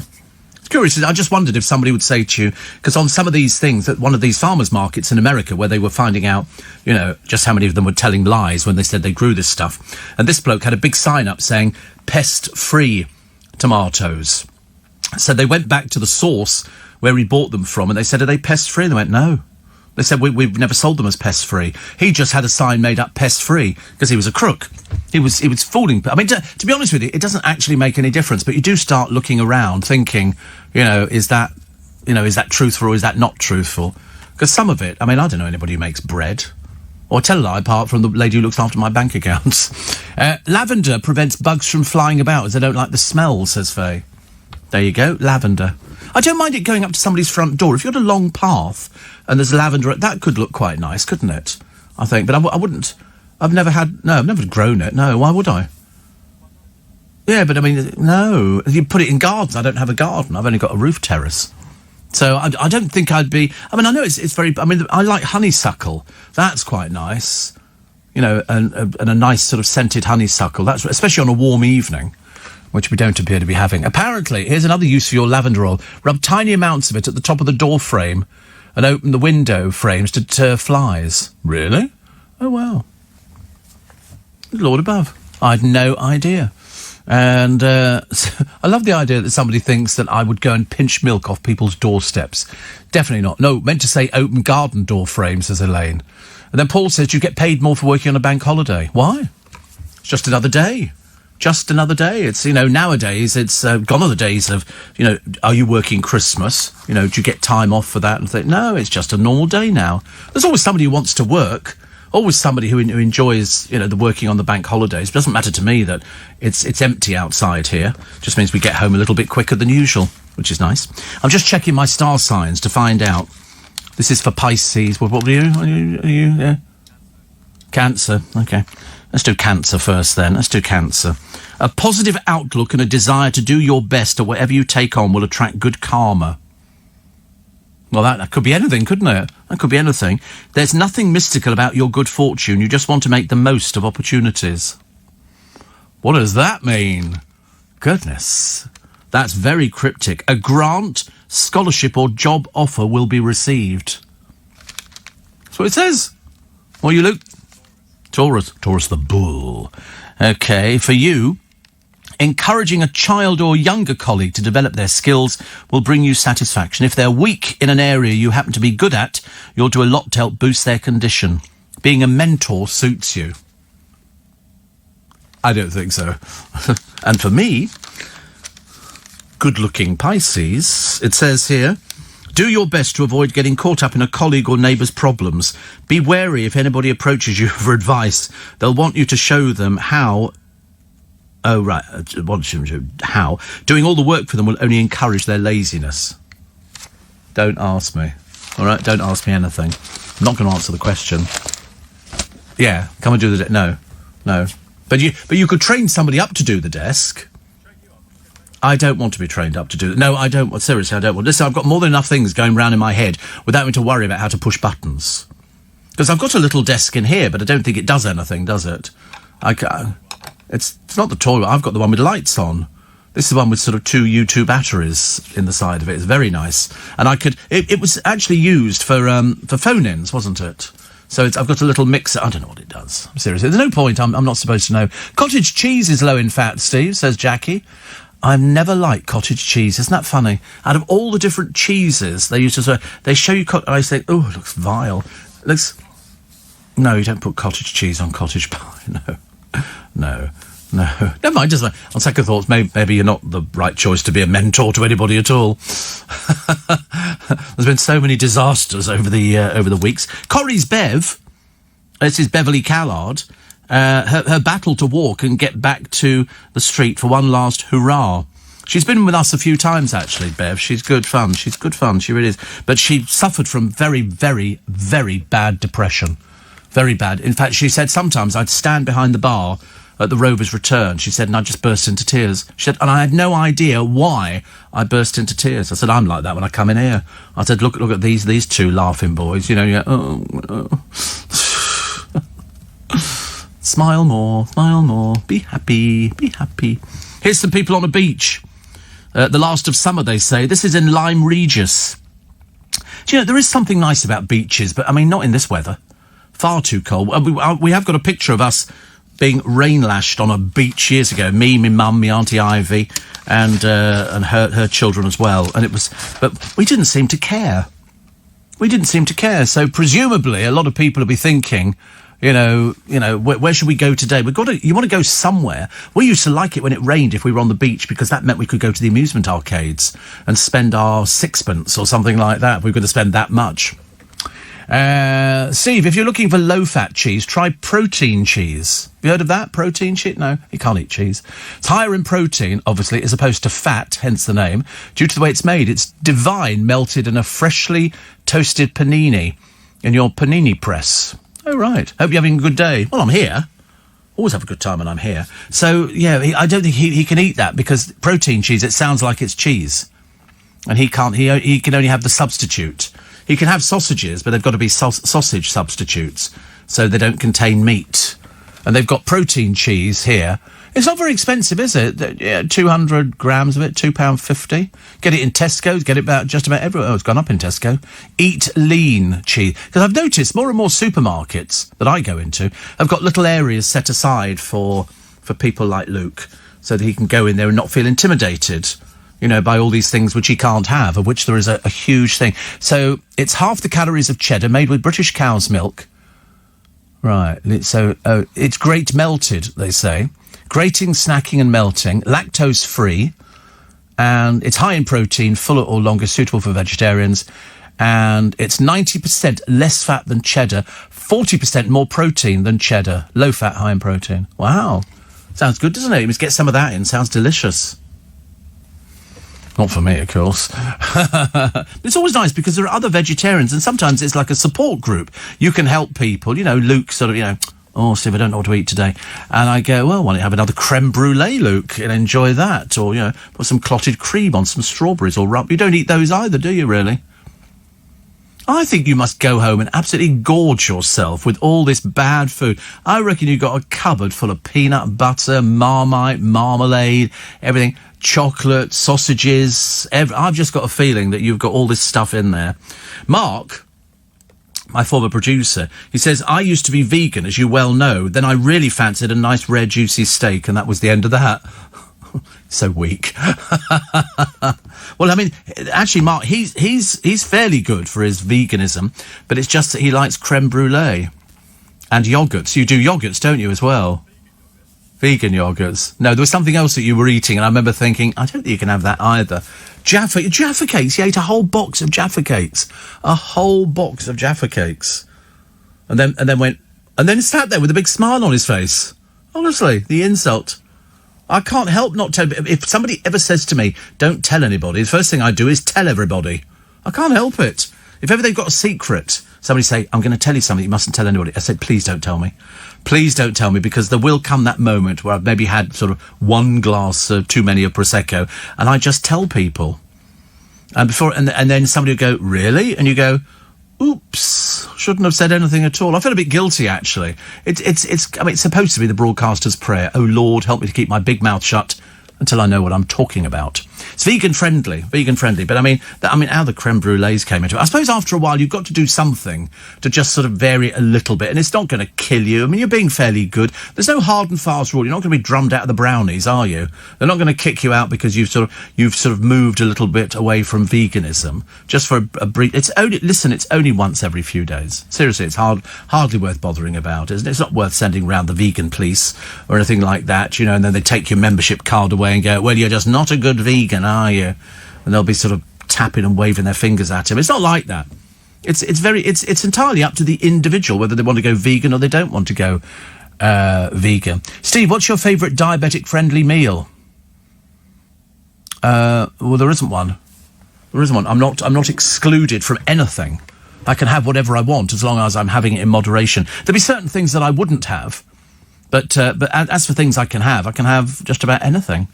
I don't think there's anything that sort of say, oh, you can't have that. I mean, I wouldn't eat. Yeah, see, I mean, it's the wouldn't have. So I don't eat cheese very often. I don't eat grated cheese anymore, especially after I discover what's in it. It's got all sorts of peculiar things in grated cheese. How it qualifies as cheese, I've got no idea. Very worrying. So I've stopped doing that. But no, it's mainly things that I can't eat, only because they make me sick. They make me ill. But apart from that, I'm generally good with most things. Steaks, pies, yum. Again, it's things I shouldn't eat. I shouldn't eat pies, but steak is lovely. And to say, chips would go down very well at this precise moment in time. Or that nice piece of chicken from M&S, which I'm determined to get today. Bank holiday Monday. It's quite nice, actually. For all the kids, they go, oh, fantastic. You know, bank holiday. Then you look at the weather and you think, maybe not. Maybe not. There's not really a lot you can do, and if it starts raining, but there's only 10% chance of rain, so it's not going to affect you too much. But the beach is out, and just remember, if you're thinking of, you know, going to the coast, which people will, there will be people going to the coast, you know, just for the sake of the fact you can walk along the prom, you know, and get blown to pieces, actually, which is okay. Still something to do, isn't it? You must do something on a bank holiday, unless, of course, you're working, in which case you're already sorted out, aren't you? So Donald Trump, as I say, is going to visit the city where that black man was shot in the back and left paralysed by a white police officer. But he's got no plans to visit the victim in hospital. Kind of sums it up, doesn't it, really? I think we're not at all surprised by that. Steve, my husband Niall's on his way to surgery this morning. Hope it goes well. Oh, that's good. What are you having done? On a bank holiday? Fun thing, I don't know why I thought that surgeons didn't operate Bank Holiday Monday. I thought they'd be having a bit of time off. Goodness sake, they work hard enough as it is. And the protesters stopping traffic on the route of the Notting Hill Carnival yesterday, while the event itself was held virtually. There weren't very many of them, it was a little handful.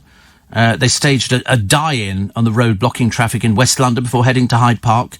They chanted, "Whose streets? Our streets. This is what democracy looks like." OK, it's all very nice. I love the way they go, it's our streets, and you go, yeah, fine. OK, will you actually pay for the upkeep of them? They won't, of course. Demonstrators said the aim was to highlight inequalities since the death of George Floyd. One sign read, "Black Lives Matter, more than white comfort." Organisers said we're incorporating the carnival spirit, which is to celebrate emancipation from slavery, also to express what freedom means to us. Scotland Yard said it deployed up to 3,000 police officers. Blimey.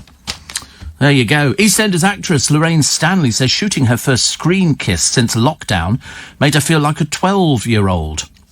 She's in the character is in a love triangle with Mitch Baker and Billy Mitchell. She said it's really bizarre. So they have to shoot their love scenes through a plastic screen. But you don't see the plastic screen there. Well, they sort of... she said it was weird. She said it's like snogging the screen. I mean, I'm not sure how that works either. I mean, does it not look like it's a piece of perspex there? Because surely when they... I mean, unless they've actually managed to film it. She says, so it was opening your eyes, looking at the person through a screen, wiggling your head, it was something else. So I don't understand how... So there's a screen, so you're sort of going in for the... But surely the camera's going to see it's a screen, aren't they? How do you lock lips? I don't know. Lock lips. Dreadful expression. How do you lock... Well, they don't. They have to sort of pretend it. She says the director was saying, can you move your head a little bit? I felt like I was 12 years old. Then he was like, can you open your eyes? So they must know what they're doing. Mustn't they? No? Oh, well. Prince Harry, oh, God, honestly. You thought that, actually, the moment they went over to America, they'd be quiet. God, you can't shut them up, can you? This will be the book that they approve of. He says his new life in America is fantastic. Well, you haven't done a stroke of work, have you, since you've been there?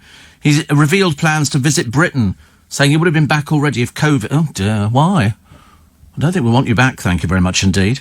He made his comments on a video call with players, coaches and volunteers from the Rugby Football League. Oh, God, so he's going to back between two countries. He says, I'm loving the life over here. It's fantastic. Well, he's hardly going to say, I hate it, I've got no friends, nobody to talk to.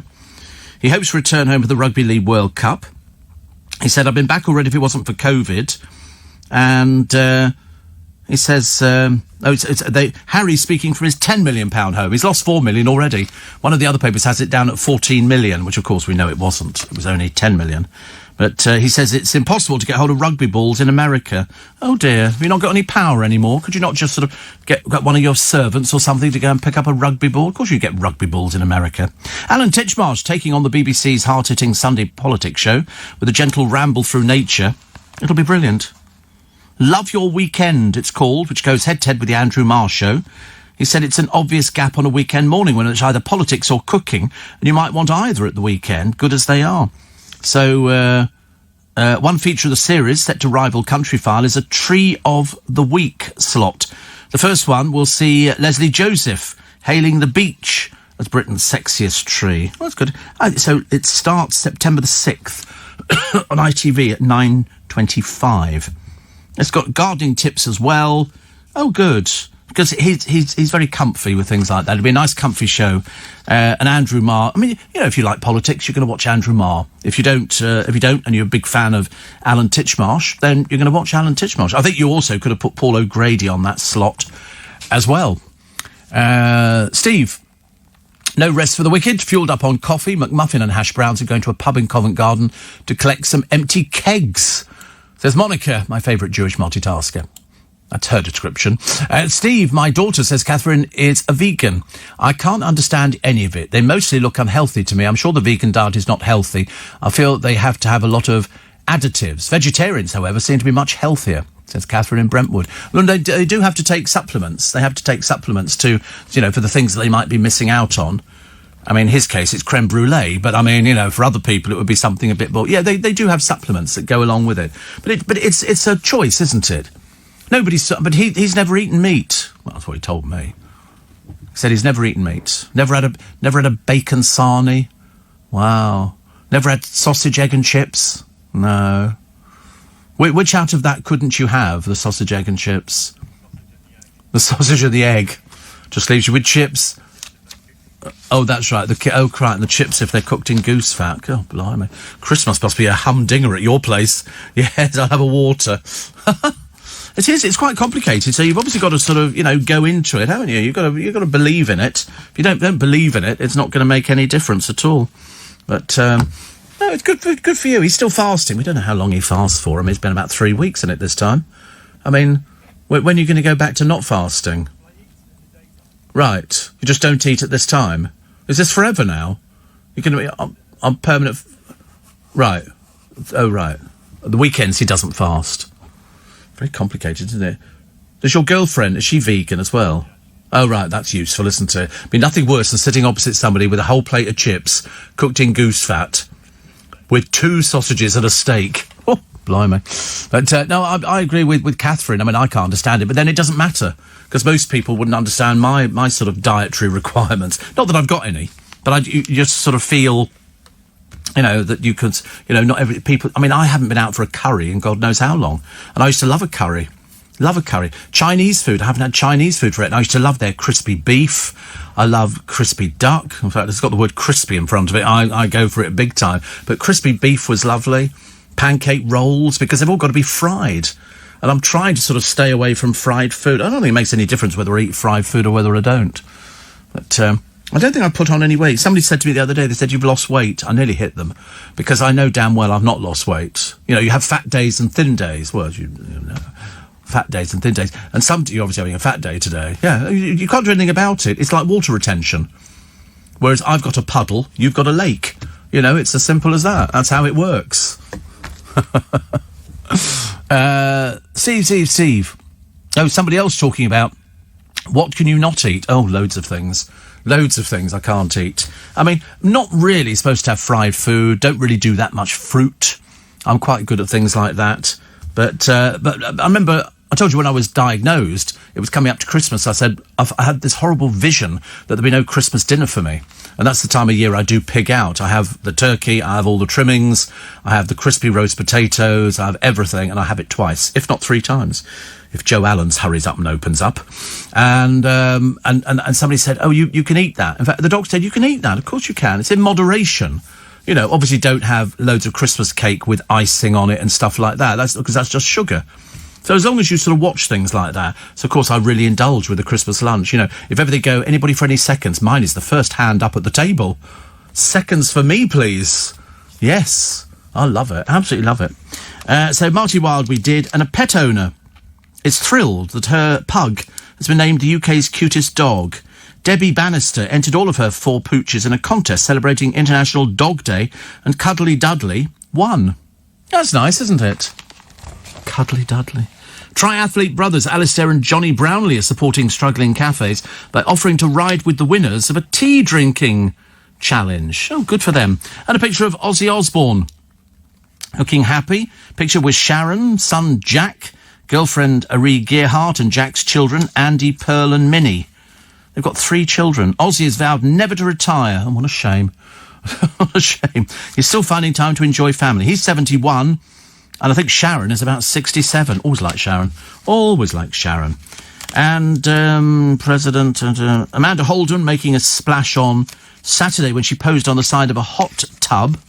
I think actually Ashley Banjo is standing in on the live shows for Britain's Got Talent for Simon Cowell, because, as you know, Simon had that little accident, so I have to be very careful there. And here, it's probably the question you never cared about, but that doesn't stop researchers scouring the country to find an answer. It's another week and another slightly bizarre study. This time, what does your breakfast say about you? Apparently, according to a poll for cereal, people who like cereal are dependable. Marmite on toast, well read. A banana, stressed. Peanut butter on toast, you're a very passionate lover. So that's well, I like peanut butter on toast. Big fan of peanut butter. But what if you prefer a full English and 3 chocolate hot knobs? The survey doesn't say, but I can probably guess it's something about a gym. My friend, she used to love every day to have cheese and biscuits. Every time she ate, she would adore cheese and biscuits, and she ballooned so much, and it was purely down to the cheese and biscuits, but it sounded delicious. But every day, so she's sort of cut back on things like that. It's good though, isn't it? I could eat cheese and biscuits now. I might go home and I think I'll go home and have sausages, because I've got those little cocktail sausages. Steve, who's the best celebrity you've met? Oh, all of them. All of them. Because I only get to meet people I like. So they're all favourites, which is quite nice. And mine is Quentin Tarantino. This is Francis. Once upon a time, met near in North London. He said to me, "Hi, Francie." I was starstruck. Good Lord. How would he know you? You have your badge on or something, you know, "My name is." Cabbage will surprise you. I'm not even a big fan of vegetable dishes, but if the right person makes you a cabbage curry, you'll change your mind. Cabbage curry? God, that sounds ghastly. They were doing a thing the other day. It's one of these food programmes on the telly, and he was taking cabbage leaves and wrapping them around meat and then baking them in the oven. And it looked quite nice, actually. It's this restaurant where they seem to do, like, loads of things that you just want to eat. Like, just all of it. It was all just lovely. And this thing, though, I've never heard of it. I've had crispy lamb in lettuce leaves. Have you ever had that? Where you sort of get the crispy lamb, you put it in the lettuce leaves, you put some hoisin sauce over the top, and just shove it, or you wouldn't, it's crispy lamb, is it? Another avenue of pleasure denied you, I'm afraid, Luke. But it doesn't matter, because I'm going to take a break now, just for you. Heavy company, so what are you going to do today? Being the bank holiday Monday, what can you do? I mean, luckily it's not going to be boiling hot. It looks a bit overcast in London, a bit mizzy, as they say, slightly clouding over.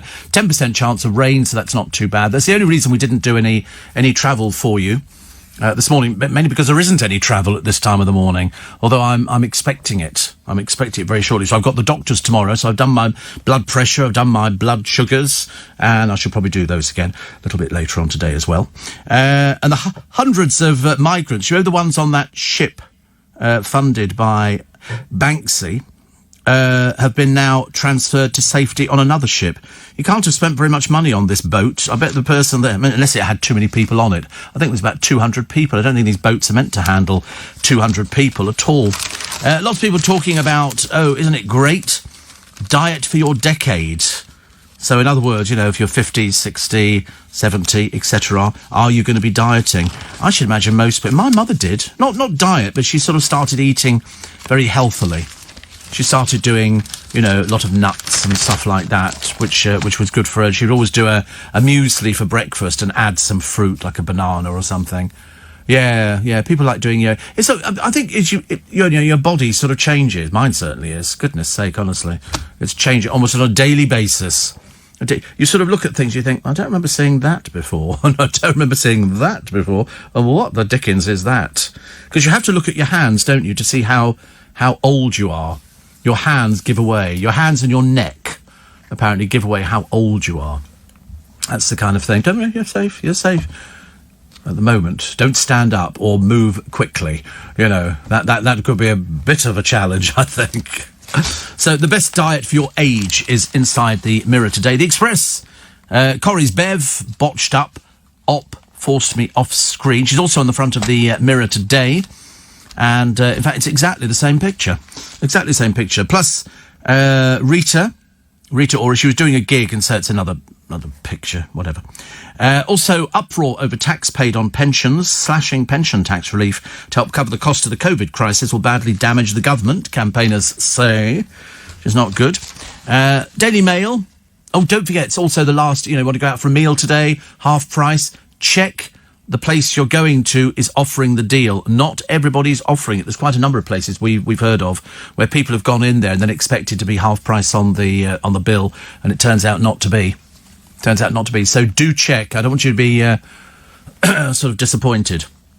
So they've actually got 2-for-1 meals out every day of the week in the Mail as a taste card thing. Plus the plastic bag levy to double to 10p. That's not going to make any difference. 10p's nothing. Even if you're poor, 10p's nothing. They're going to go, 10p, and every shop must charge. Well, every shop does charge. I've never been in a shop yet that doesn't charge for a bag, but all the ones I've had are 15p.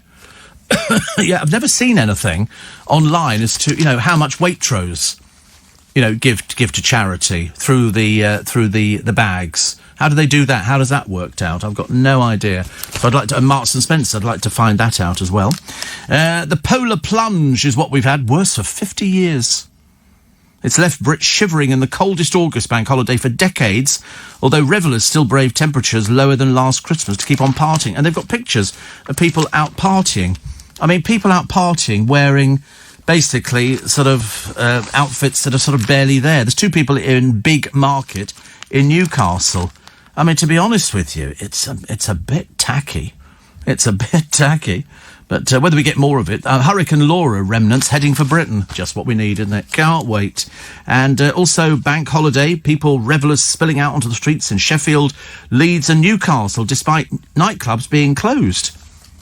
I mean, it is alcohol that sort of fuels these people. Nobody wearing masks, You feel like saying you've only got yourselves to blame, OK? But it's so serious that you can't say that to them because they wouldn't understand it.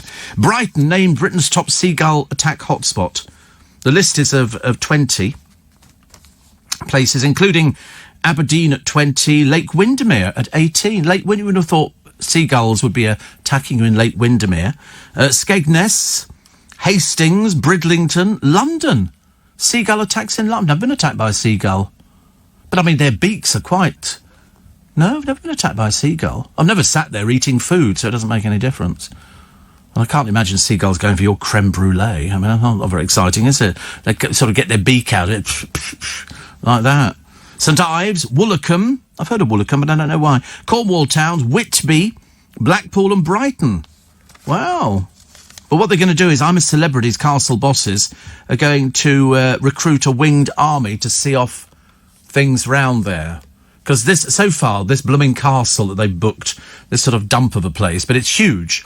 And the bloke didn't know who it was. When they phoned up and said, hi, it's, I'm a celebrity, get me out of here. And we're looking for filming, maybe in your castle. And he thought it was a joke. He'd also never even seen the programme. So he's obviously got his head in a bucket or something. He's obviously a complete idiot. And so they then go, no, we're really serious, really want to book your castle. And it was then that all the rubbish came out about you can hear horses in certain parts of the castle, like that. Which could be a bad car starting up. Also, there's a woman who walks through walls of it. It's all lies. Absolute lies. These people tell lies. No such thing. Well, the latest thing is that they've got these pigeons and everything else who are sort of attacking people there. I mean, the whole thing is just a giant pile of rubbish. It really is. And the programme's not that exciting. There is no Versace hotel next to this castle, so the celebrities who get kicked out will have to go to an Airbnb or something like that, or a sort of a travel lodge or something cheap. And then we just wait. But so far the only celebrities they appear to have, one is Bev Callard, I think. I don't know if it's confirmed. They're not allowed to say.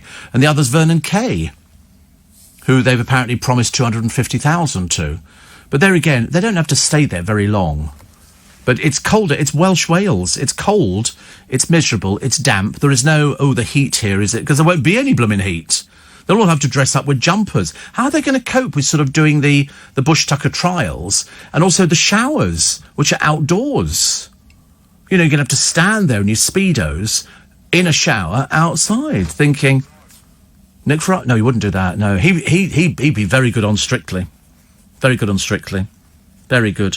I think he's quite light on his feet. I think he'd actually surprise people. I think he'd be like, whereas you, clodhopping, you'd be terrible. Absolutely awful. Oh, Abu Hamza is suing the US authorities after losing his front teeth. He's also complaining he's been given kosher food. Oh, diddums. Grow up and get over yourself. He's a former imam. He's got no forearms and is blind in one eye. Not looking promising, is it? But he's in prison for as long as they can keep him there, I should imagine. Telegraph, party's over. Police issue the first £10,000 rave fines. Can't wait to see this one. Sorry, you'll be put on a rave in a forest with a lot of very stupid people of limited intelligence. Yep, here's your £10,000 fine. You will pay for it. You will pay for it. Front page of the Times... £70 fines aimed to curb pavement parking. I don't see many people parking on the pavement now. They're a bit higher than they used to be, so I don't bother with that kind of thing. And the tax rate plan to pay COVID costs sparking a backlash. This is the front page of the Eye. And Banksy's migrant rescue ship, which looks like it needed rescuing itself. Have you ever had the problem with the sat-nav where... I was going to a place in Hook the other day. It's an old mill, and it was my brother's birthday, and so the wife had booked a table there, just for three of us, just for nice little threes. See, I thought it was a surprise, but apparently it wasn't, because he mentioned it yesterday. And so we go down there, apart from the fact that nobody was wearing masks walking into this place. Nobody. I was the only one. And I thought, perhaps when you come out of London, perhaps people don't bother with masks anymore. But anyway, all of that to one side... I come off at Hook in the car. It says, Hook, take the next left. So I go down there, and then I embark on what seemed like a good 35, 40 minutes of going down little country lanes that were so narrow that two cars trying to sort of pass side by side, it was impossible. You had to find they've got little indentations. Milk. How quickly we forget. It was only 2 minutes ago I asked. Check this elbow. Thank you. And so then it goes, in a mile and a half, turn left into... And I'm thinking, I seem to be getting further and further into nowhere. And I thought this place is going to be fairly straightforward to find. Well, I must have done about 15, 20 miles down these little tiny country roads, through these little tiny villages and everything. And then I thought what I should have done is kept on the motorway and come off at Basingstoke, which would have been a lot easier to find the place. But we had the meal, and it was £87 for three of us. Okay, £87 for three.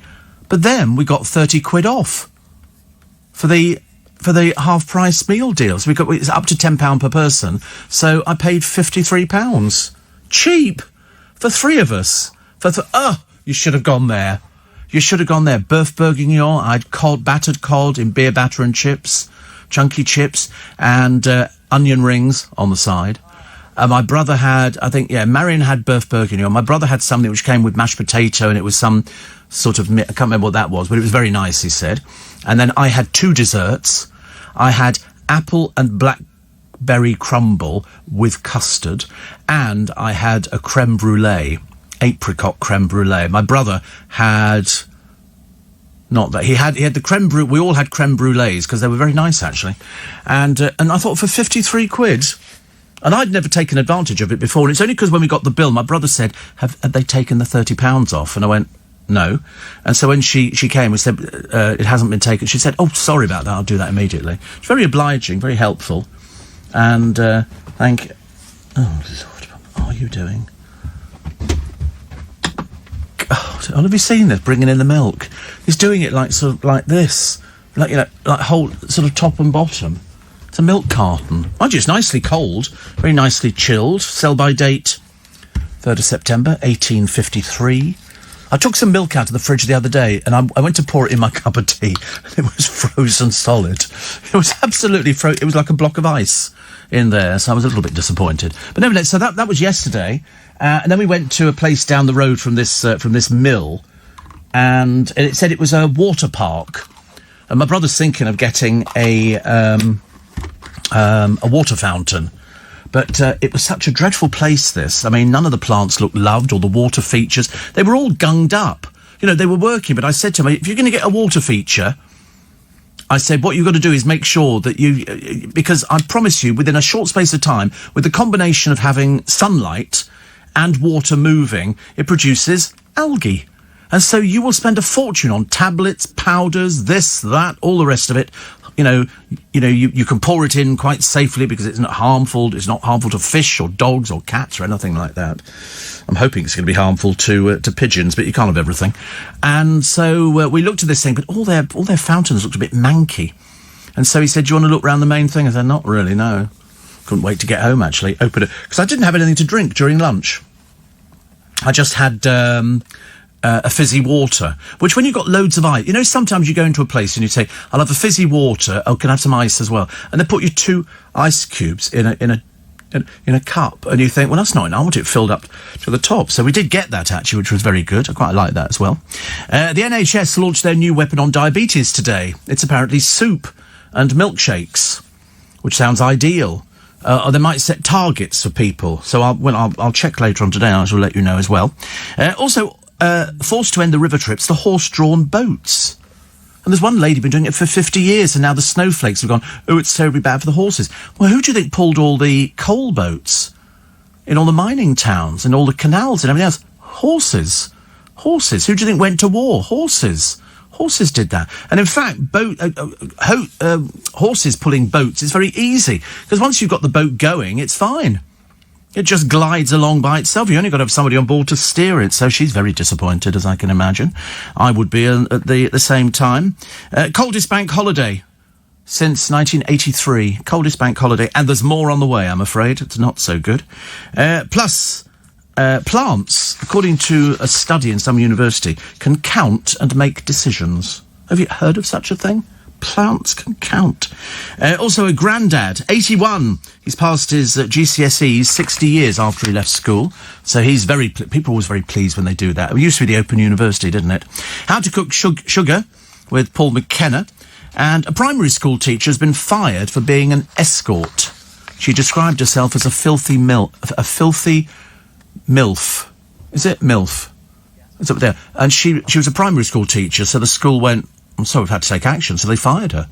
You can't have somebody there who's advertising on the internet. Mind you, we never got anything like that at my school. They were all too boring. I don't think they could have ever worked as escorts if they tried. Max George has signed for Strictly. I know, I thought the same. Who? Who's Max George? And also, the no-pain lobster is a myth. Tesco's have been accused of selling a sexualised doll. And once the preserve of the rich and the very famous... No, more and more Brits are now taking private jets on their holiday. You know, and then you look at the people who've been pictured in the paper, you think, oh dear, honestly, how embarrassing.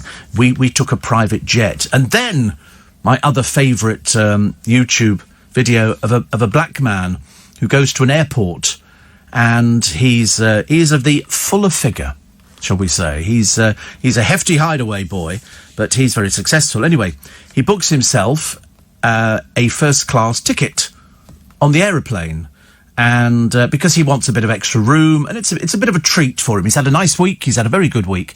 And he's standing in the queue for the priority boarding, as they call it, in certain airports around the world. And this woman, it says, excuse me, can you move?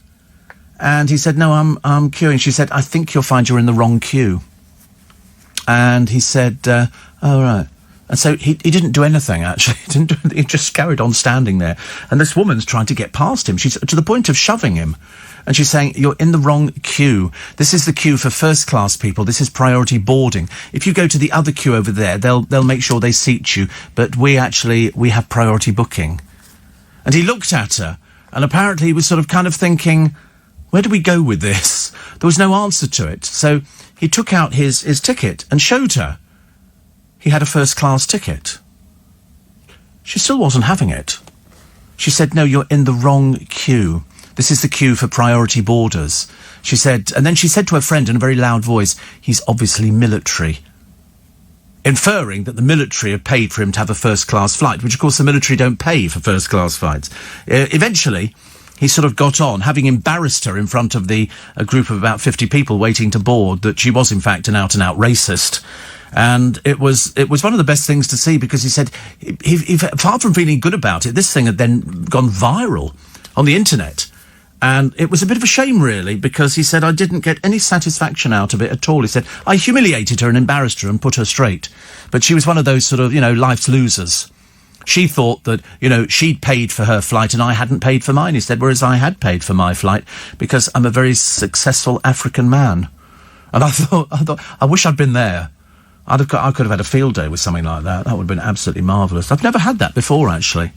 Never had somebody sort of say to me, excuse me, I think you're in the wrong queue. Which is just about the word. I mean, if I saw Corey in the queue, straight away, he would be in the wrong queue. There'd be no two ways about it. He'd be in the, well, this queue's moved. Because you do that, don't you? See people on the motorway, if you're driving, somebody, all of a sudden, the queue this side goes a bit faster. So, you're in. Like that. Indicate, get out the bloody way. Indicate, barge your way in. And then all of a sudden, I don't do it, no. No, I mean, because the worst thing is that they see my car and they think it's a bit of a challenge. So you'll have somebody who'll pull up alongside you and they won't, you put your foot down and either go past me or hang back. It doesn't bother. It's like people racing you at traffic lights. I get serious little boys, with their sort of blinged up cars with the cheap blacked out windows in the back and a few coloured lights underneath it. You've never seen they've probably spent about £2,000 on this pile of rubbish, and they go down the motorway, bombing it down at 40, and their mates are clinging on in the back, leering at any girl who goes past in a bigger car than they've got, which of course is just about everybody. I don't go in the middle lane. I had to go in the middle lane. I don't necessarily hog it, but I do like driving in the middle lane. I'm not staying in the inside lane, and I don't want to go in the overtaking lane either. So I'm not bothered about things like that. It always winds people up. You always get a snowflake who go, well, you're not supposed to be hogging the middle lane. Yeah, do one. Like I bother about things like that. No, but the one thing I did get, I suddenly remembered I'd forgotten to put petrol in before I left home, which was, I was going to get the car washed to get petrol. I didn't do either. And then mine, it frightens the life out of you, because when it gets to a certain level, which is just under a quarter of a tank, bing, bing, bing, and it puts up a sign of a petrol pump. And I remember thinking, oh, petrol, don't worry. I've got enough to get to the garage. I've got loads. Probably do about 50, 60 miles. Steve, if you're diabetic, you should be using 1 or 2 spoons of apple cider vinegar with meals. Oh, no, thank you. No. No. Apple cider vinegar. I've heard of people using that before, actually. And a big thank out to the surgical team at East Surrey Hospital who looked after me brilliantly yesterday, says Niall. God bless your NHS. Absolutely. Abso-blooming-lutely. See, for the Mill House, you come off the M3 from London at Odium, where my aunt lives, and it's 60 seconds, main road, no narrow lanes. Basingstoke turned too far up. Yeah, I thought it was okay, actually. To be honest with you, I actually quite like the idea of sort of going down all these country lanes. Oh, by the way, we don't condone hogging the middle lane. See, I don't know why do people say hogging the middle lane? If you've got nowhere else to go, where else are you supposed to bloody put the car? If there's cars in this inside lane, the piddly ones, out for the Sunday afternoon drive, here we go, maximum 30 miles an hour, cat strapped to the roof, you know, because the cat's going, where the hell are we going today? And you're stuck in the middle lane, and somebody comes up, where am I supposed to go?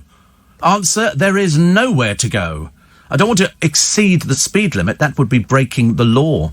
And even though my car can do 160 miles an hour, I try to keep it down to the speed limit. I'm very good about that. They say apparently it comes under careless driving. So if you can't go anywhere, apparently that's now careless driving, along with tailgating, accidentally running a red light and being distracted. Well, I've never seen any red lights on the motorway at all. Anybody ever seen any of those recently? No. Ever seen anybody tailgating? Yes. See that all the time. But I always frighten them. I just touch the brake. Just a fraction. Well, I tell you, they don't get any closer ever again. You know, because I've got the fastest acceleration of most cars. But it's a case of, you know, when people get too close to you, and you can see, you know, to look in the mirror and you can see the impatience in their faces. It's a case of, put your bloody foot down.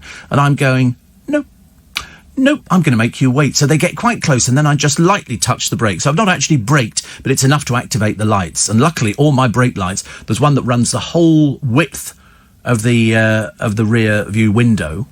The window that's at the back of the car, it runs there, and I've got them on the sides as well. It's basically like a discotheque coming to life, and it frightens the life out of them because they think, oh my God, stay well away from this one. He's a lunatic on the roads. And I think, no, I just don't want people tailgating. I did see somebody doing it the other day. And then I saw somebody the other day. People can't read traffic lights anymore. They're just mad. You know, our light was red, but this bloke decided to risk it and nearly got himself caught up with all this traffic that was coming down at speed. Everybody, welcome to Tuesday. Tuesday's the day the parents go, thank God they're going back to school. Thank God we finally managed to get rid of them. Which means that if you have either been living in a cave or you've been under major medication in a hospital, you will not be aware of the bus situation, because there are going to be over 200 buses coming online for all the kids to get them into school, because you get some parents... they don't want them going on the buses. They would rather drive them, so they clog up the roads. I mean, it's half asleep kids, whereas if they have to go to the bus stop, they can get on the bus, they can wear their masks. We don't get, well, the risk is teeny tiny, the risk is teeny tiny, I promise you. And so they're going to bring all these buses on, and they will have a sign in the front of the window. And the sign could read, school bus, which means you can get on it, but it's going to be full of kids, because that's going to be their bus, you know. And I shouldn't imagine, you know, if you're one of those people who's being a bit silly about not wearing a mask because it's your right or this kind of stuff, you get on a bus with a load of kids wearing masks and you're not wearing one, well, woe betide you. Woe betide you. Unless it's absolutely necessary, don't do your journey. Just wait till the kids have all gone to school. I think it's between 7:30 and 9:30, and then it comes back in again later in the afternoon. But I'll give you all the details a little bit later on, because it's going to be, it's going to be interesting, because when I came back yesterday, there were loads of people queuing, still about 50, 60 people queuing for school uniforms. People who've left it till the last minute, unless, of course, they were so busy at Stevenson's that they have to operate a queuing system. And they seem to cope with it quite well, because obviously kids need loads of stuff for school because they've not been there for ages and ages. But you can get the stuff really cheaply, really cheaply. So the 7-year-old prince on the Balmoral shoot. This is Prince William's oldest. And they took him out at 7 years old to watch Daddy shooting grouse, or whatever it is they shoot. Can't remember whether it's grouse they're shooting at the moment or something else. But whatever it is, you know, and people go, oh, that's not very nice, is it? And you go, well, they are a hunting, shooting and fishing family. That's why Diana hated it. You'd have thought, actually, William would have had the common sense to know that his mother hated it and didn't enjoy it at all. And yet that's what they do. Harry, of course, is not here, but said if it wasn't for coronavirus, he'd be back in the country. Doing what? I can't imagine. Annoying everybody, I should imagine. Trevor McDonald... 81, Trevor McDonald, 81, he says, give jobs on merit, not diversity. So in other words, which is what I always subscribe to, the best person gets the job. Doesn't really matter what they are, pink, blue, green, gay, straight, lesbian, bisexual, trans, it doesn't make any difference. It's the best person gets the job. And that's how, you know, you get sort of satisfaction with a lot of people sort of saying, you know, I worked hard for this job. I am the best. It's like Dale was going for supermarket sweep. and he had his interview, and he thought that there was three of them, three big people in television, and they sort of said, because he wasn't known for anything at all, and but he knew the format because he'd seen a copy of the show, I think, over in France or somewhere, whatever it was. At the end of it, he said to me, he said, I sat there looking at them thinking, they're not going to give me this. I could just tell. You know when you go in for an interview for a job, you know, the moment it's, you starts, going for, I'll tell you a story in a minute about something else. But so he stands up and he says, listen, he said, you're going to find, red rum before you find the best presenter for this programme. He said, we don't want all the same old presenters, because the person they wanted apparently was Keith Chegwin. Keith Chegwin was up for Supermarket Sweep and various other people. So Dale wasn't even in the running. He said, I'm telling you, he said, I know this show. He said, I can make this show a success for you. He said, you would do well to take me on for it. Thank you. And he turned round and walked out of the room to the sound of his own footsteps. He said, and then he said, I was a bit jittery about it. He said, but blow me down. He said, within 2 days, they came back and went, you've got the gig. He said, so he got Supermarket Sweep. So for the first series, he faffed around going, tin of tuna, how much? And then he was allowed to be himself, and it worked. But you can't fool people. I actually applied for a job donkey's years ago. On another radio station. I thought to myself, perhaps I fancy doing music radio. I don't know where this came from. And so I had a meeting with them, and I'd applied for a job as producer, which of course was a bit sneaky because I had no intention of being a producer. I wanted to be a presenter. I'd never wanted to be a producer. I couldn't think of anything worse. And I remember about sort of a quarter of the way in, one of the women there who was interviewing me said, are you just doing this to get a foothold in the door? And I thought about it for about 5 seconds, and I thought, well, you can only tell the truth. So I said, yes. She said, thank you. Because you can only tell the truth on these things. Actually, it turned out to be quite good, actually. Jacob says, the wife and I are off on holiday over at the Methodist Storm Mountain Centre near Rapid City, South Dakota. Not by the Black Hills. Do you remember the song? Take me back to the Black Hills of Dakota, when a wild I love. That was nice. He says, it's an 8-hour drive. Stopped at Waldrug. What the dickens is Waldrug? Waldrug. He says, I think you'd adore it. Off to Mount Rushmore tomorrow. Do you know, I've only ever seen pictures of Mount Rushmore. There's a Lego version of it as well. You ever seen the Lego version? Well, that's quite good. I like that. But, well, you have a nice time. Have a nice holiday. So it's the Methodist Storm Mountain Centre. So if you're a Methodist minister, you can presumably go and have sort of be like in a retreat. Hope you enjoy it, Jake. Mind you, I think you need a break by now, do you not? Excuse me. I mean, it must be very stressful over there. Very stressful. There is also... Oh, somebody says, I've just seen a mouse in the kitchen. Oh, no. I thought mice didn't come in if there's a cat. Are you serious? Are you serious? Of course they do. Mice will go even if there's a cat. Sometimes the cats will just watch them. Oh, yeah, you get mice everywhere, actually. Mice everywhere. And, Steve, would you ever consider trying David Beckham's aftershave range? Here in Perth, they cost $9.95 a bottle, about £6, so it'd be quite a saving from your usual brand, says Rob the hairdresser.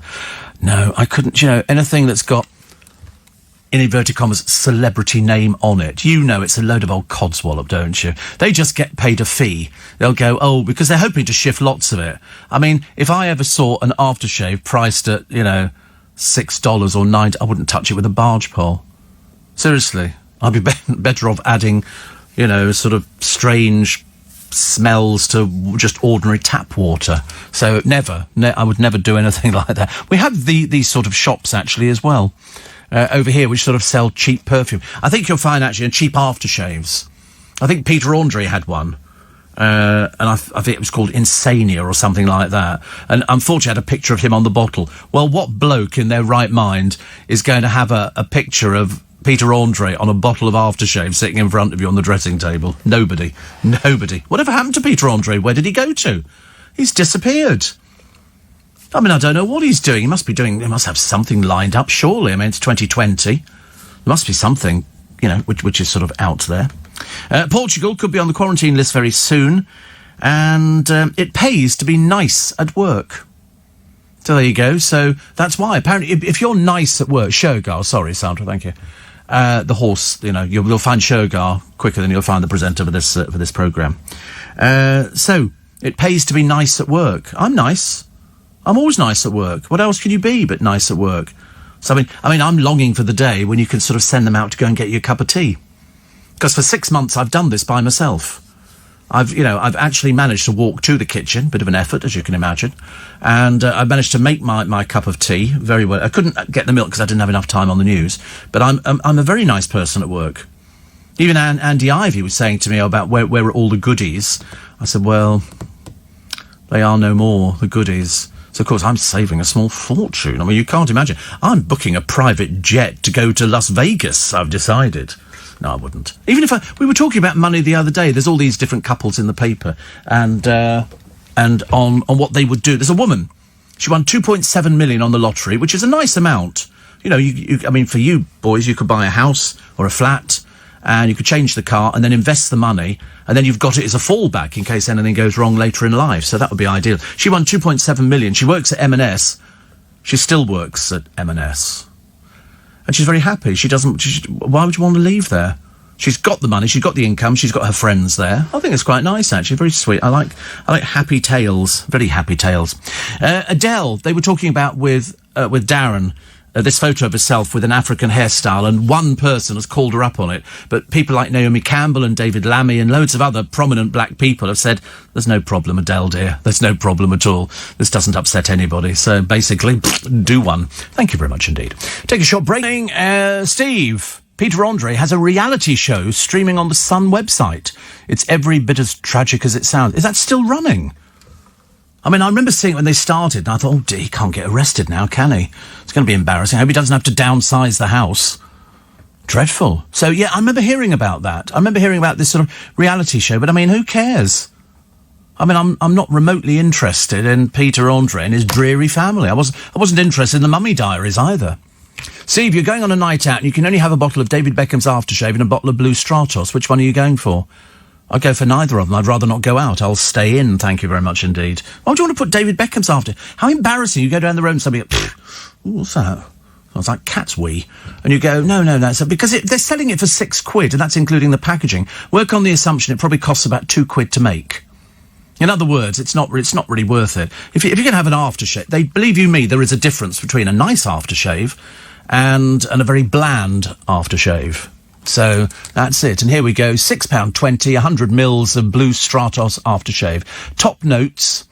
I mean, to be honest with you, the people who buy Blue Stratos would not have the faintest idea of top notes or heart notes or base notes. Okay, they say it's a fresh, masculine fragrance for men.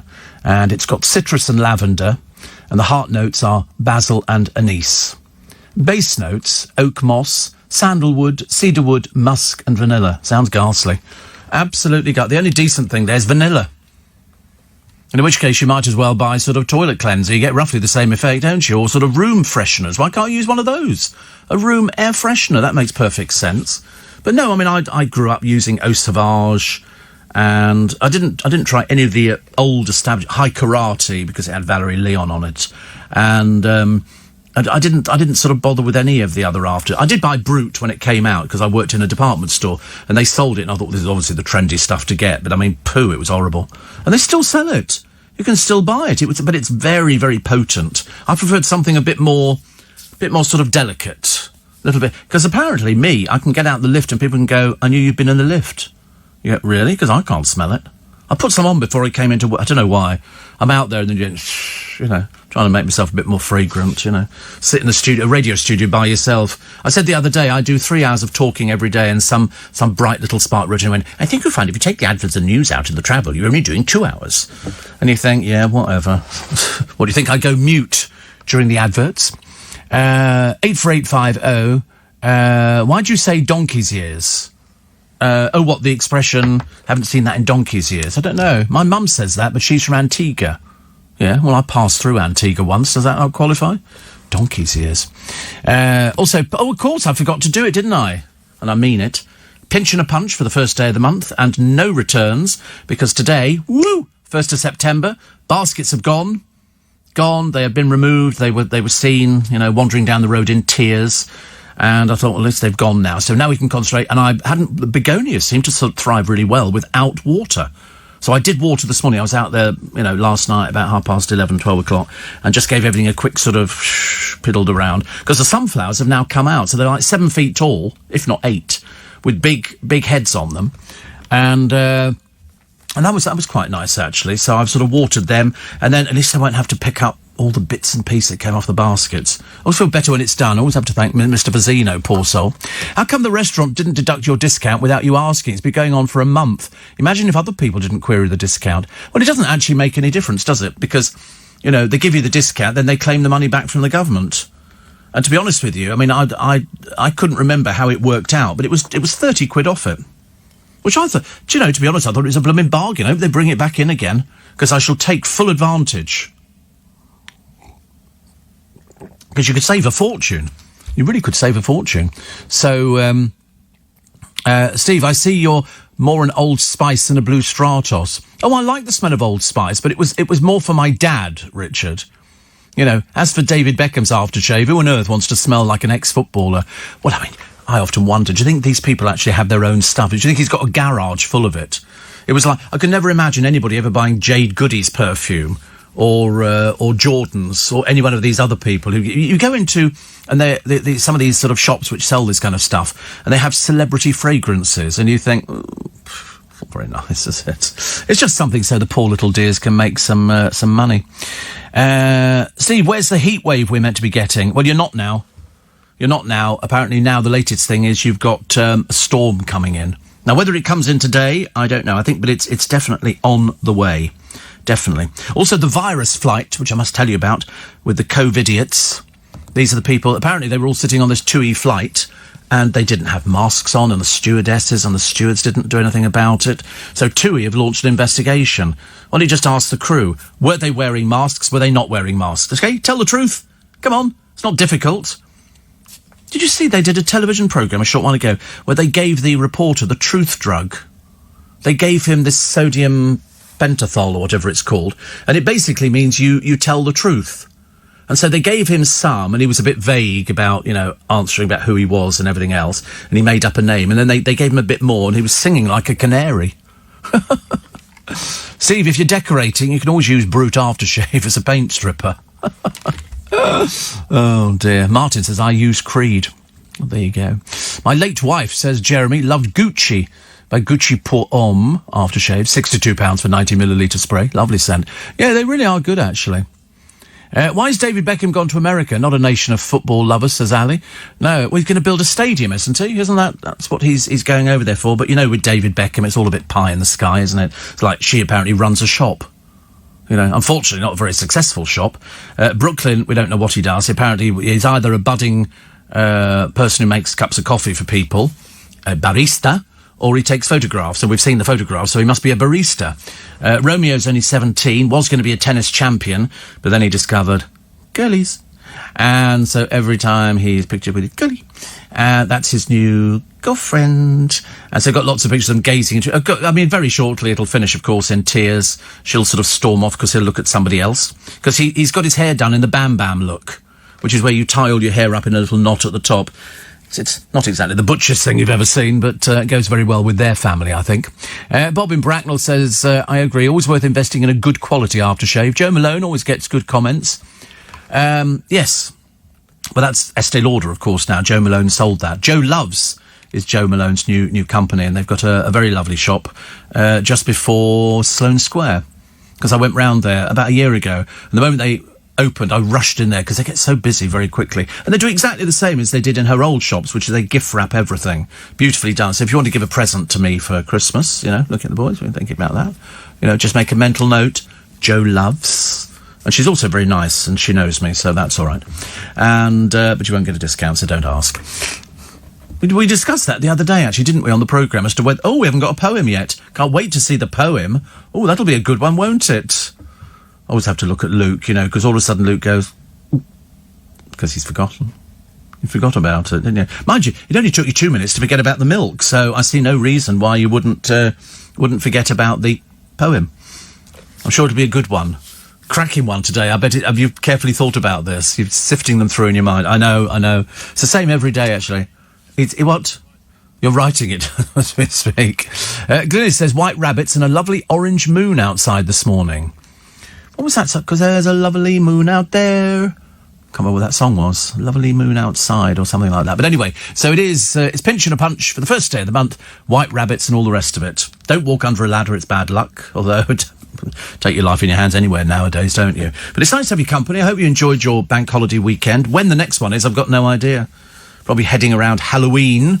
But no, it's been a very nice sort of weekend. Got to see the godchildren and got to see the family.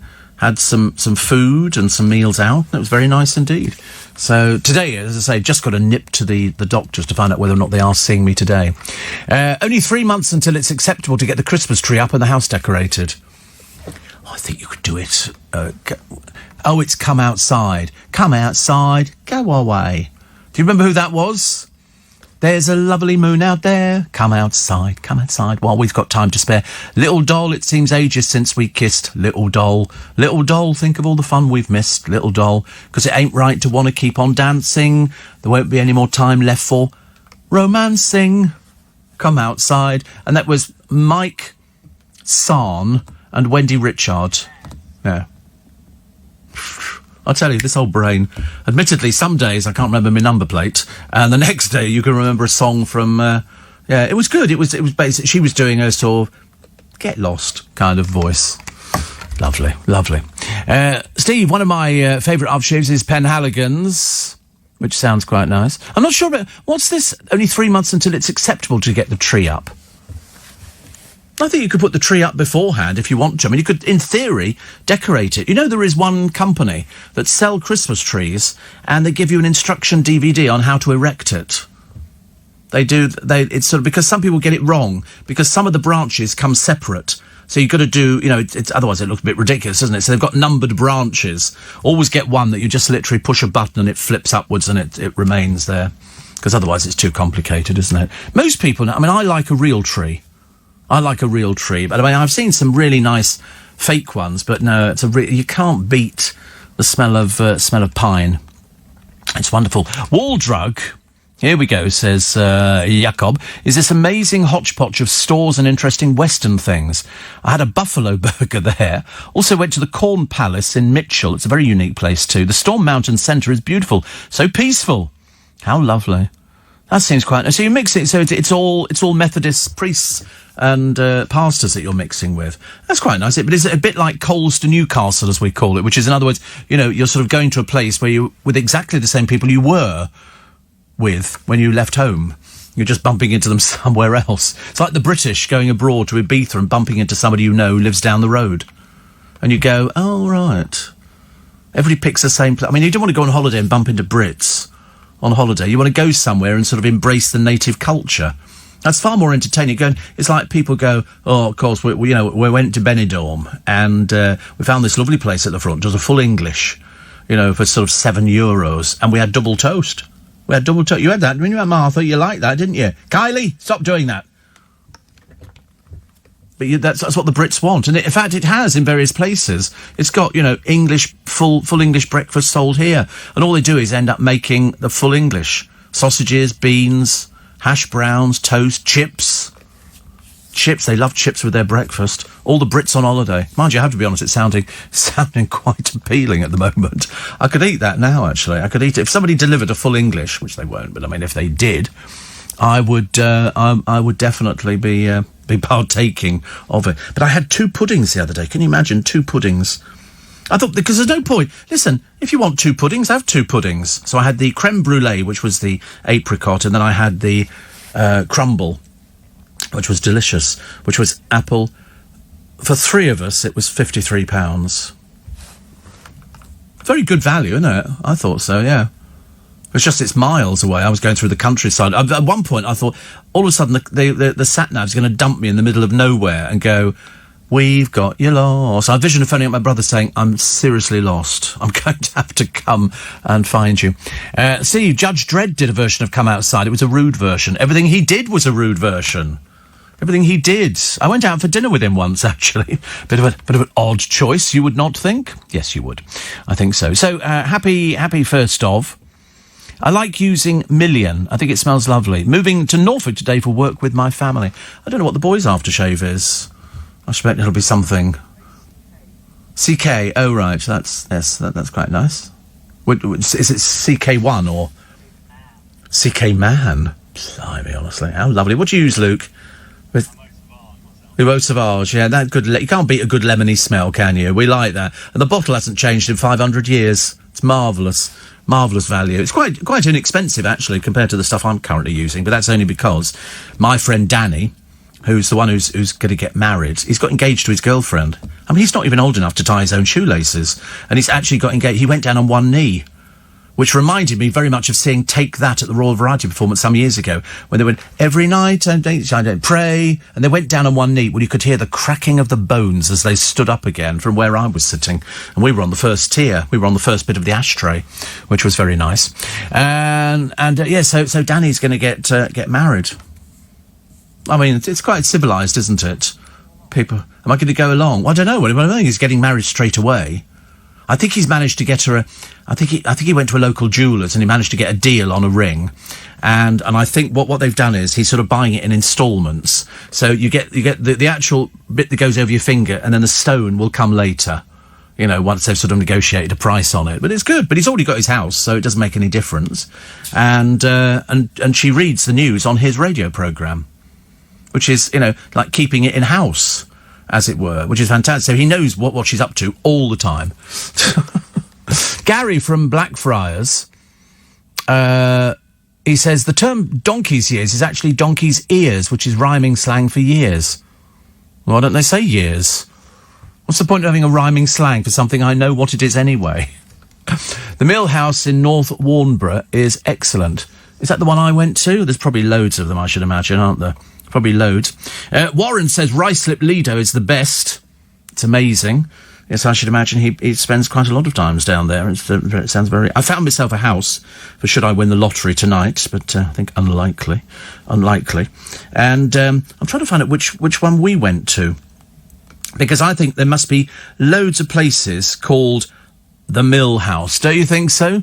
The Mill House. No, it's not called the Mill House. This is called the Longbridge Mill. The Longbridge Mill. And it's a pub and restaurant in Sherfield on Loddon. I mean, some of the names of these villages I was going through, I mean, I began to think I'd wandered into some sort of middle-aged, Dark Ages thing. Yes, or in Narnia. So here we are, and we're in Loddon. Sherfield on Loddon. I mean, I don't even know what that means. But it was lovely. It obviously held a lot of people. There was loads of room in there. Everybody was on different bits and floors. You know, so at least they're doing it. Actually, says Jacob, we're the only ones at Storm Mountain right now. It's very quiet. Discovered there's a British pub in Rapid City called the Wobbly Bobby. So, the Wobbly Policeman. Well, actually, you know what that probably stems from? When you say the Wobbly Bobby, we used to have a song years ago. It was by a bloke called Charles Penrose, and it was called The Laughing Policeman, because all policemen over here was sort of portrayed as fat and jolly. And the song used to go, I know a fat old policeman who comes from down our way, da, da, da, and then it laughs. Check it on YouTube and you'll laugh as well. So it's called The Laughing Policeman, and that's why, probably, the Wobbly Bobby. The Wobbly, because they were always seen as a bit rotund. Now then, what have you done? You've pinched some apples. You must give them back immediately. Give them back immediately. You pinched something else? You know what people are like. Yeah, check it out. You'll love it, actually, Jacob. It's very good. Very good. Also, I bought a really complex Christmas tree, and my wife questioned whether I was going to put it up myself. I said no. I can't do the joke. It's too embarrassing. It said somebody will complain. You know what people are like nowadays. Oh, I was listening to Steve Allen in the morning. I think he said the word bottom. And then, yeah, have you seen it? Yeah. I mean, you can't, can you, really? You know, with the best will, you probably could get away with it, but it's Tuesday, and I like to be in a good mood for everybody, because most of you, I mean, parents especially, they're probably up now, getting the kids ready for school. Put your shirt on, clean your shoes. Where's your mask? Parents have got to go out and buy masks and everything else. And in fact, I mean, I would use the washable ones because, to believe you me, they're going to be taking it on, off, on, off, on, off. They can only eat at their desks at school. There's no school canteen. They'll go and get their food. There'll be sort of a rotation thing. There'll be no games, no hanging around, no parent-teachers evenings or anything like that. And they will be socially distancing in the classrooms. And if anybody so much as smirks about coughing or sneezing, you'll be ejected from school, which you might think is a brilliant idea, but I promise you, I speak from bitter experience, it'll do you no good at all. Oh, break. Oh, yeah, do you want to break? OK. Are we that late for the break? Yeah, whose fault's that? It's you. It's all his fault today, isn't it? Morning, nice to have your company. It's Steve Allen's Early Breakfast on LBC, and it's Tuesday. It's Tuesday. So it's a short week, really, but for the kids, I suppose, it'll be, we've got to go back to school. And the teachers, they can't leave anything in the classroom, so one school, they provided them with little trolleys that they put all their stuff on and then can take it with them. It's going to be you better get used to it. This is not going to be easy. I'll tell you more about the buses in the hour leading up to 7 o'clock.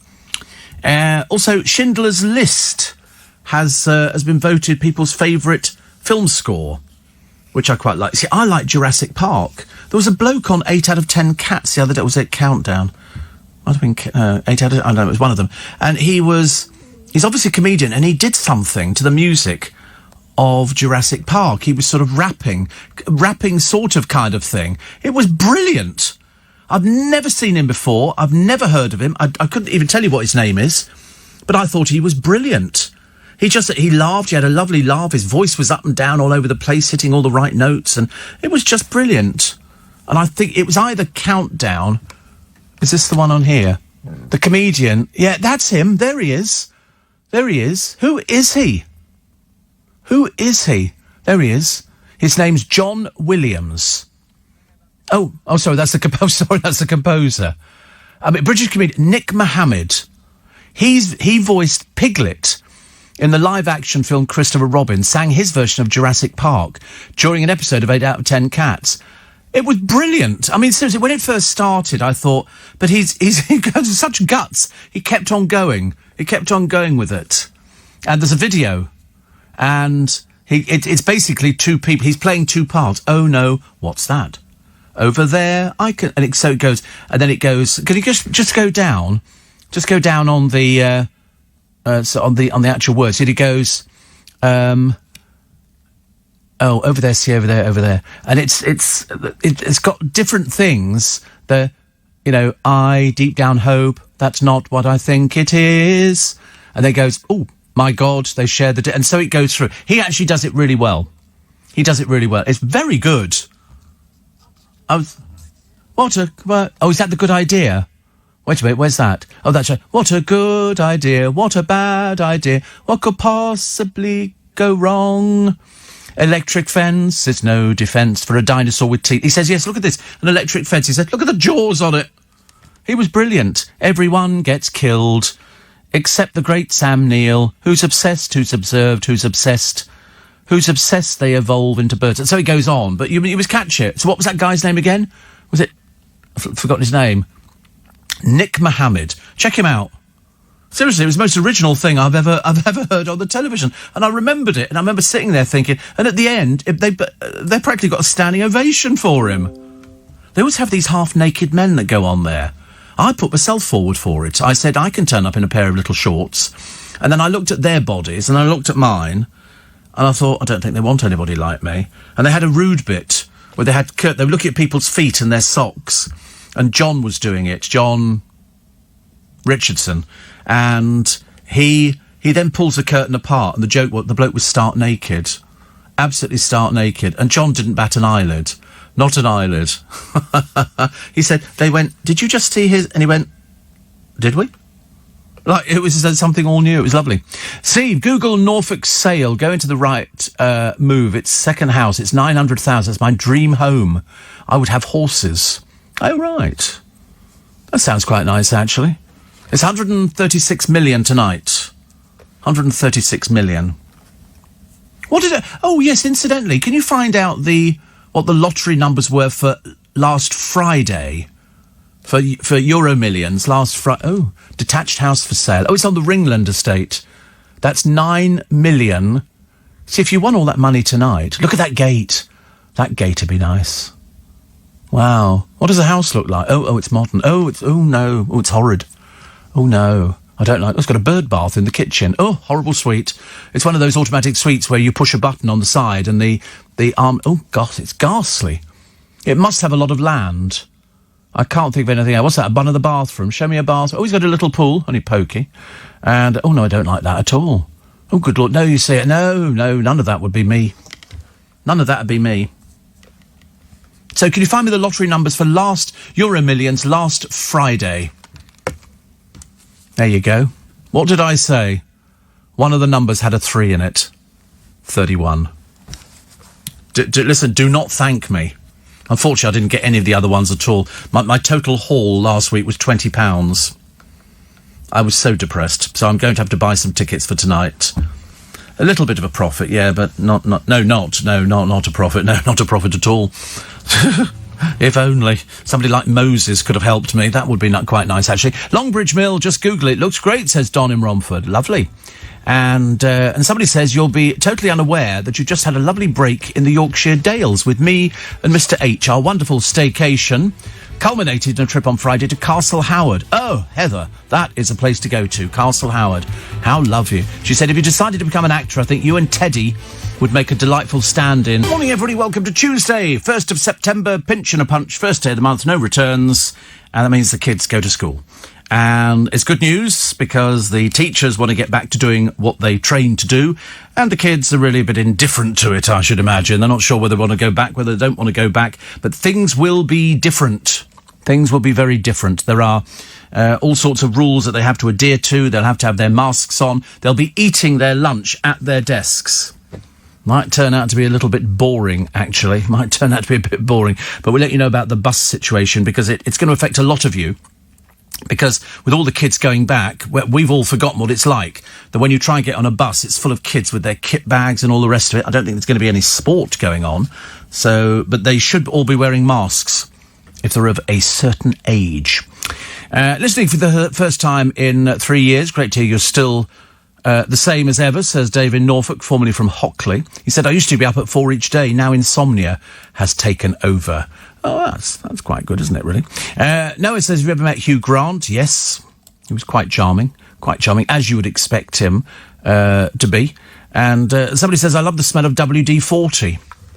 I don't think there is a smell to WD-40, is there? I wasn't aware of one. But, no, it was the horses that somebody was telling me about. Mill House, there's one in Herne Bay, not far from the Roman Galley, where they filmed the Fools and Horses when they went to Margate. Oh, was that they were off? That's right, they were off to Margate. And somebody says, yeah. So googling that house, actually, no, that didn't work for us at all. Didn't work for us at all, but still nice. Speaking of pubs, Steve went to the Cuckfield in Wanstead and had barbecue pork belly and halloumi fries and a warm brownie and ice cream. Well, that sounds quite nice. They're very, very popular, aren't they? Very popular. Here's the poem for this morning. Okay, brace yourselves. Brace yourselves. It's by Madeline Nightingale. Hello, Madeline. And it's called... You have to do this one in a certain style. Okay, I'm hoping to pick up the rhythm of it. It's called The Scissor Man. Sing a song of scissor men, mend a broken plate. Bring your knives and garden shears, we'll do them while you wait. Buzzer was, fast the wheel or slow. Tick-a-tack, rivets in a row. Sing a song of scissor men sitting in the sun. Sing it when the day begins, sing it when it's done. Be it hard or be it soft, here's a jolly plan. Sing to make the work go well, like the Scissor Man. Okay, are we happy with that one? That's a very good one there. That's marvellous. The Scissor Man by Madeline Nightingale. We don't know what other poem she wrote about, but there's certainly enough food for thought on that one, isn't there, really? You know, the tick-a-tack and buzzer was going on everywhere. I think he's become addicted to a sort of a young person's site. And then that great classic line on here, which I did warn the producer about, actually, which is sing to make the work go well, which I think is quite a good idea, actually, isn't it? One of my favourite lines in the whole poem. Sing to make the work... There used to be a programme on the radio, I'm sure, years ago, and it was called Whistle While You Work. or was it? There used to be Sing Something Simple with the Cliff Adams singers, and it used to we'll sing something simple for you, something for, and it had all these old songs that people would listen to on the radio. And they would sort of join in singing along, we're going to hang out the washing on the Siegfried line and all that stuff, who do you think you are kidding, Mr. Hitler? And they used to sing all these songs. It was the Cliff Adams singers. I always remember it because it came up after the Archers, I think, or something like that. But old Madeleine Nightingale could give them a run for the money, couldn't she? Certainly with some of those cracking lines in that poem. Another stunning one from the archive of Luke, which beats the Dead Captain that we've had on numerous occasions. Although I have no doubt that eventually we shall go back to the captain being revived on the deck of the burning ship. Somebody else says, I've been off work since the 14th of March. Oh, so after being off work since the 14th of March, back to school today. Crikey. You see, that's a long time, isn't it? Some people it works well for, other people don't. I'll be glad to see them back at school. But you're going to find the buses are very, very busy. Very, very busy, which I'll tell you about later. This morning's ratings are the highest in a decade, as fans' favourite Alison Hammond is rewarded with a new travel slot on the show. She's going to do it with Josie Gibson, who apparently won the 11th series of Big Brother 10 years ago. Obviously, career not moving as fast as she was hoping. Also, the diners lining up for one last bargain, and by God, it was a bargain. I was quite grateful they did it, but nobody has got masks on. They're all just standing next to each other in a line. Ghastly. The Chile bank holiday, though, put families off beach visits, which was good. And a girl, 3 years old, this is in Taiwan. They have, the one thing they like in Taiwan is kite flying competitions. And this little girl got swept 100 feet into the air by a kite. They're very big and powerful, these things. Amazing. And they've got a picture of it. She went until the wind changed direction. She was up there for about 30 seconds, which if you're a little girl, 3 years old, 30 seconds flying through the air at the end of a kite is quite a lot. But luckily, yesterday there were people on the beach yesterday. Plenty of space on the sand, but when you take it back to last year, packed, and everybody likes it. But I mean, it's far too cold to go to the beach. I mean, there's people. I mean, nowadays you get people who take pushchairs onto the beach and wonder why they can't push them along through the sand. A bit worrying, isn't it, really? But no, I definitely wouldn't have been going to the beach at all. This £139 million Euro Millions jackpot could buy you a paradise island. It's only 20 million. So you'd have loads of change left. I mean, I wouldn't fancy that, would you? Living in the middle of an island. At night time, very dark. Oh, no, like going back to nature. Steve, if I won the lottery and I bought a new house, I'd have a room just for my DVDs. Oh, you and me together, Shane. Absolutely. And, Steve, I think Darren Adam takes the least amount of holiday after you, says Noah. I don't know, actually. I think I'm the only one in the company who doesn't take holiday. I mean, don't get me wrong, I have taken holiday. But my idea of holiday is sort of going out for lunch or something like that, with the boys, we'll go out, we'll have a bit of a catch-up, go and watch a football match, and, and go back and watch a DVD at my place. And so that I quite like. That doesn't actually happen, that's just a fantasy. Of sort of what I use it as a sword of Damocles hanging over them. They go, oh, we could be going out for a free meal, but unfortunately... Christmas dinner at my place, I tell you, I am going to push the boat out on that one. I might have 3 Christmas trees. 3 Christmas trees. We'll have the biggest turkey. I'll find out the butcher who's got the biggest turkey, and then we'll go and get it, and then we'll just go, God bless him, everyone. Because I'll have... there'll be lobster, there'll be crab, there'll be caviar, there'll be whatever you want. Christmas pudding, sherry trifle, probably a pie, nut roast, there'll be everything. But we cater specifically... at my Christmas dinner, we make sure that vegans have got whatever they want as long as they're not in the house with the rest of us.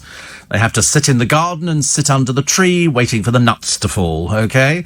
And then they can have their dinner. But the rest of us inside making whoopee-doo and having a bit of fun. And all the Christmas crackers will be themed as well. I only pick things, most of the gifts inside will be silver. There's no two ways about it, because I found those. They're not very expensive, actually. You can get all these, as opposed to some silly little thing made out of plastic, which is of no blooming use to anybody at all. So, yeah, all round to my place for Christmas dinner. And then not only Be round. But you can all spend the night as well. How cool is that? Bring your pyjamas and your swimwear, because I've got a pool that'll be installed for the day. It'll be about the same size as Luke's pool. And just about get your feet in it, I should imagine. But we can all sit there, can't we? And I've ordered some fireworks as well. Yeah. I'm pushing the boat out, I tell you, for this one. It's because it's live every Christmas as if it's the last, because one day it will be. Might as well enjoy it, mightn't you? Steve, with everything being cancelled, will there be Winter Wonderland this year? We don't think so. We don't think so. Although, in theory, when you're on a ride, you're only with the person that you're with, aren't you? You're not sitting with other people on a ride. I've never been on a ride where they say, can you go in this carriage with these other people? I've never had that. So I suppose you could, and you could wear your mask up there. But I have a feeling it's going to be a cold, wet, blooming, miserable, blooming Christmas this year. I think the weather's going to be atrocious. But even if it snows, I don't mind Winter Wonderland, but I don't know can we find out if it's definitely taking place? There should be a thing on Winter Wonderland. They should have a website probably saying, it's off this year, but it'll be back next year. Because they have loads of them. They're up and down the country. For those of you who don't know, this is a giant fun fair which has got, big rides that come in from Europe. Here we go. London Spectacular, festive destination. See you in November 2020. Right. What they think that they're definitely going to go for it. We did reach out to them. Oh, right. We did reach out to them. Reach out. And they went, what do you want? We're reaching out to you. Talk to us. Yes, I mean, what I'll have to do, I'll have to send a message to George Irvine. He will know, King of the Fun Fairs. He'll know whether or not it's going to be taking place this year. Another one here. I've just saved you a lot of time and research. Bad news is you probably need to save up for it, says Jonathan. Oh, yes, I've already seen it. The Bentley Continental Flying Spur. Very nice. Colour choices, very unusual. Very unusual. I like the green, sort of. But, yes, I've already seen, thank you very much indeed. I'll probably go for another Continental Flying Spur. Mainly because I like 4 doors. I can't do 2 doors, definitely not. So, Anthony, we'll keep checking on the Winter Wonderland. And you never know if it's going to hit. I spoke to somebody the other day and he said, if I won the Euro Million, Steve, I would give it all away except a couple of million. I said, would you? He said, yeah, I'd give it all. Some people are like that. And somebody said, Steve, if I win the Euro lotteries, I'll spend 138 million on drink and women and squander the rest. Can you imagine? I mean, you could actually completely destroy your life. Because all you really need to do is have nice house. I mean, you need to keep the same friends. There's no point in changing friends, because that would be ridiculous. You don't want to go out with people who only want to go out with you because you've got a bit of money. That would be a bit of a disaster. Steve, I remember when Josie Gibson won Big Brother. She was the least deserving winner ever. Faked and all sorts of ridiculous things, and ridiculous over the top Farmer Giles accent. Should have been evicted in week 1. She's still doing the Farmer Giles. Should have been evicted in week 7. I never know how long these things go for. I remember thinking, I mean, she wasn't that interesting anyway. But she's really old now. When I say really old, she dresses as if she's not. She's about 40. I'm pretty certain Josie Gibson is about 40 now. And I remember thinking, oh, my Lord above. And she's still sort of not risen above anything too exciting apart from the voiceover on the competition for this morning. But here we go. Adele landed herself. Oh, we've got to do a break very quickly. But this is the online race storm after celebrating the Notting Hill Carnival by posting a photograph of herself wearing a Jamaican flag bikini with her hair in African Bantu knots. I mean, cannot everybody have this done if they choose to have it done? Anyway, the storm raging. Nice to have your company, pinching a punch. Oh, we've done that, haven't we? So here's Adele. Poor old Adele. Let's see, she loses a ton of weight, all going very well. And this year, as you know, the Notting Hill Carnival went digital due to the pandemic. And the singer, who comes from Tottenham, captioned her post, happy. What would be Notting Hill Carnival, my beloved London? But the 32-year-old star was accused of cultural appropriation. An American journalist kicked things off. His name's Ernest Owens. He tweeted, if 2020 couldn't get any more bizarre, Adele is giving us Bantu knots and cultural appropriation that nobody asked for. Well, unfortunately, poor Ernest is sitting by himself in the teacup. He says this probably marks all of the top white women in pop as problematic. Hate to see it. Well, why shouldn't she do a hair like that? Why shouldn't she wear a Jamaican flag? I mean, as David Lammy pointed out, she lived in Tottenham. If anybody's got the right to do it, she has. She lived in Tottenham for all of her life. and everybody applauded it. You know, everybody... Naomi Campbell, whose mother was born in Jamaica, commented with 2 love heart emojis and 2 of the Jamaican flag. Guardians of the Galaxy actress Zoe Saldana posted, "You look right at home, girl." And of course she does. Why shouldn't she dress like that? Goodness sake, what a silly little man in America. Go away. Go away now. Silly person. David Lammy says this humbug totally misses the spirit of Notting Hill Carnival and the tradition of dress up or masquerade. Absolutely, she looks fine. She looks absolutely fine. Don't you worry, Adele. There's always one buffoon around the world, and this one, unfortunately, is called Ernest Owens. Well, poor little Ernest. Why don't you worry about other things, darling? We don't have a problem with it. We really don't have a problem with it. Also, somebody says, have you watched the film About Time? A wonderful film that's guaranteed to have you in tears. Well, I don't necessarily want to watch a film... Oh, you know the film. Oh, is it... Oh, God, like, really? Oh, is it like Sobby Sob Sob? Richard Curtis. Oh, right. What, Richard Curtis is in it, or he wrote it? He wrote it. What's it about? Do we know? Oh, here we go. We're going to get all the stuff up on it. Because my brother is Field of Dreams. And have you seen Field of Dreams, Luke? Oh, you've got to watch Field of Dreams. Kevin Costner. About Time is a 2013 romantic comedy film by Richard Curtis with Domhnall Gleeson, Rachel McAdams and Bill Nighy. The film is about a young man with the ability to time travel who tries to change his past in the hope of improving his future. It got mixed reviews from critics. Why is it sad, then? I mean... you don't tell me then, no. 'Cause I might buy it. I mean, would I enjoy it, do you think, or... Oh, right, OK. Another one to write down on a piece of paper. Another film to write. Because I haven't ordered any DVDs for some time. I'm being fairly good because I've got so many blooming DVDs at the moment. I don't really want any more. Well, just at the moment, I don't want any more. The judges ready to return for the Britain's Got Talent semi-finals. And I've told you before, they've got a junior orchestra, a class Dynamix, a choir, but then you've got a contortionist from Belgium, Wesley Williams, a unicyclist from Florida. These are circus acts. They cannot even fill up a programme. And so, because you don't get Simon Cowell, you get Ashley Banjo, who really isn't a good substitute for Simon Cowell. He said, I'll be Mr. Honest, tough on everyone. David Walliams will be there, so he can't flirt, so he's not going to be as exciting. Alicia Dixon, who's just gorgeous, and Amanda Holden, who's gorgeous. But, I mean, the rest of the show, I mean, it's just pants. You know, it's a shame, really. Steve, if Alton Towers and Thorpe Park can be open, so can Winter Wonderland. Oh, are they both open? I don't know. I've not been to either for many a year. Matthew says, I love Christmas as well. This year we'll spend it at the park in Teddington. Oh, I know where that is. Off to Cooper's later for some Granny Smiths. And then somebody says, what about all the black women who straighten their naturally curly hair? Is that cultural appropriation? I don't know. I've got no idea. I just know that it doesn't make any difference if you want to do something. You know, if all of a sudden boy next door or boys next door want to tie their hair back, you know, and put a ribbon in it, that's their business. I couldn't care less. You know, I don't think anybody will ever say it's cultural appropriation. I know loads of white people, not personally, but I've seen them with dreadlocks. You know, they've had their hair braided. In fact, you can go to Covent Garden, probably today, and get your hair braided. They'll do as many braids as you want, as long as you're paying for it. That's it. Sing Something Simple was on Radio 2 on Sundays. I used to hear the last few minutes of it. I thought it was brilliant. Oh, it's a time of your life, isn't it, really?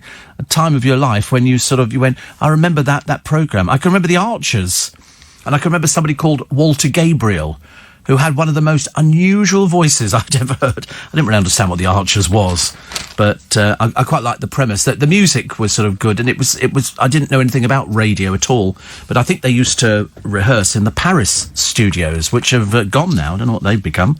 All Creatures Great and Small has been commissioned for a second series before the first one even airs. The bosses have called it the perfect antidote to Brexit and coronavirus.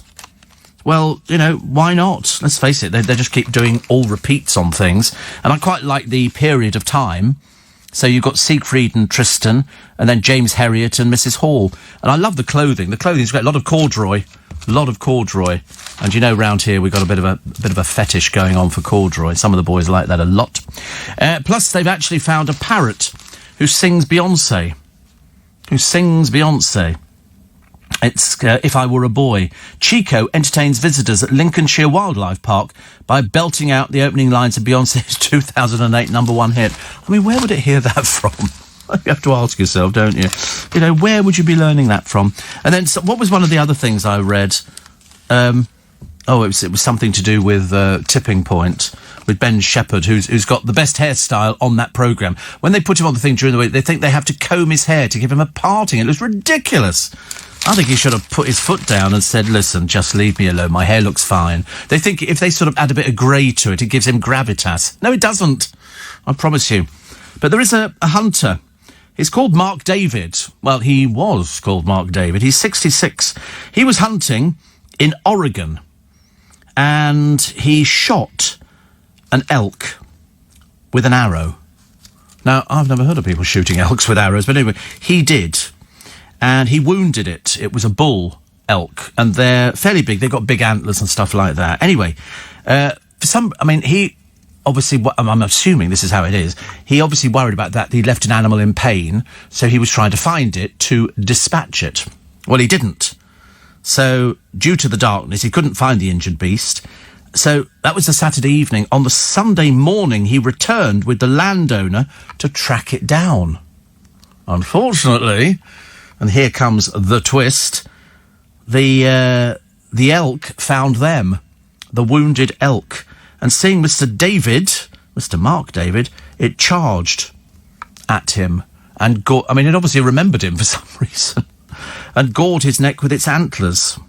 The elk was later killed and its meat was donated to the county jail. I mean, to be honest with you, I'm glad that Mark David got gored by it. Fancy going out there, shooting an elk with an arrow that wounds it, and it's probably in, absolute distress. And then it remembers him the next time. But then, of course, the end, that the elk was later killed. Couldn't they have saved it? Couldn't they have done something a little bit humane? I mean, they are known for their aggression, particularly when they feel threatened. But then, somebody fires an arrow into you, it's a case of, oh, that's okay, you do whatever you like. There are 34 million acres of public land open to hunters. And the archery elk hunting season runs from late August to late September. They actually go out there and kill them for no reason apart from, they just want to kill them. Steve, if you're lucky, you won't have seen one of the best films of all time yet, The Shawshank Redemption. Yes, I've seen The Shawshank. And if you could time travel, where would you want to go? If you could time travel? I don't know, actually. Where would we want to go if we time travelled? I mean, I'm tempted to say the Egyptians. No, I don't. Well, I mean, it depends on what state we'd be in. Would we be hierarchy, so we'd have a house and servants, or would we be one of the I don't want to be a servant in somebody's house. I don't fancy that as dinosaurs. Definitely not. Have you seen Jurassic Park? Far too dangerous. Those T-Rexes, they get very cross, and also the Velociraptors, evil little things. Nasty. Yeah, we don't like those at all. No, and then I thought Victorian times or Georgian times, but the trouble is the streets of London would be filthy. I mean, they would be filthy. If you wanted to cross the road and you were a lady with these big skirts, they used to pay a little boy with his brush to brush aside all the mess on the road so that you could walk down the middle of it. It was really terrible. And, of course, they used to throw all their muck out the window. Everything went out there. The River Fleet, which used to run down the middle of Fleet Street, is now underground. But everything, people leant out the windows and chucked everything out. All the potties, everything, bodies, dead animals, everything. The River Thames was an absolute cesspit. In fact, it was so bad, the stench from the River Thames meant that the House of Commons had to put huge curtains up on the outside covered with lime to deflect the smell. It was so bad. So bad. Because they did a big feature some years ago going, salmon return to the Thames. So it was cleaner. Because you get people who jump off bridges and swim. Highly dangerous. I can't tell you how dangerous it is. Because some people throw shopping trolleys in there. You land on one of those, you ain't coming back out again. So time travel, where would we go to? I don't know. I'd like to sort of float over the top of it. Shakespeare. No, again, it would be filthy. Absolutely filthy in Shakespeare's time. Certain areas of London were absolute no-go areas. Bear baiting, prostitutes, an evening entertainment which consisted of just people getting very, very drunk. Jack the Ripper and people like, you don't want to be around the East End, do you, when he was operating? Mind you, I'd have been fairly safe. But I don't know where you'd want to go to, actually. I could go to the future, yeah. The trouble is, I think now, because things are moving slowly, you'd have to go so far into the future. Because I remember them saying in some of the comics, oh, don't worry, by the time we get to sort of the year, 2020 or whatever, we're going to be going around on monorails and things like that, and regular trips to the moon, this way for the sandcastle on the moon and stuff like that. Get yourself a mivvy. But, so I don't know how far into the future. I don't know. I'm slightly worried. Over in America, how many cases of coronavirus? Over 1 million. Over 1 million. Not looking very promising. Not looking very promising. We've had, 55,000 deaths? And still all these people in Trafalgar Square. How sweet of them to pop in on sort of Saturday and tell us that they think it's all a hoax. They think it's all a hoax. They don't believe any of it. Which goes to prove we really have got some thick people in this country. I'd like to time travel to Wednesday morning, get the Euro lottery numbers, pop back, and 136 million comes my way, says Tony. What a brilliant idea. What a brilliant... But that makes us mercenary. That makes us ruled and motivated by money. Solid, let's do it. Let's do it. Can you imagine? Can you imagine? You know the numbers. It's like the film The Sting with Robert Redford, where they gave the results out of the race, but after it had run, because you could do it in those days, there was no television. And if you could go back and do that for the lottery, so you've got you're the only one who's got the numbers. Well, me and Tony. And, no, it's my time machine, so I'm not sharing. And then you get them and you fill out on the ticket, and you know damn well that when it comes in, that's a winning ticket. That's going to be worth 100, unless, of course, somebody else has put down the same numbers, in which case you have to share it with them. In which case you then go back in time again and you take them out of the equation and you do it. How fantastic. What a brilliant idea. Brilliant idea. LBC News Christmas, actually. I know.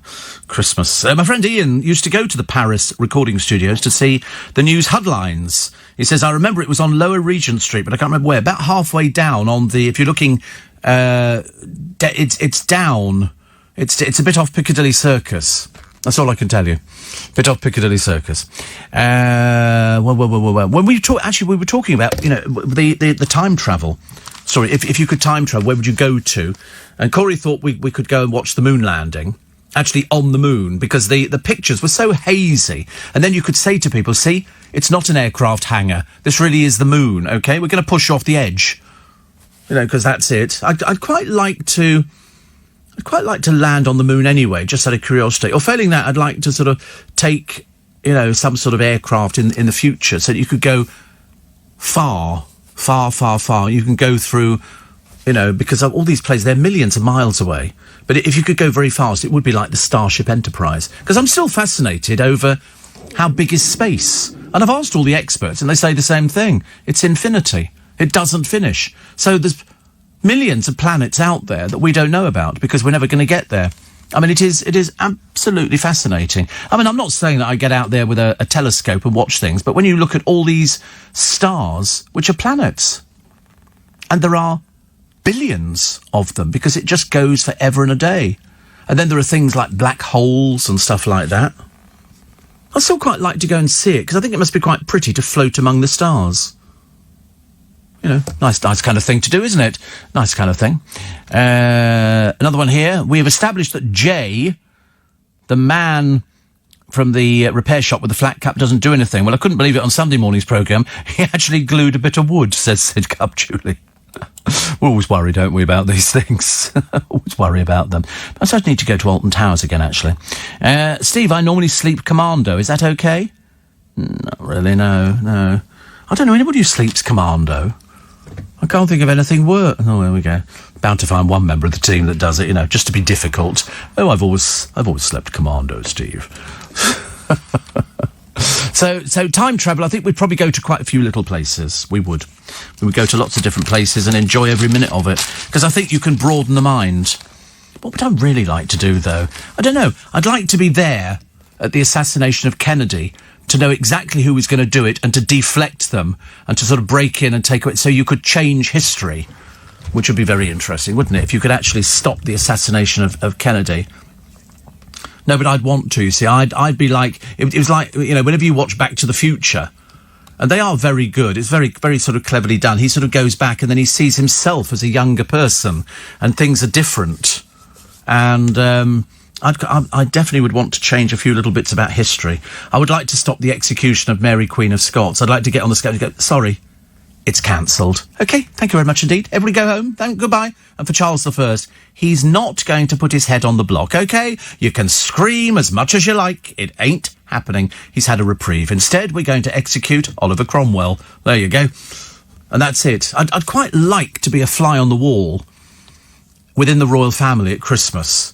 I'd like to see what the conversation is sitting at the dinner table.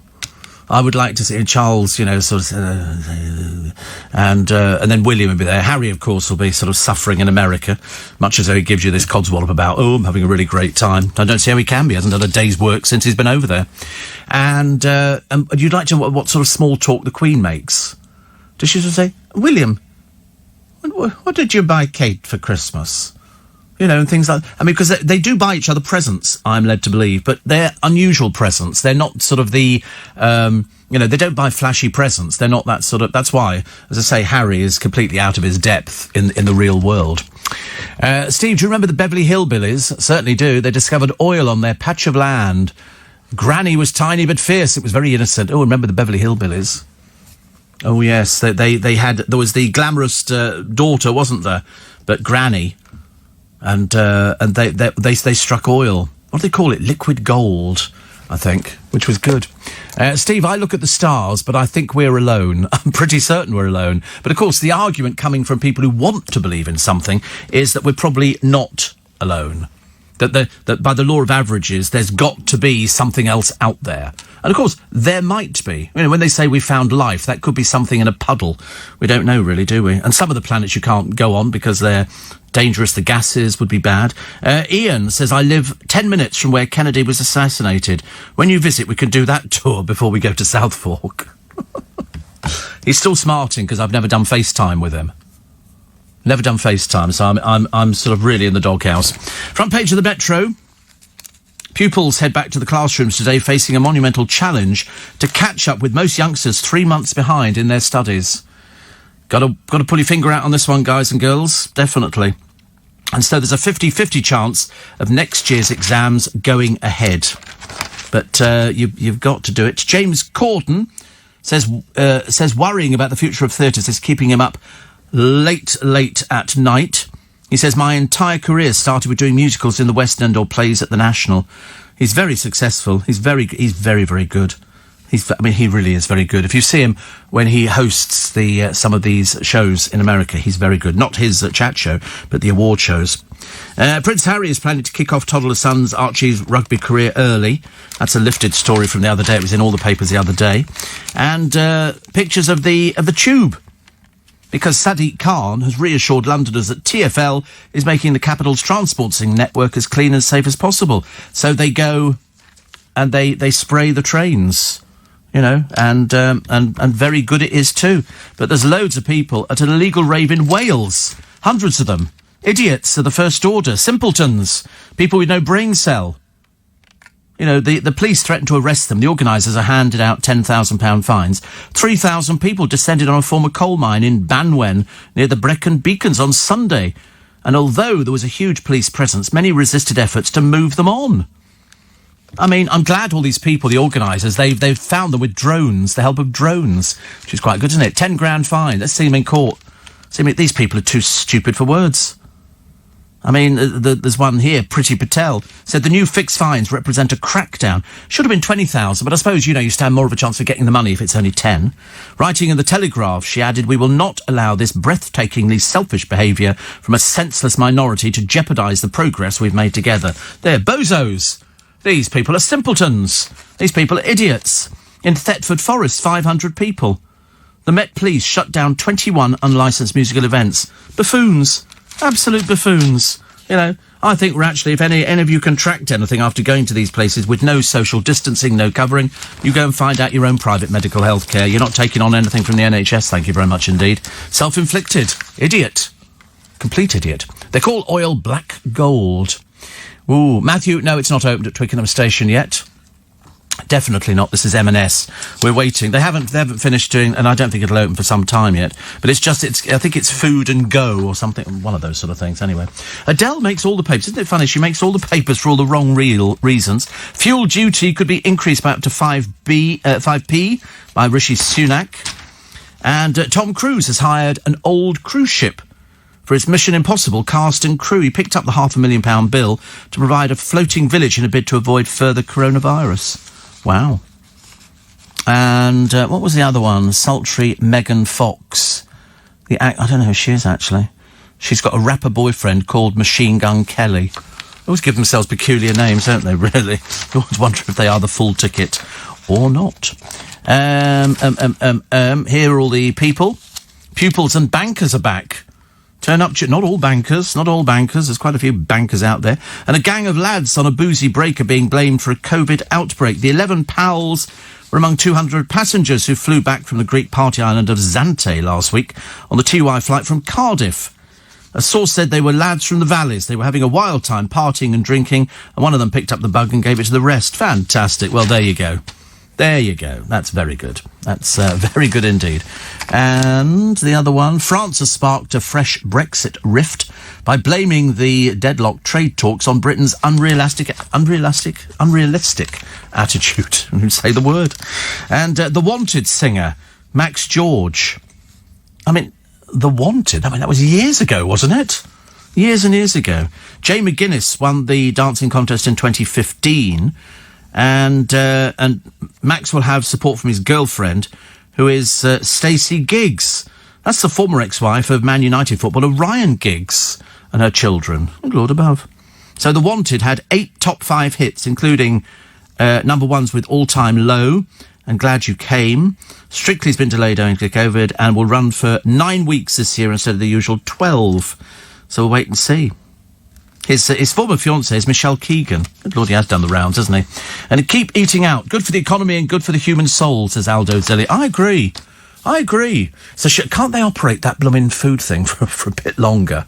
Now that I've discovered the delight of it, thank you very much indeed. And just before we go to the news at 6, I love the idea. Somebody said, how stupid would you have to be to fail the Tipping Point audition? You see, because they really are dumb, some of them. They really don't know anything at all. And there's obviously sort of an agency that provides stupid people for television programmes. Because even the Gogglebox people watch it and go, rubbish. So how stupid would you have to be to fail? If these are the ones who've actually got... It's like on The Chase. These are the ones who got through. What were the failures like? It's unbelievable, isn't it, really? And what is the point of Casualty in Holby City without a COVID storyline? And more to the point... What's the point of Casualty in Holby City? This is from Ali Ross, writing on television. And here we go. Unexpected morons in the bagging area for Tipping Point. This was a good one. Ben Shepherd. Which 20th century military conflict is also known as the Great War? Kirsty. China? Seriously. There must be an agency for dumb people. Stephen Mulhern from Rolling in It. A Cooper, traditionally made or repaired what? Paddy. Cars? Do you know what Coopers do? Oh, yes. What? What do they do? What? You don't know what they do you? No, it's not. But what does a Cooper do? Stop trying to cheat. Don't cheat. Come on, shall I tell you? No, barrels. Coopers make barrels. Yeah, so I tell you that. I knew that. Henry. Is it Henry? Is Henry here this week? He says, just on my way to Gatwick with my best mate Will, heading to Belfast for a few days. Oh, I don't think you're supposed to be going there, Henry. I don't think that's for you. You're supposed to be here. It's Tuesday. You're back at work. You should have gone yesterday. We've never heard him mention Will before, have we? Where'd you get this one from? Not some advert, is it, on the internet or something like that? For a good time and going to Belfast, contact Will. Not sure about that. He said for a few days in Belfast. Doesn't everybody go to Dublin? Who goes to Belfast? Do you think he's got one of those cheap getaway things? Bed and breakfast, in Belfast with this mythical creature, Will, who nobody's ever heard of before. Well, it means we'll obviously be walking out there seeing something completely different this morning if Henry's off for a few days. Look at that. I think he's gone there, actually, to lose weight. He was saying to me the other day, because you have... If you're sort of the larger figure, you have thin days and fat days. You have days where everybody says to you, and I get people saying to me, gosh, you've lost weight. And I always go, oh, I haven't. I mean, what if I have? I don't know where it goes to, because you don't go mad, do you, any day? Although I did my blood pressure today. I think we could be back on tablets again, although I'm on blood pressure tablets, and we did the sugar levels, and we don't want to talk about them at all. Do you remember the Waltons, Steve? Says Alan. Yes, love the theme music. Da-da-da-da-da-da. They were up on Walton's Mountain. Grandpa Walton said goodnight, John Boy, as the lights went out. Yeah, they all say goodnight, everybody. Goodnight, John Boy. Goodnight, Grandad. Goodnight, Grandpa. Goodnight, Grandma. Goodnight, Mum. Goodnight, Dad. Goodnight, everybody else. I mean, they were I've seen the set of the Waltons. I went and had a look at the set. And the pond. I loved the Waltons. I loved it because I interviewed the star of the show. Grandpa Walton died years ago. I loved him. Him and his wife in it were just fantastic. They were proper people, and they just went about their daily life on Walton's Mountain. And John Boy was the one who wanted to be the writer and the journalist. And he came over here. He was doing a play, and I think it was called Art. And you know, he's deaf, and his glasses have got his hearing aids in, so he can hear properly. He was really nice. It was so funny to see somebody that you'd seen on the television. I must get the Waltons. That must be a box set, actually. Steve, is this a coincidence or what? In the film Back to the Future, they mentioned the 21st of October. That's my birthday, says Connie. Well, happy birthday. You love time travel. You like travel as well. Said you weren't bothered earlier on. Oh, you changed your mind now, have you? It's the trouble with you, Corey. You're a bit fickle, aren't you? You know, it's not straight down there. Yeah, well, there you go. So let's have a check, because she'll laugh. She'll laugh at this. It's really nice to have your company. 1st of September. And the Kiddywinks going back to school today. And they've got their, I should imagine, they must have been rehearsing exactly what they've got to do. They've got to wear masks and all the rest of it. So commuters will only be able to board every other bus on some rush hour routes in London to give school pupils priority. So from today, TfL are going to add 230 dedicated school buses to the busiest school routes. So all children aged 11 or older have to wear face coverings on public transport. Can't wait to see this. Well, listen, they can't manage to do it for adults. How are they going to do it for children? We need everybody to do their bit, a TfL spokesman. Yeah, well, brilliant idea. So what are you going to do? Turn kids off buses if they're not wearing a mask? Because there will be kids who will not wear a mask. I can guarantee it. You know, there's going to be probably quite a few. Pre-pandemic, 250,000 school children use London buses daily. So the dedicated school buses can be filled to capacity, but limits remain on regular services. So in other words, I mean, they're not going to stop you getting onto a child-only bus, but you really shouldn't. It's not for you. Some existing buses will be converted into school services, which will run weekdays, so that's today through Friday, from 7:30 to 9:30, and from 2:30 to 4:30. OK? But they will have a sign on the bus which will say school bus. And that's it. So TfL is also encouraging walking, cycling, or other ways of getting to school. Interesting. Very interesting. Changes, they say, on this scale have never been made before. So every London bus route that's going to get extra school services, and there is a whole raft. I mean, it's too many to mention because there are hundreds and hundreds of the blooming things. So if you go to TfL's website, you can find out more, because they're on, you know, designated buses for afternoon, lower frequency routes. You need to know where they're going, but you'll probably pick it up after a day, I should imagine. But just remember, the kids have got to be wearing their masks. But I'm just curious to know, if you can't get adults to wear their masks, you know, what possible hope is there of getting, you know, because the kiddie might be asthmatic or something like that, or have some respiratory problem, in which case, do they have to wear them? No. But they could still be infected, but it's unlikely. Unlikely. Belfast isn't bad, Steve. Oh, there you go. Henry would be delighted.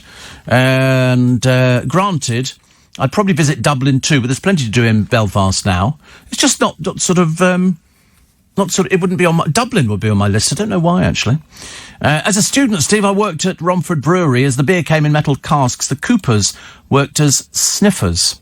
They checked that the clean casks had no trace of stale beer smell. Yes, it was those that you had the things, the wooden slats that go all the way round, and then these metal hoops that went there. That's what coopers did. Coopers. Grandpa Walton, was he not played by Will Geer? He was a great actor. Did you interview him? No.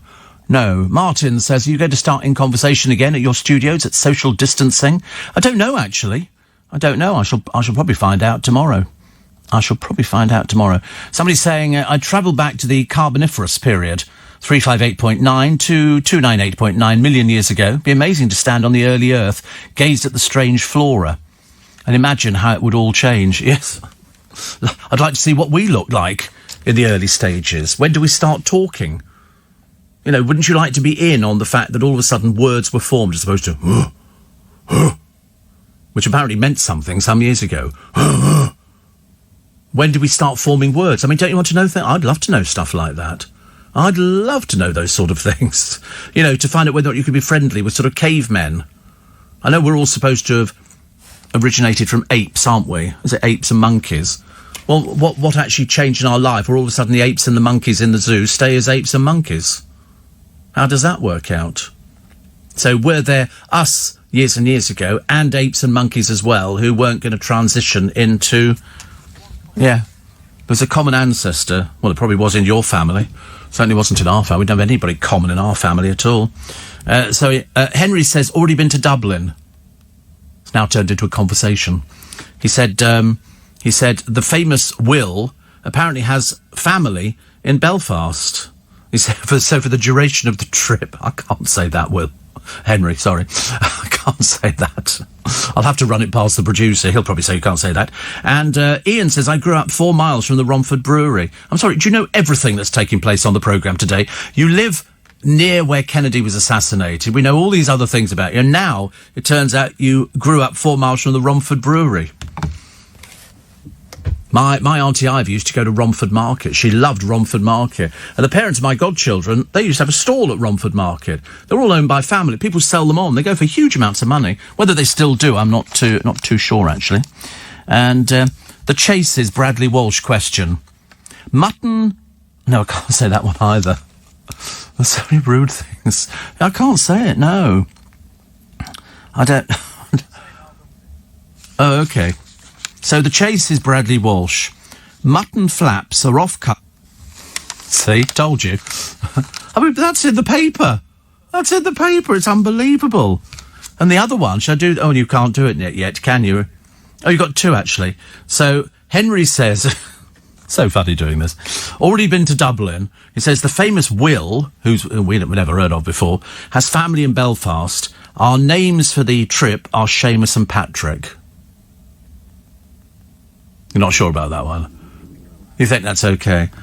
Because Henry's changing his name for the duration of this trip. He couldn't get away with being Irish at all. He's far too big. I bet you anything Will's a little slight person. Where he met him from. He's never once in all the weeks that we've known Henry, he's never much mentioned my friend Will. And then all of a sudden, now he's going away for a few days with Will. You know, well, I'll tell you, there are questions to be answered on this one. And Ian says, I used to go to Romford Market all the time to look at the CD stalls and get a hot dog. Lovely. Will Guyot's now jumped in on it and said, it'll soon be Christmas. Can't wait. Do you know what I'm looking for? I'll tell you what I'm looking for at the moment. I'm looking for... a bubble-blowing Father Christmas. Anybody knows where... What? What's the matter with that? It's for Christmas. It's festive. And he sits there and he's got a little tray in front of him. You put the bubble liquid in and he's got a wand and he dips down, comes up, and then a jet of air comes out of his mouth. And he blows bubbles. What's funny about that?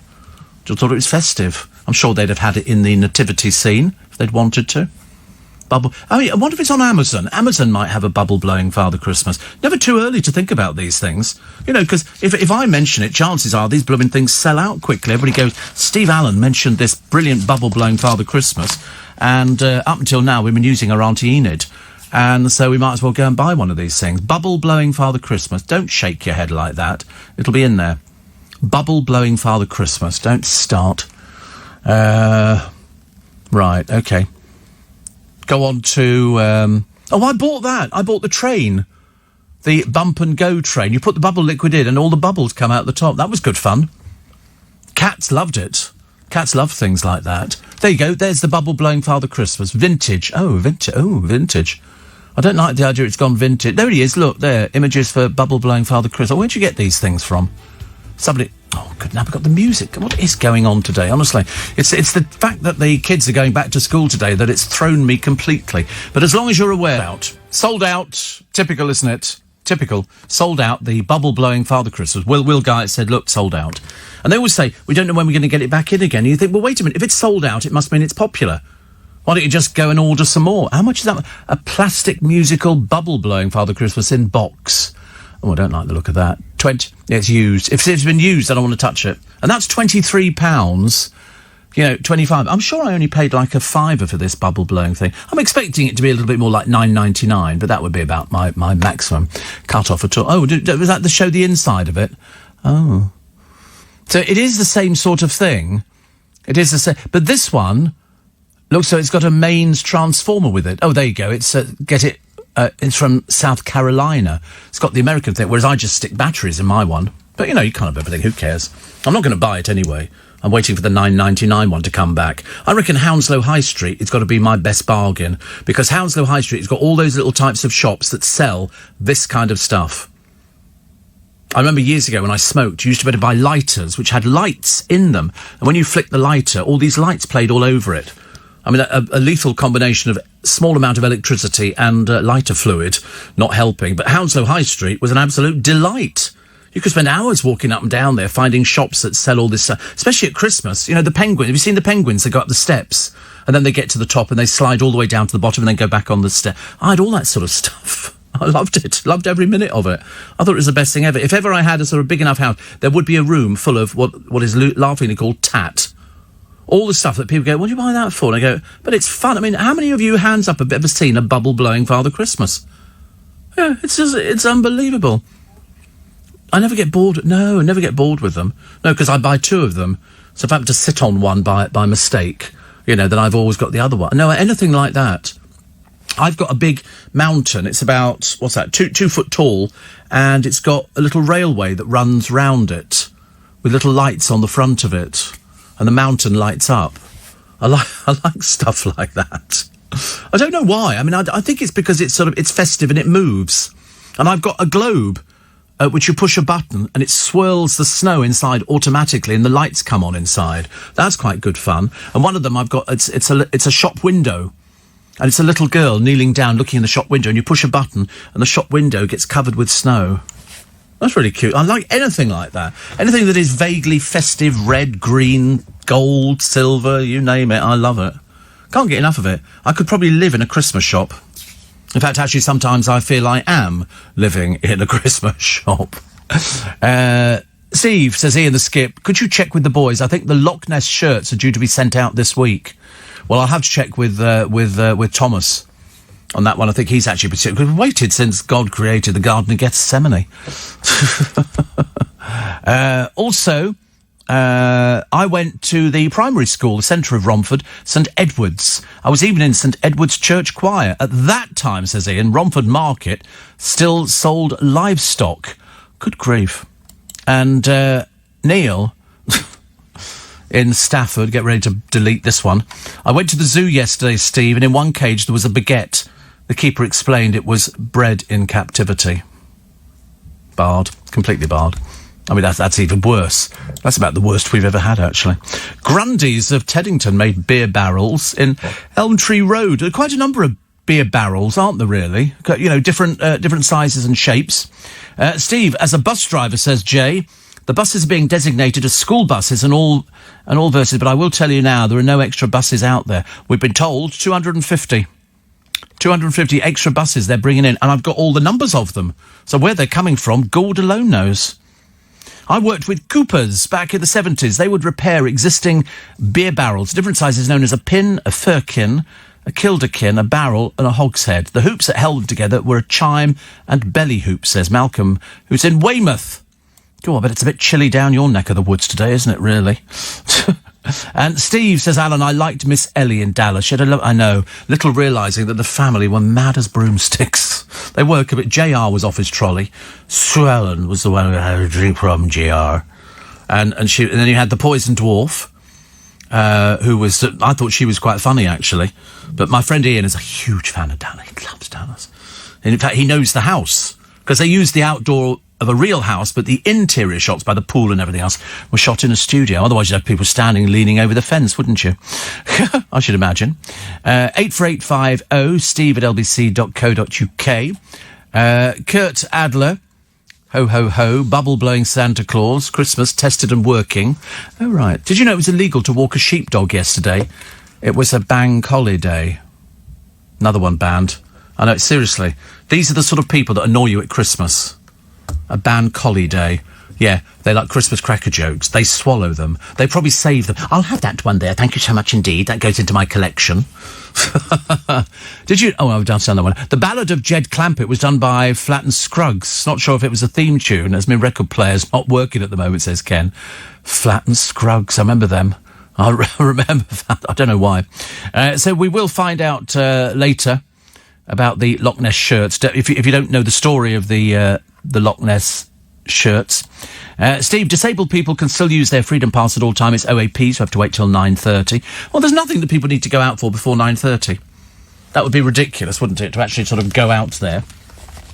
Also, what have we got here? Rashford's new goal. This is Marcus, who's told MPs food poverty was contributing to social unrest. They were predicting the other day that it's going to get worse. When you get to October, which isn't that far away, all the people who've been furloughed who might not be going back to their jobs, you can have a lot of people, a combination of no money, no jobs, nothing to hang... I told you, life's going to be very different, but we were saying this to start with.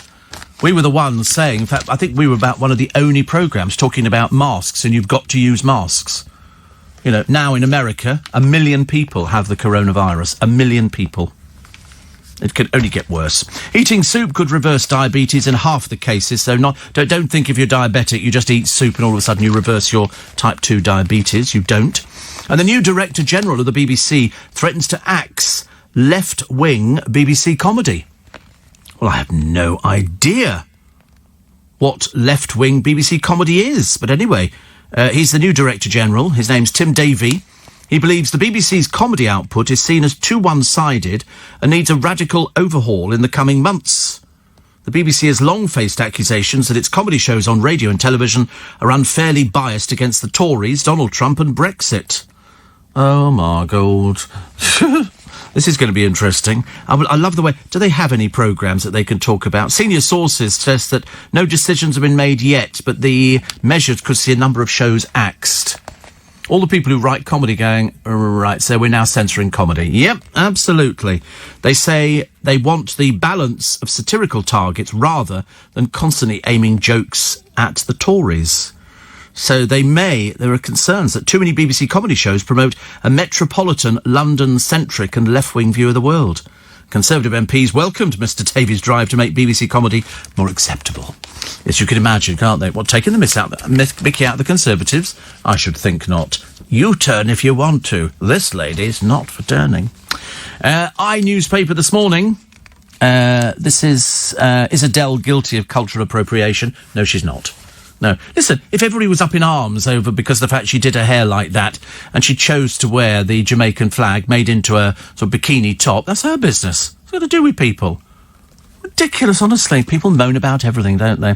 Back to work, says Johnny in Watford, after a family trip to Centre Parks, Woburn. Loads of new coronavirus rules, but great fun for the kids. Yes, I mean, I should imagine. I've never been. It's not cheap, is it, really?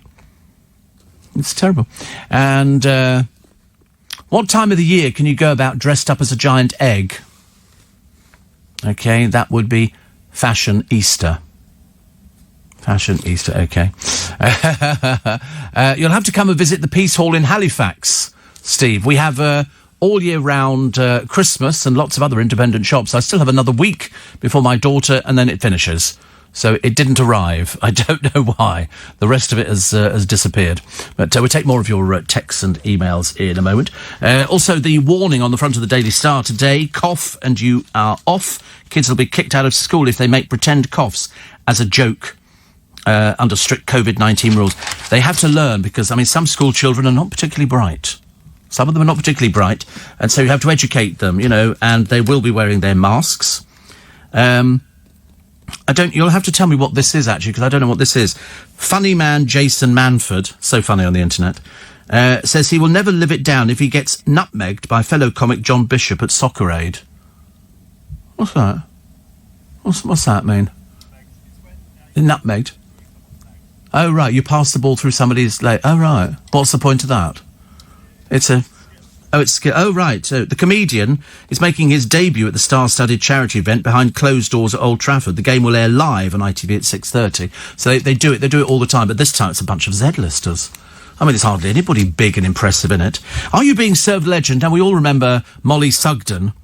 I mean, really, she hated cats, despite her infamous references to her particular pussy. She was flooded with gifts of toy moggies, but preferred dogs. Isn't that funny? Because you do. I never understand why you get people who sort of either prefer one or the other. They sort of. I mean, I think I'm probably both. I think I'm probably a dog person and a cat person. I love little kittens and I love little puppies and things like that. And I'd love the idea of having them sort of running around the house doing all sorts of things. That'd be great fun.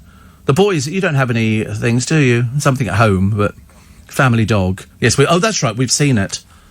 Family dog and its friend, who it doesn't want to talk to. They say, oh, you don't want one of those hairless cats. They're a bit Egyptian looking, aren't they?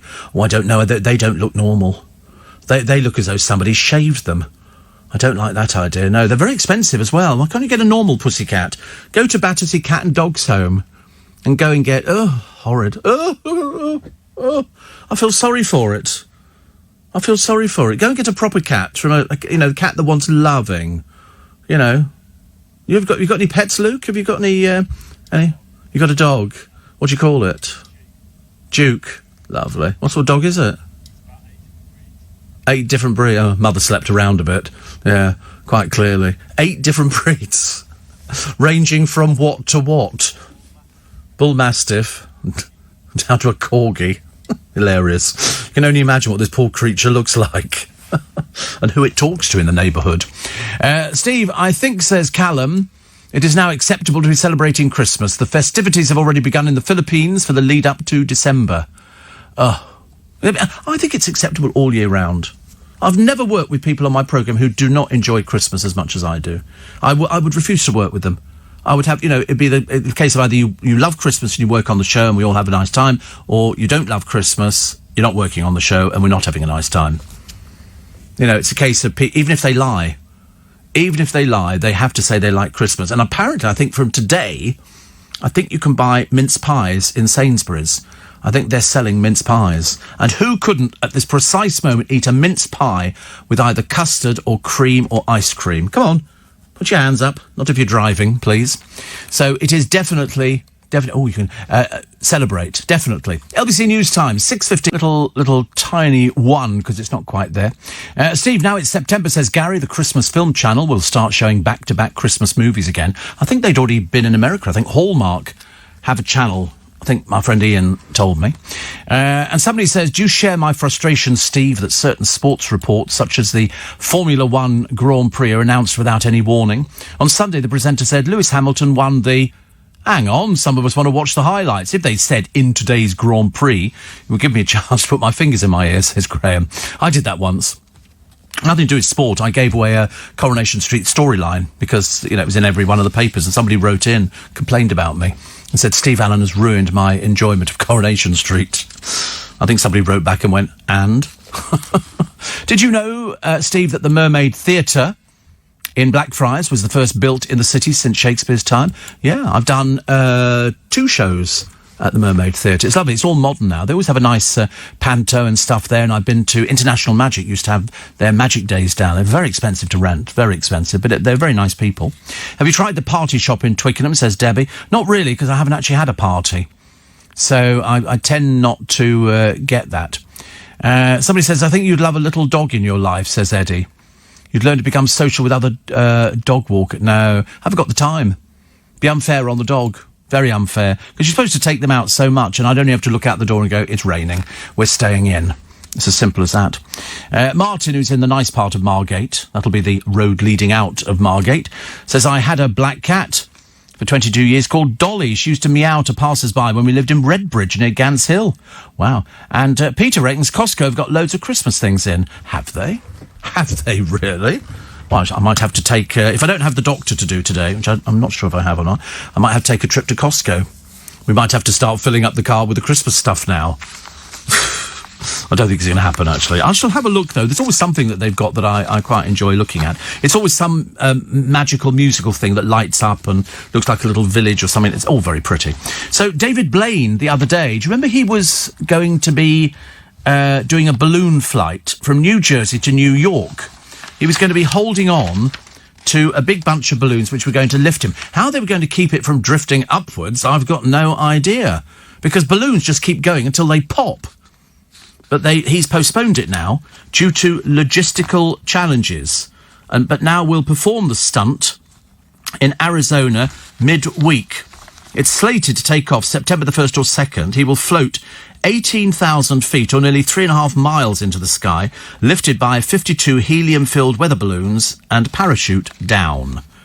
But then balloons keep going up, don't they? So how's he going to go for 18... Is it when they say 18,000 feet, is that up? Or is that 18,000 feet? Because that's... Or 3.5 miles. Is he doing a 3.5 mile journey? Because if he's 3.5 miles up and he's clinging onto some balloons, this doesn't sound to me like very clever. I mean, there's no way you could sort of mess around with that, is there, really? I don't think. So he's postponed it for the moment for logistical reasons, but it will take place 1st or 2nd. So if it's not going to happen today, it's going to happen tomorrow.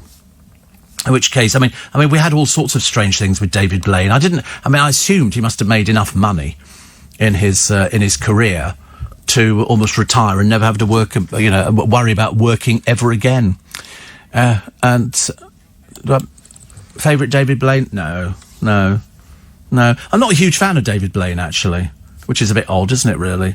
I'm not a big fan of it. I can't tell you why. You like the glass box? Yeah. No, I mean, it's, yes. I'm just indifferent on David Blaine. I always thought because every so often a magician will be thrown up, as it were, and they will be the flavour of the month and the flavour of 6 months. So you'll see David Blaine on everything. Copperfield. At one time you see David Copperfield, and he's got the biggest museum in the entire world. I think it's in Nevada. And it's like an aircraft hangar, and he's got everything from people's complete collections to stuff that, you wouldn't know what it was, but magicians will be going, oh my God, he's got this, the only one. He'll have stuff from Houdini, he'll have his milk churn, his clothing, everything. The Magic Circle's got loads of stuff, but nothing like he's got. What happens to it after he goes, I've got no idea, but lots of people buy magic. I like collecting magic. But for some reason, David Blaine just didn't do it for me. I just thought he was slightly peculiar.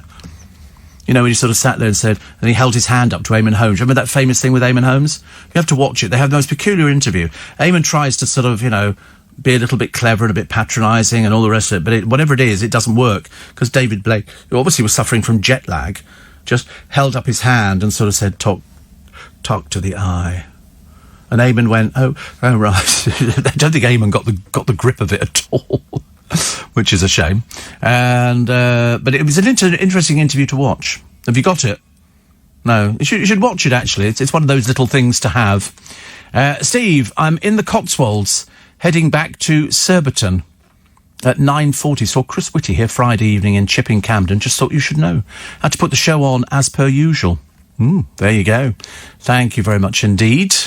And that's Sam. My tickets for the Drifter Girls has just been rescheduled for November 2022. Wow. I'm amazed, actually, still they're booking cruises on the television at the moment for 2021. So they're looking at next year when they assume things are going to be sort of reasonably back to normal. Not sure it will be. I think we're going to end up with this sort of being around for quite some while. It's going to be like the common cold, isn't it? Also, Ed Sheeran forced to close his trendy bar restaurant over the bank holiday weekend due to safety fears. And so officers feared 40 illegal music events were being planned in London to replace the Notting Hill Carnival. You'd be silly to do that. Really silly. Luckily, I don't know if people did or they didn't. 400 people kept on partying at a rave. No masks, no nothing. Basically, just limited intelligence people. They had a police helicopter monitoring, and then you've got people arguing with the police. I'm sorry, do you want to live or do you want to die? It's as straightforward as that. It's not too complicated. Not too complicated.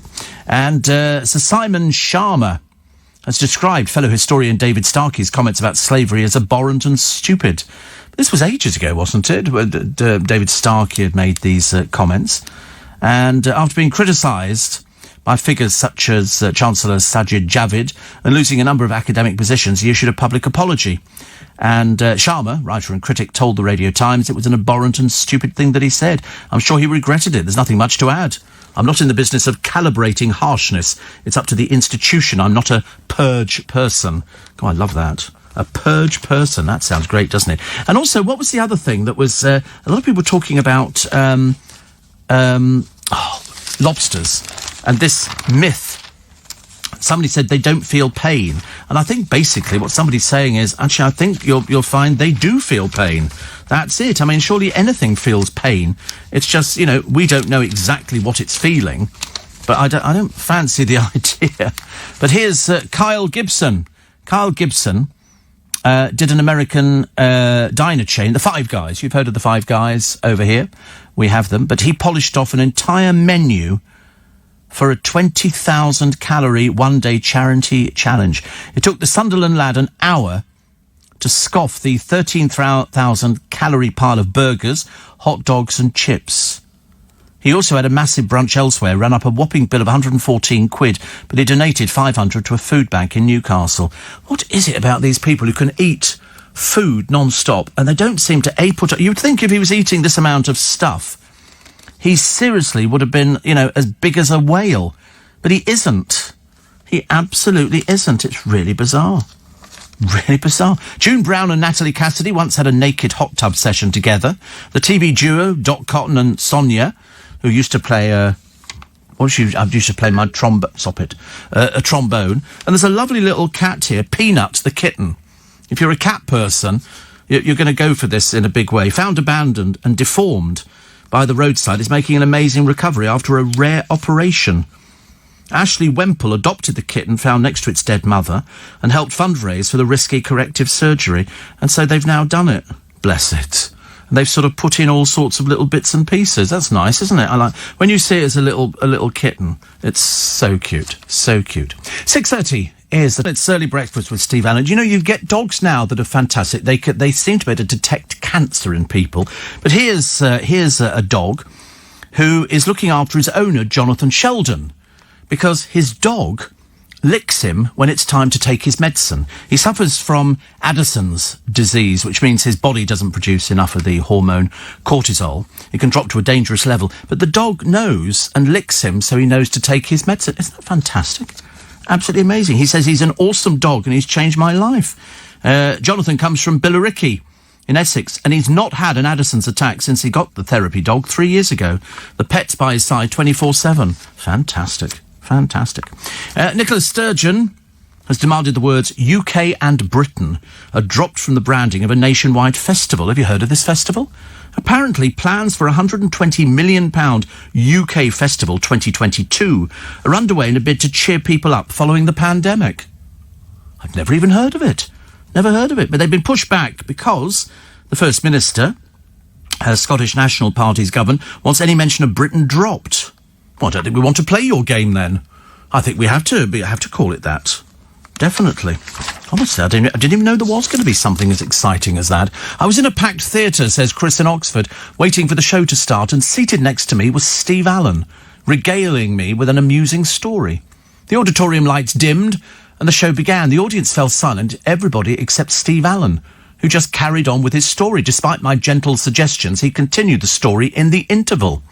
This was the moment I woke up, realising I'd drifted off to sleep last night listening to LBC's Matt Stadlen and then woken up to Steve Allen. See? Can't get away from it. You can't halt progress. It's the best way. What do you think of Dynamo? I find him as irritating as David Blaine. I like Dynamo. I think he's actually overcome an awful lot of things to get where he is. He really has. I mean, he's worked hard at it. But I wouldn't ever say that he was the best magician around. I mean, there are people who, when we do stuff at the Magic Circle, you know, close-up magicians, and you go, why does not everybody know about this person? There are so many really, really, really, really good people. But I'd say every year there'll be another magician who gets their turn in the spotlight, and they can earn an awful lot of money quite quickly because people want to see them. But they might not be doing anything different for anybody else. It's just they have a different way of presenting it. So, you know, I've seen a lot of things before. I've seen loads of stuff.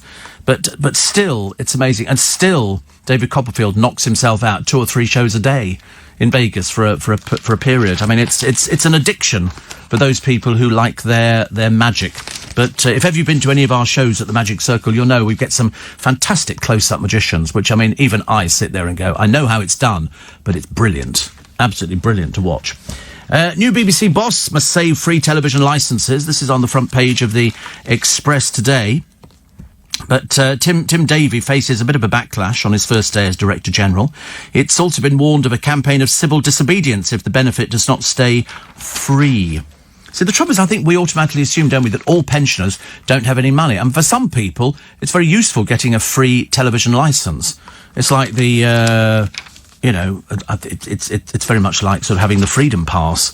To be honest with you, I've never had anything free like that before. But I always get on the bus and use it. I might use it twice a day or something, you know, to go to Richmond, come back from Richmond. I also, if I'm on the bus before the 9:30, then I use my normal Oyster card, of which I have a few with sort of money on those. So, I mean, I don't know what it costs them to give us a Freedom Pass. Hopefully not too much. More than 3 million pupils are worried about heading back to school this week after 5 months away. Many youngsters have experienced anxiety over bullying after spending lockdown thinking about their previous experiences. This is a poll of 1,000 parents and 1,000 children, which found that 1 in 3 parents believe their child will struggle to integrate when they return to school after lockdown because they've not been there for 5 months. That's what it comes down to. And they're now... I think the Diana Award are launching a celebrity-packed event to help anxious youngsters. And they've got, here we go, the big anti-bullying assembly will be beamed into schools and homes. So it's got Tom Daley, Penny Lancaster, Peter Andre, and other people as well. It's interesting. Peter said, being called names was one thing, very hard to deal with as a kid, but it turned to violence. Do you know, I don't think there was anybody who went through school without being bullied in some way, shape or form. It seems to take place in lots of films, so why would people think it doesn't take place in real life? I think it absolutely does. The scramble for the meal deal's finished. I think they have to bring it back. I think they really have to bring it back. I see no reason. I mean, it was so popular. I think 70 million meals were served. And I thought it was great value. As I say, 3 of us yesterday, 53 quid. Can't complain for 3 people, really. The diabetes sufferers, hello, I hold my hand up as you know, could soon be treated. I think it's 5,000 patients who've been diagnosed with the condition in the past 6 years and meet other eligibility criteria will be prescribed a diet regime of soups and shakes of around 850 calories. They'll be asked to exercise more, help to reintroduce ordinary food to their diets with advice from clinicians and coaches. So how do you qualify for this thing? I mean, they reckon there's nearly 5 million Brits with diabetes at the moment. 1 in 10 of over 40 is thought to have it. 90% have type 2, which is linked to poor diet and lack of exercise, can lead to strokes, liver failure and blindness. So I wonder how they pick out of how many people would we say? Good Lord above. 5 million people, and they're picking out 5,000 to run this experiment with. And is it something you buy? Do you buy these shakes and soups? Because to be honest with you, I mean, I wouldn't actually have a problem with eating soup every day, but I would have to substitute it every so often. Much as though soup is absolutely divine, it does go better with a bread roll, which you can dunk in it, or a baguette or something like that. So I don't know how they're going to select people. Perhaps they've got people who really are clinically obese, and they're the sort of people, I suppose, who need looking after a little bit more. Because I do see people out on the streets who are absolutely super duper clinically obese, and they're eating all the wrong food. And I don't know whether or not it's the fast food places that should put a block on things and say, I'm sorry, we're not going to serve you, we want to help you. I wonder how that would work. You walk into a restaurant and they look at you and they go, no, I'm sorry, listen, most of our food is fried, which it is in most places. Would you want to sort of go and eat in there, or are they doing you a favour, or are they just being rude? The answer is probably some people, snowflakes, would go, they're just being rude and picking on me because of this, because of that. They think, no, that they might actually be trying to help you. A bit difficult to try and work out, isn't it? If you're going to be sort of one of those, you'll read all sorts of stuff on the internet about people who claim to have beaten diabetes. but I've had it for years, and it's got progressively worse, because it does if you're not particularly. I mean, I'm very good. I don't eat things like cakes. I try not to have fried food. In fact, I can't remember the last time I had fried food. I tend to cook everything in it. I'm a one-pot person. You know, put it in there, steam it, vegetables, all sorts of things. And so, you know, I'm never likely to be picked for any of these things, because I'm not the size that they're looking for. They're looking for people of sort of 20 stone and above, I should imagine. People for whom the strain on their heart must be, you know... And if you want to lose weight, although some people don't appear to want to lose weight... They don't. They're quite happy, and they say, "Oh, I'm quite happy being this size." In fact, we had it the other day with Jonathan Ross's daughter, Honey. She said her parents had sort of started telling her about, you know, losing weight when she was younger. Then they had to apologise to her because, well, that's the sort of family they are. They just apologised because she said she was quite happy at that size. But you have to ask yourself the question: are people really happy at that size? Or if you could wave a magic wand around them and they could lose the weight instantly, would they go for that? The answer, of course. Of course, everybody wants to drop down a size in your jeans or your trousers or your shirts or your skirts or anything like that. I mean, you do see some horrendously fat people on the streets. Some of it could be medical. The majority tends to be the overeating, and overeating of all the wrong things. You know, we all do it. We've all been guilty of it over the years. I'm not sure if there's any easy cure for sort of being fat. But if they're going to try 5,000 people out, but it's going to take a year. Well, if you just had little and often, ate all your normal stuff, but little portions, and did some exercise, you lose a load of weight. Or failing that, cutting out drink. That would sort of stop you getting fat. It's the way it works. There's so many calories in booze. What have we got? 17 minutes to 7. You're a real son of a gun, George. This is 7-year-old Prince George watching his dad William on a grouse shoot. Must be delightful for them, actually. And so George will very much be brought up in the country sports tradition. Of course he will. That's what the royal family do. They hunt, shoot and fish. Kate shoots as well. And they spent the morning bagging birds in Corgarth. It's not the first time that George has seen it. He's got his own little camouflage outfit on. But animal welfare groups say some Grousemoor owners invest significantly in management practices and infrastructure, but they have expressed concern about practices such as vegetation burning, predator control and use of all-terrain vehicles. But I thought that actually William had stopped shooting animals. You know, he was trying to make us, you know, sort of believe that he was interested in his United for Wildlife initiative, lauded to protect endangered species such as elephants, rhinos, tigers and pangolins. But then Kate's been photographed with a gun in her hands, having shot grouse and pheasants. She and her parents have been taught to stalk deer on the Queen's Scottish estate. I mean, it's a bit hypocritical, isn't it? 1 minute, we're saving animals, the next minute, blasting them out of the sky. Lord, honestly. 84850 steve@lbc.co.uk. I like the Trev McDonald thing, because we've not heard from young Trev for a while. He's 81, and he says he favours people being given jobs on merit rather than as part of hitting diversity quotas. During a talk on a production company website, Trevor admitted he struggled with the fame of being such a prominent black journalist in the UK, saying he handled it with difficulty. Well, we used to see him all the time, actually. And he said when he joined ITN, he'd not wanted to be labelled as the black reporter and was not going to be relegated to doing stories about Bradford or Brixton or the problems of immigration, which does happen on other channels, I've noticed. They, you know, if they've got a black story, they tend to put a black reporter onto it. For whatever reason, I think they should be explaining. 10 to 7, Nick Ferrari with you at 7 o'clock this morning for the Tuesday breakfast show on LBC. Best way to start Tuesday. And it's going to be doing a lot today, I should imagine, with the school children and the buses. The amount of people who've written to me saying TfL are not telling the truth exactly. There aren't that many extra buses going on the road. They're just sort of resurrecting some that were sort of around before. Well, they've said there's a whole raft of numbers. I mean, you can't have that many sort of numbers out there unless they've got to producing something. The other story, which I quite like this morning, because I've seen it happening on so many old films and people do it as well for holidays. And for more than 50 years, horses have towed an 85-year-old narrowboat through Britain's scenic waterways. But now the owner of the country's oldest working horse-drawn barge has stopped doing passenger trips after criticism from snowflakes complaining about animal rights. Dipsticks.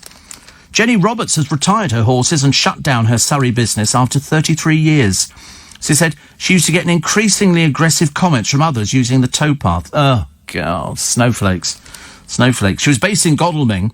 She said people don't understand the concept of a horse pulling a boat. I get people shouting things like, that's really cruel, what are you doing to these horses? Why don't they go and stand outside race meetings and say the same thing? Stupid people. I mean, this boat was built in 1935. She said, I love my horses to bits, and if somebody accuses me of being cruel, it really is. These people are stupid, Jenny. Don't worry about them. Thickos. You know, if they really are concerned about that, they'd be picketing Channel 4 and ITV for going to race meetings where horses fall over in the big race events. Oh, yeah, don't take any notice of them. We've been using canal boats for years in this country and using the services of horses. It's as simple as that. What do you expect? Hamsters? Goodness sake, honestly. Steve, the fast food chains need to have width restrictions at the doors to stop the obese people from entering. Doesn't help, does it? Doesn't help. I've seen people sitting in Kentucky Fried Chicken, and the chairs are not the biggest, and their bottoms are literally hanging over both sides of it. That's when you know maybe you shouldn't be in there at all. Annie Lennox says grey skies of the UK gave her the blues. People say that, don't you? She said she used to, the dreary weather of her home city, which was actually in... Where was it? She had living in Aberdeen. Well, of course, Thomas will know all about that. She said the grey skies gave me the blues. She now lives in Los Angeles, where she was lured by the longer hours of daylight. There's also a huge British contingent who live over there. Lots of actors live over there. And she says, I get that SAD syndrome badly, and I did get it when I lived in Aberdeen. I didn't know what it was. That's the seasonal affected disorder. And she says the Scottish weather is it called dreish? It's not always dreish, but often it's... I don't even know what that word is. Is it... You've never heard of it? No. No. Perhaps it's an Aberdeen. We'll have to ask Thomas tomorrow. What is dreish? He'll go, dreish is, Steve... Oh, it's good. Dreadful. We'll get that. Also, the paper today, Britain braced for Storm Gavin. OK, there's another one on a regular basis, this one. We should be thinking about picnics and paddling pools. Not in September, we shouldn't. We're heading into autumnal stuff now. But England saw the coldest start to an August bank holiday Monday in nearly 40 years. But now it's conkers and bonfires. Love the smell of a bonfire. And so the names to watch out for: Aidan, Bella, Christoph, Darcy, Everett, Fleur, Gavin... Hailwen, Ian, Julia. These are all the names of storms that could be coming in. It's ridiculous, isn't it? For example, last September's Storm Lorenzo retained the name it was given by the US National Hurricane Center, while Storm Yoga in March was named by Spanish forecasters. So they reckon today we'll see the largely dry, sunny weather continuing, while sunshine and showers will return in the wake of Hurricane Laura. Whoopee! High pressure next weekend, expected to bring drier, brighter conditions. Confusingly, not all storms are necessarily named from the Met Office. I'd love you're never going to get a Storm Steve, are you? You're never going to get anything like that at all, which is almost a little bit disappointing. Steve, I once saw a bubble machine outside Hamleys, and it really attracted customers, says Declan.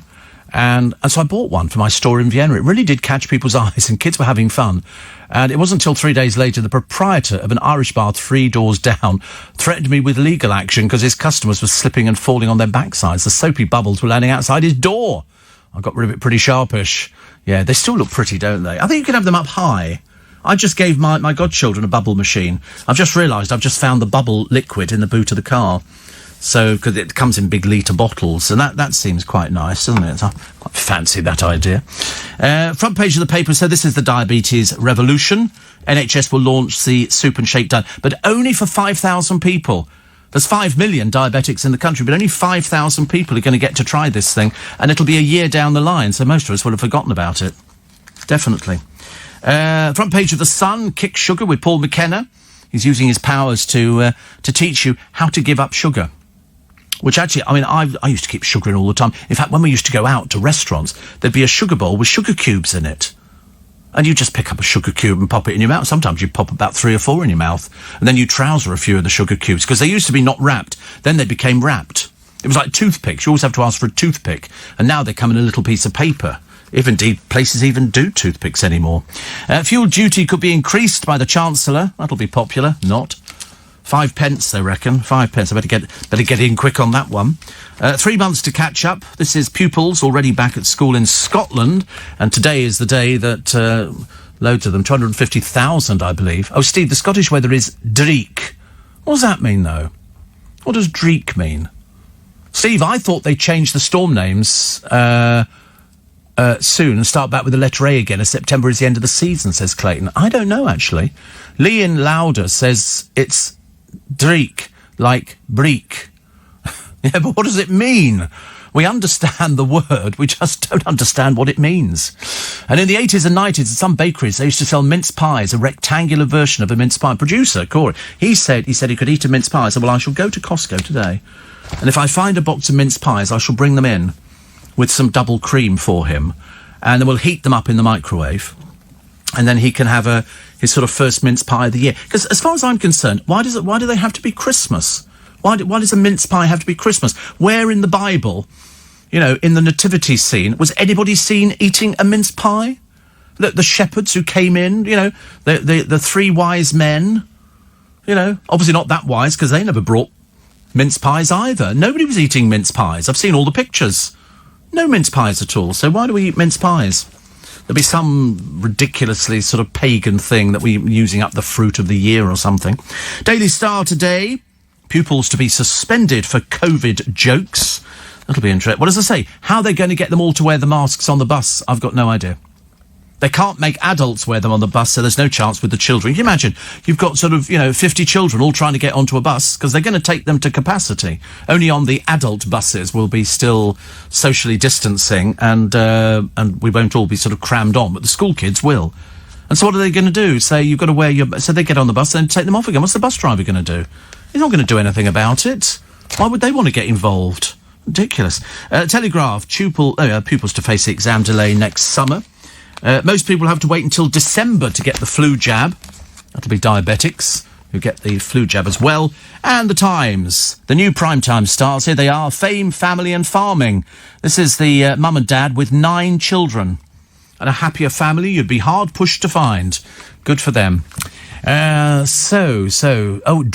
The weather it means dreary. Thank you. I got to go because it's Tuesday. And I might or might not have the doctor to go and see today. I shall try. Anyway, on my free little bit extra podcast, because I have them every day, Romeo Beckham has been seen kissing his girlfriend. Perhaps he'll get a job soon, actually. This was the one I was going to be playing tennis, but not bothering now. Molly May, a new clothing campaign. Don't know why. What she knows about designing, grain of sand. And Reading and Leeds Festival set to return next year. I certainly will not be there. You'll not catch me in a tent, thank you.